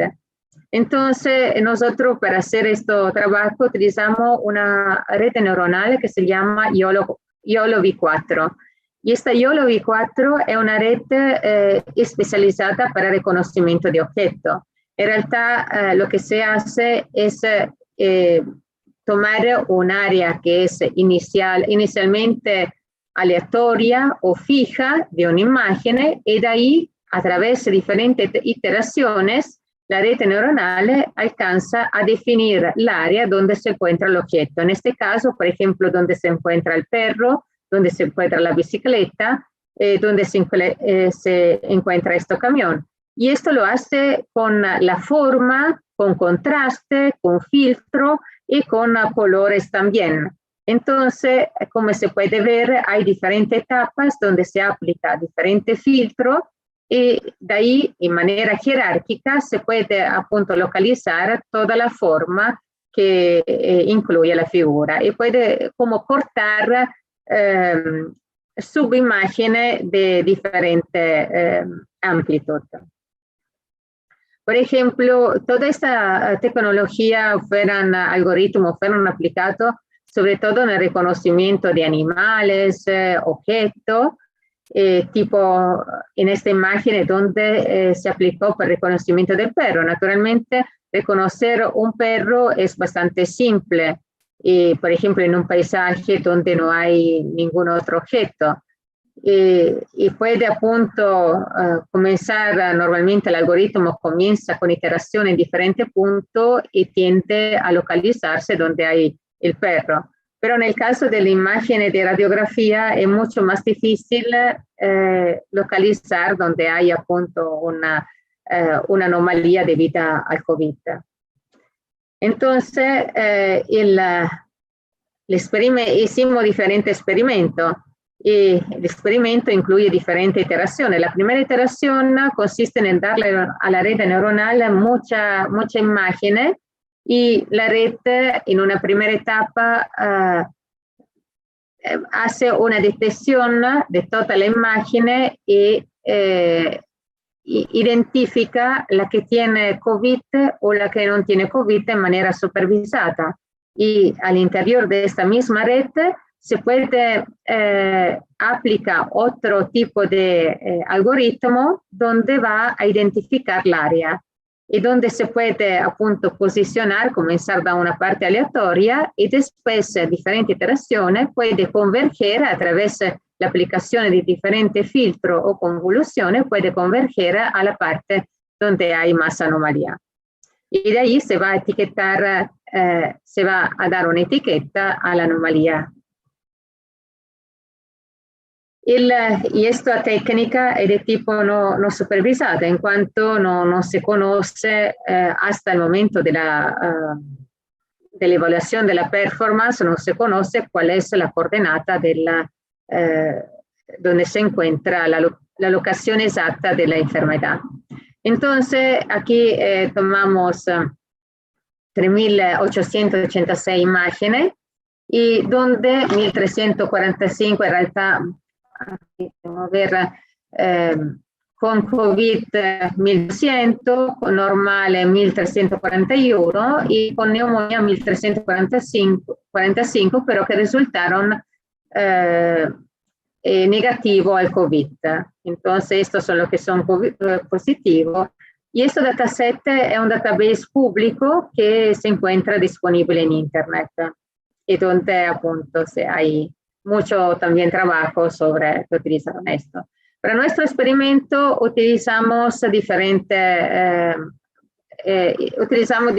técnicas. En realidad, utilizamos un experimento que llamamos experimento 1 y 2, donde le dijimos que tenía la red que inicializarse en una zona central cerca de la columna vertical. En el experimento 3 le dijimos de tomar aleatoriamente una cualquier área que se encuentra en el espacio. Y en el experimento 4 le dijimos de tomar en realidad un área que sea alrededor de los pulmones, donde se piensa que en esta área sea más probable que tenga lesiones debidas a COVID.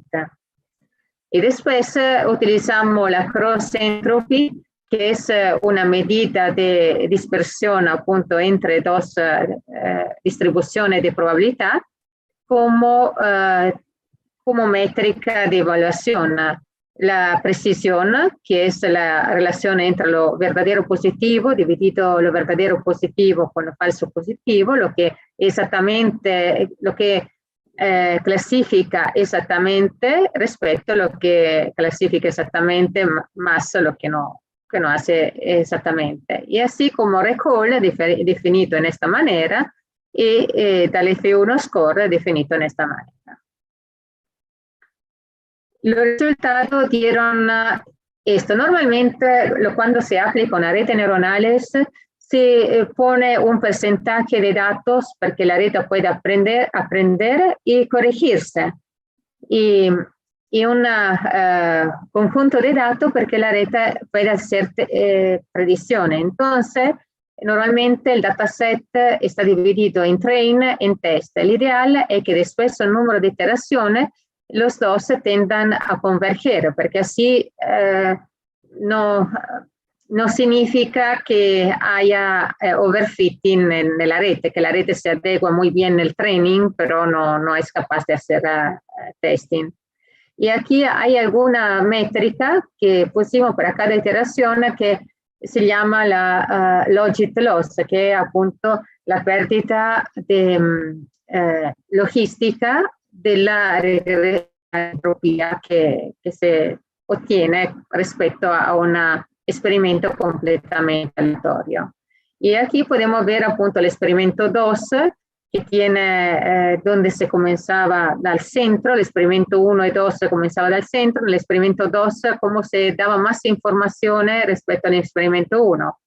Y después el experimento 3 donde era bastante aleatorio, el experimento 4. Esto gráfico me indica que la red comienza appunto con un alto error, perché appunto esto loss me da l'errore, con un alto error almeno nell'esperimento 2, 3 y 4, y después va convergiendo a este error mucho más pequeño para los training set. Y aquí comparamos en realidad los diferentes experimentos. Era mejor comenzar de una zona central, de una zona lateral para identificar el área y para hacer esta identificación de objeto. Y la mayor parte de los resultados más positivos me dijeron que appunto era mejor utilizar partir de la zona central o cerca al centro. Y aquí me dieron el mejor resultado. Y todo esto resultados fueron comparados appunto con una localización aleatoria de la enfermedad, que es, por ejemplo, voy a tomar la zona con COVID y aleatoriamente voy a seleccionar un área. Entonces, respecto a seleccionar aleatoriamente, aquí tengo como una ganancia de la performance. Y por eso estos resultados son los más bajos y estos de los experimentos son los más altos. Todos son bastante parecidos en realidad, comenzando dal centro, comenzando dal lato, son bastante parecidos, pero superan mucho a la parte completamente aleatoria. Y prefiriendo, no se sabe mucho por qué, pero prefiriendo appunto la parte que es más cerca a la columna vertebral. Por ejemplo, aquí se puede ver cómo corre el algoritmo en una imagen que es COVID, por ejemplo, la primera, en una normal y una con neumonía. Y como se puede ver esto en el experimento 1 que hicimos, y aquí se puede ver que la imagen tiende a localizarse cerca de la columna principal y no de la columna vertebral en todos los casos. En el experimento 2 podemos ver también que partimos de la columna vertical y nuestro algoritmo tiende como a moverse más hacia arriba o hacia abajo. Y en algunos casos probablemente a moverse un poquito más al lado. Y en la parte, por ejemplo, de experimento donde tomamos de manera aleatoria la zona de inicialización, podemos ver que, por ejemplo, para el COVID siempre está del lado del pulmón, entonces tiende como a localizarlo donde hay la lesión. Cuando nella parte normal va in una zona o la otra en manera aleatoria, y en la parte de neumonía también es bastante más aleatoria y aún más cerca a la columna vertebral, o más parecido probablemente al caso de COVID en algunos casos. Esto es el caso donde nosotros comenzamos a inicializar cerca de la columna vertebral y aquí podemos ver cómo se mueve nuestro algoritmo en cada iteración. Y podemos ver, por ejemplo, que en la parte normal la zona pasa aleatoriamente de la parte central, siempre de la parte lateral, pero se mueve también al central, pero en este caso no se mueve al central porque la lesión appunto se queda en los pulmones. Y así también la diferencia con el caso de neumonía. Y esto nos permitió determinar bastante bien la imagen que tenía COVID, y esto se puede hacer en tiempo real, detectar la presencia de COVID, y llegamos como a 97% de correcta clasificación, y logrando también una reducción de esta métrica del logit loss, que es correlata a la entropía cruzada, del 88%. Y naturalmente, y toda esta técnica fue hecha sin naturalmente no supervisionada, entonces puede ir independientemente del apoyo del médico. Lo que queríamos hacer próximamente es ver appunto cómo explicar todos los resultados con un médico, con el experto que nos diga por qué pasa eso, porque appunto en una zona, partiendo de una zona o dando indicación a la red neuronal cuál es la zona donde tiene que partir, los resultados pueden ser. Y también queríamos aplicarlo a más figuras y ver también figuras con diferentes. Aquí son las figuras que nosotros utilizamos, pero appunto ver diferentes tipos de figuras. Esta imagen también estaba como etiquetada con femenino y masculino y no dio ninguna diferencia significativa en la detección. Y la habilidad de detectar fue significativa en los dos casos. Estas son algunas referencias que tomamos para este trabajo. Y en el caso de COVID estamos también aplicando, visto que alguna charla antecedente era sobre la epidemiología, el método epidemiológico para la predicción de COVID o para la propagación de COVID. Nosotros hemos trabajado también en el ámbito de COVID, sobre la predicción espacio-temporal de COVID en la región metropolitana, utilizando datos de grafo, que cómo miraban los postamientos de la persona de una región a la otra, y se veía cómo se podía propagar día por día el COVID. Y también hicimos un modelo de localización de asignación de ambulancia en función de la predicción de COVID, mediante un modelo de optimización matemática. Trámite siempre con el profesor Billy y con estudiantes de nuestro magíster en ciencia de la computación. Otras imágenes que le voy a mostrar, la otra aplicación, se trata de la clasificación de lesiones en mamografía, en máquinas de mamografía, usando técnicas fractales y misura de textura.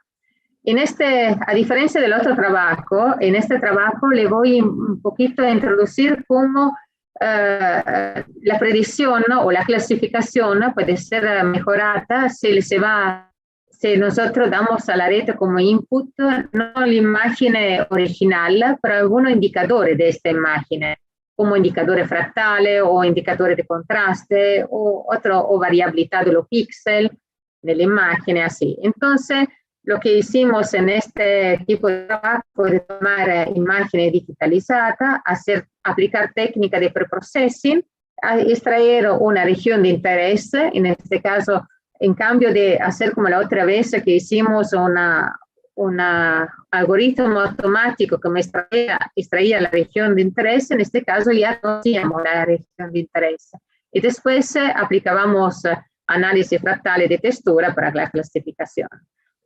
Para este experimento utilizamos siempre un database que es disponible en Internet y es el MIAS Dataset, Mammographic Image Analysis Society. Y este es un database que fue creado en España de algunos investigadores. Y la imagen tiene 50 micropíxeles y con 8 bits de píxel, tiene alguna característica, son 322 imágenes digitalizadas, entonces con esta poca imagen no podíamos aplicar un deep learning, porque se aplica normalmente a datos mucho más complejos, con mucho más datos, y cada imagen tiene 1024 por 1024 píxeles. Y las imágenes que están en Internet están appunto clasificate secondo la lesión, que son del tejido, que es si se trata de un tumor, un cáncer benigno, maligno, o se appunto no tiene lesión y es una mamografía normal. Y después están etiquetadas también a segunda que son que tiene masa grasa, densa, granular. Y estas son las características de la imagen. Y nosotros en este trabajo en realidad no utilizamos esta característica, utilizamos solo la característica si se trataba de un cáncer benigno, maligno o normal. Y la idea era solo ver cómo la técnica estadística podía ayudar en la clasificación. Entonces la primera idea, primero preprocessing que hicimos fue extraer como cortar todo lo que era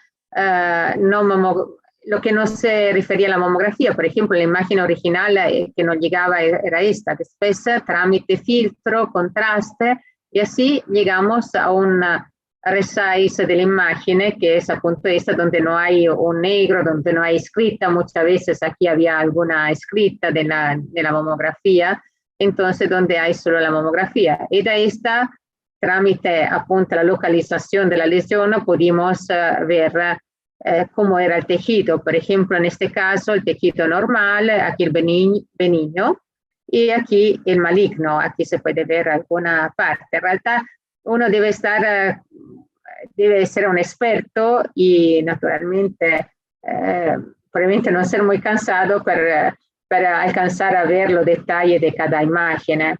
Entonces, la idea es de ver cómo podríamos ayudar a apoyar al experto médico que va a tener que analizar probablemente mucha mamografía todos los días, y a ver cómo podríamos darle un sistema automático que pueda dar una sugerencia de clasificación. En este caso, ya se vio en literatura que el tejido mamario tiene como características fractales. Que esto significa, la característica fractal significa que la característica estadística o de distribuciones van a ser la misma en cada escala de resolución. Entonces yo puedo y es invariante en la escala. Entonces yo puedo tomar una imagen, ponerle un zoom siempre más grande y puedo ver que la característica se repite. Entonces la idea viene de algunos trabajos que hice algunos años en Georgia Tech, en Estados Unidos, con la wavelet, y donde estimamos la dimensión fractal con la wavelet y pudimos ver appunto cómo en diferentes escalas de resolución, calculando coeficiente wavelet, se podía ver esta invarianza. Y hay diferentes tipos también, además de la wavelet, hay diferentes tipos de estima de la dimensión fractal. Uno de estos es el box counting. Entonces se puede ver y se puede dividir la imagen en muchos cuadratitos y de ahí ver appunto la relación que hay entre el número de puntos que hay en el cuadrado y la dimensión del cuadrado, por ejemplo. Y después hay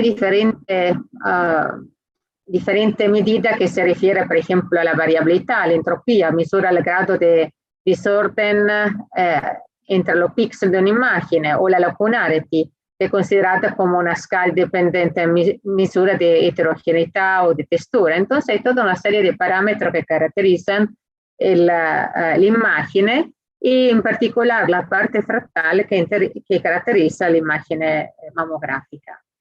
Después hay diferentes tipos de preprocessing de datos que se utiliza para una imagen, que es el Gray Level Coherence Matrix.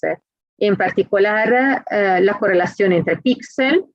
Esto punto esto son el valor del píxel, el color sobre todo del píxel, y J es la posición del píxel. Entonces se va a tomar la correlación, el contraste está entre zonas de colores, la homogeneidad que tiene esta fórmula, la entropía de nuevo, que siempre parte de la Gray Level Occurrence Matrix, que ya la hemos citado antes, y la energía, que es appunto el píxel al cuadrado, el valor del píxel al cuadrado. Y después tomamos diferentes algoritmos de Machine Learning. Entre los más famosos, los más notos son el decision trees, que es un árbol jerárquico para tomar decisiones, basado sobre una representación lógica de if-then. Y después tenemos Random Forest, que appunto siempre es una extensión del Decision Tree, del árbol de decisiones, y también sirve para la clasificación. Y lo bueno de Random Forest es que da también un peso a cada variable que entra como input para poder predecir. Después utilizamos redes neuronales, support vector machine, que son modelos no lineales, lineales o no lineales, que construye un hiperplano de separación entre la clase que se quiere clasificar. Un naive bias, que es siempre un tipo de rete neuronal que se usa para la clasificación. Esto, en realidad, 5 modelos son los más notos en el ámbito del machine learning. Y aquí la idea, el objetivo era clasificar, eran 2 tipos de clasificaciones. Uno era clasificar la mamografía que era cancerógena respecto a la no cancerógena, y la normal. Y la otra era clasificar en la cancerógena lo que era maligna y benigna. Entonces, para los 2 experimentos, como utilizamos esto es un porcentaje de correcta clasificación, se clasifica correctamente una sensitività, una specificità e una accuracy, che sono esattamente true positive, verdadero positivo, dividido verdadero positivo más el falso negativo, true verdadero negativo dividido, y esto indica appunto differenti medida de performance. L'ideal è che todo esto, esta métrica están incluida entre 0,1 o en forma porcentaje entre 0 y 100, y l'ideale è che sia más cerca al 100 o al 1 rispetto allo 0, perché significa che la clasificación è corretta y sabe clasificar correctamente también todo lo caso. En esta tabla yo hice una estadística de todo lo coeficiente, tipo la fractal dimension, la lacunarity, la fractal dimension basada en wavelet, contraste, la homogeneidad. Y aquí para ver un poquito en cada imagen cuál era la media de toda la imagen y cuál era la desviación estándar, la mediana, el mínimo, el máximo, cómo variaba, cuál era la distribución. Entonces, desde el punto de vista estadística, vimos, por ejemplo, que aquí la línea verde representaba la normal, la purple, la magenta, representaba la imagen con cáncer maligno y la blue, la que tenía un cáncer benigno. Entonces se puede ver que hay es bastante simple probablemente ver la imagen desde el punto de vista de los indicadores. Aquí, por ejemplo, la correlación, la energía, la entropy o la fractal dimension. Se puede ver que appunto la verde como se distancia siempre mucho, tiene una distribución muy diferente de lo que son las otras dos.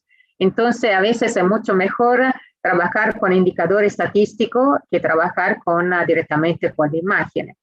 Aunque en este caso se puede ver que no siempre se puede distinguir, por ejemplo, la imagen que tiene cáncer maligno de la benigna. Por ejemplo, aquí la homogeneidad parece que no hay ninguna diferencia. Probablemente la diferencia más importante es la energía, que aquí se puede ver que la distribución appunto es diferente.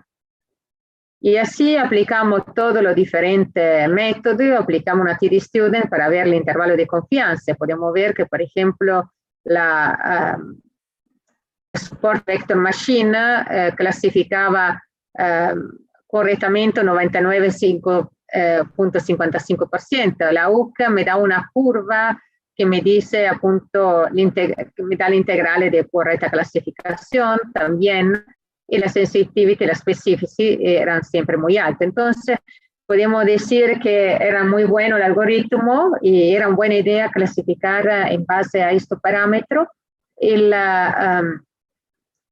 la imagen mamográfica appunto in dos clases.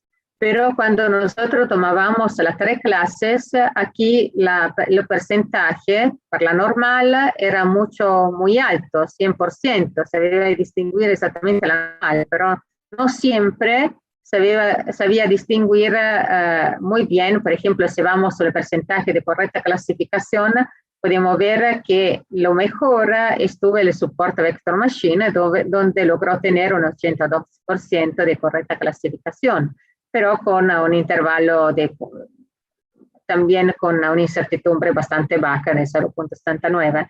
Y también appunto el Decision Tree, bastante bueno, la Naive Bias, la red neuronal, lo que le fue un poquito mal, le fue Random Filter, pero appunto peoró un poquito la parte de clasificación en maligno y benigno debido a las distribuciones.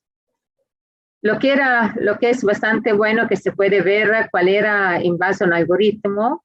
Por ejemplo, el Support Vector Machine, que fue bueno, se puede ver cuál era la variable más importante que influía más en la clasificación.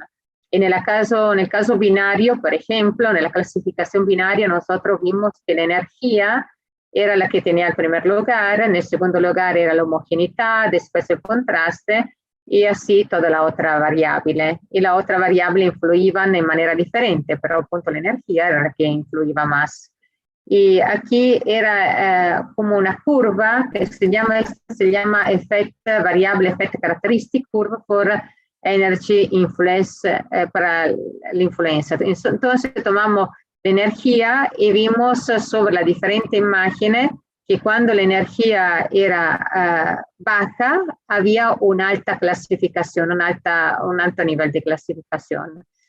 Y así era, cuando la energía era alta, tenía appunto un bajo. Y así pudimos clasificar este tipo. Resultados parecidos fueron también por la clasificación que se llama multiclase. Y aquí tuvimos appunto resultado parecido, donde la energía parecía el indicador que más contribuía a este tipo de clasificación. Entonces, la conclusión es que el análisis fractal, el análisis de texto puede ayudar appunto a una red neuronal o puede aplicar, puede mejorar la performance de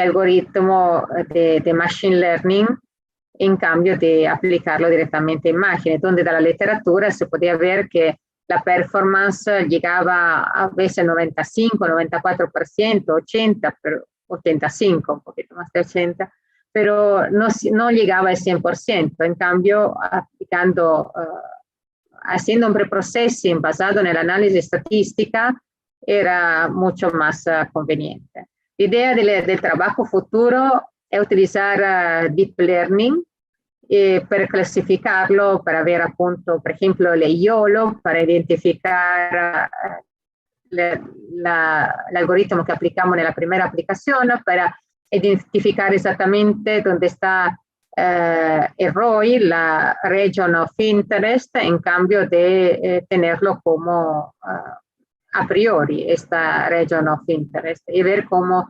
complicar la tarea a la red, y naturalmente utilizando más imágenes. Aquí hay esto del trabajo se basa en el trabajo que hicimos tiempo atrás con el profesor Brani Vitakovic, con la profesora Ramírez Cobo en el 2011, por ejemplo, donde utilizamos Wavelet para clasificar imágenes mamográficas, y también en este trabajo donde utilizamos análisis fractal, a punto donde se ve que el análisis fractal es útil para la clasificación. Aquí termina mi charla. Muchas gracias a todos. Espero que sea interesante. Terminé un poquito antes, así que si quiere alguna pregunta. Muchas gracias, Orieta, por tu participación. Muy interesante. Es un tema que en este momento para nosotros es un tema nuevo, ¿no? Que estamos también explorando y que tiene para mucho más. Nuestros alumnos están muy interesados en todo lo que es inteligencia artificial, ¿no? En la clase de graduación en estadística, ¿no? Entonces va a ser muy interesante para ellos también transmitir toda esta experiencia que usted ha compartido con nosotros hoy día. Ahí vamos a ver si hay algunas preguntas. Felicitaciones por su exposición. Que por favor, quien desea hacer preguntas puede abrir, está la caja de preguntas, ¿no? O comentarios sobre la exposición de la doctora Orieta Nicolis. La idea es que, pero appunto la red neuronal son siempre, para nosotros estadísticos, para los matemáticos son cajas negras. Entonces, al final, yo pienso que el desafío del futuro es abrir esta caja y poder entenderla un poquito más, lo que pasa. Sí, eso es interesante. Yo tengo una pregunta también un poco que me lleva a hacer de repente, a ver, voy a hacer, leí algo sobre que había una discusión, pero no llegaba a un acuerdo, si esta red neural era modelos paramétricos o no paramétricos.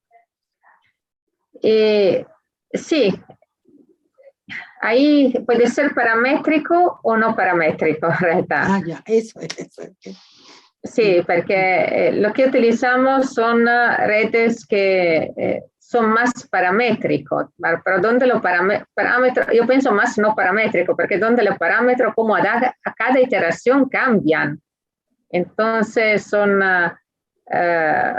decir paramétrico cuando nosotros hablamos de modelo estadístico es mucho más simple, porque sabemos que donde el paramétrico tenemos una función bien definida y los parámetros están ahí fijitos y tenemos que estimar el parámetro, pero apunto en este caso son parámetros que van a cambiarte, entonces yo pienso que son más no paramétricos que paramétricos. Gracias. Hay aquí una pregunta donde María Guzmán dice que para el procesamiento de imágenes, ¿qué software estadístico es mejor? ¿Cómo? Para procesar imágenes, para el procesamiento de imágenes, ¿qué programa estadístico es el mejor? Yo utilicé, por ejemplo, en el segundo trabajo, el R. Yo utilizo casi siempre el R, porque a mí me gusta el R. En el primer trabajo utilizamos el Python, porque el Python es más computacional. Yo hice algunas veces, algunos seminarios de utilizar R o Python. En realidad, el Python viene antes del R y es aplicado sobre todo, es muy bueno para hacer redes neuronales complejas para la programación, pero si tengo que analizar, preprocesar datos con modelo estadístico, con análisis, con tipo este análisis de contraste, así, bueno, yo prefiero R porque es más un programa estadístico. Como todo el mundo está trabajando, todo lo estadístico está trabajando, ahora lo estadístico también está trabajando en Python, entonces los dos son bastante equivalentes, que en los dos se puede encontrar la misma, a veces la misma library, el mismo paquete, pero appunto yo soy siempre de la parte de R porque como estadística comencé 20 años atrás con S+, R, entonces hay más para en esta dirección. Y para el proceso estadístico prefiero R. Bien, además de otras felicitaciones más de Cecilia, de Miguel, tenemos acá una pregunta de Juan Carlos Curi Gamarra. Él dice, ¿qué optimizadores se usan para redes neuronales convolutivas? Ah, tiene razón, aquí no me olvidé de decirlo, pero ahí utilicé algoritmos de ReLU, que son como optimizadores que se utilizan en Deep Learning. Bien, entonces, a ver, estamos... Creo que no son funciones nuevas que se utilizan, pero normalmente en la capa final siempre se van a utilizar funciones logísticas para poder dar una probabilidad y un valor 0, 1, una clasificación. Bien, ahí felicitaciones, todos están felicitando el trabajo, de la exposición, una excelente exposición, dice Susana. A ver si hay alguna otra pregunta por ahí, además de las felicitaciones que se tiene sobre su charla, ¿no? Estamos muy contentas de tenerlo, a usted con su exposición, y esperamos contar también en próximas exposiciones y de repente participar con nosotros en nuestra maestría también, con algunas charlas. Bien, y dejo a Roxana para continuar. Ok, gracias, Emma. Gracias, doctora Orieta. Ha sido un honor para nosotros tenerla aquí, escucharla y ya desde ya una amiga del Sembiomat para que esté siempre compartiendo sus conocimientos con nosotros. Muchísimas gracias. Muchas gracias. Gracias. Ok, bien, vamos a continuar a las 3 de la tarde. Tenemos otra conferencia magistral. Y a continuación tenemos las ofertas académicas, no se lo pierdan porque está muy bueno escuchar aquellas ofertas académicas que se ofrecen con relación a las maestrías y doctorados en el área con las cuales nosotros podemos contar, así que ustedes pueden hacer las preguntas necesarias para ello, es la oportunidad para que lo hagan. Nos vemos entonces a las 3 de la tarde, finalizamos con una plática acerca del Sembiomat, una charla más y una plática. Y ahí damos cuenta para el día de mañana, que es nuestro último día, pero no por ser el último, deja de ser tan interesante como han sido cada uno de nuestros 5 días que nos hemos reunido. Ok, entonces nos vemos más tarde. Gracias, Juan Carlos. Si pueden prender su cámara, sería excelente para poder tomar una foto. El día de mañana les prometo que todos van a poder prender su cámara, así que ahí estamos. Voy a ponerlo en visualización completa. Ok. Por ahí, no se duerman. Hola, Fernando, ¿cómo estás? Ladies, ¿cómo estás? Juan Gabriel, ¿qué tal? Miguel, sabemos que no tiene cámara. Hola, ¿cómo estás, Jorge? ¿Qué tal? Bienvenido, ¿qué tal, Jorge? Edith, ¿tienes cámara o no tienes cámara? A ver, vamos con una primera. Ahí está. A ver, una sonrisita, Colinos. Muchos de nosotros estamos desde muy temprano, ¿no? Un segundo, un segundo. Vamos. Ok, muchísimas gracias. Entonces, nos estamos viendo más tardecito. A ver si Jorge nos comenta también algo allá en México y también cada uno de nuestros amigos que nos comente algo sobre los estudios en cada uno de sus países. Muchísimas gracias. Si tienen la oportunidad de estar, se los voy a agradecer. Gracias. Nos vemos más tarde, a las 3 de la tarde, hora de Perú. Bye, bye. Chao. Chao, chao.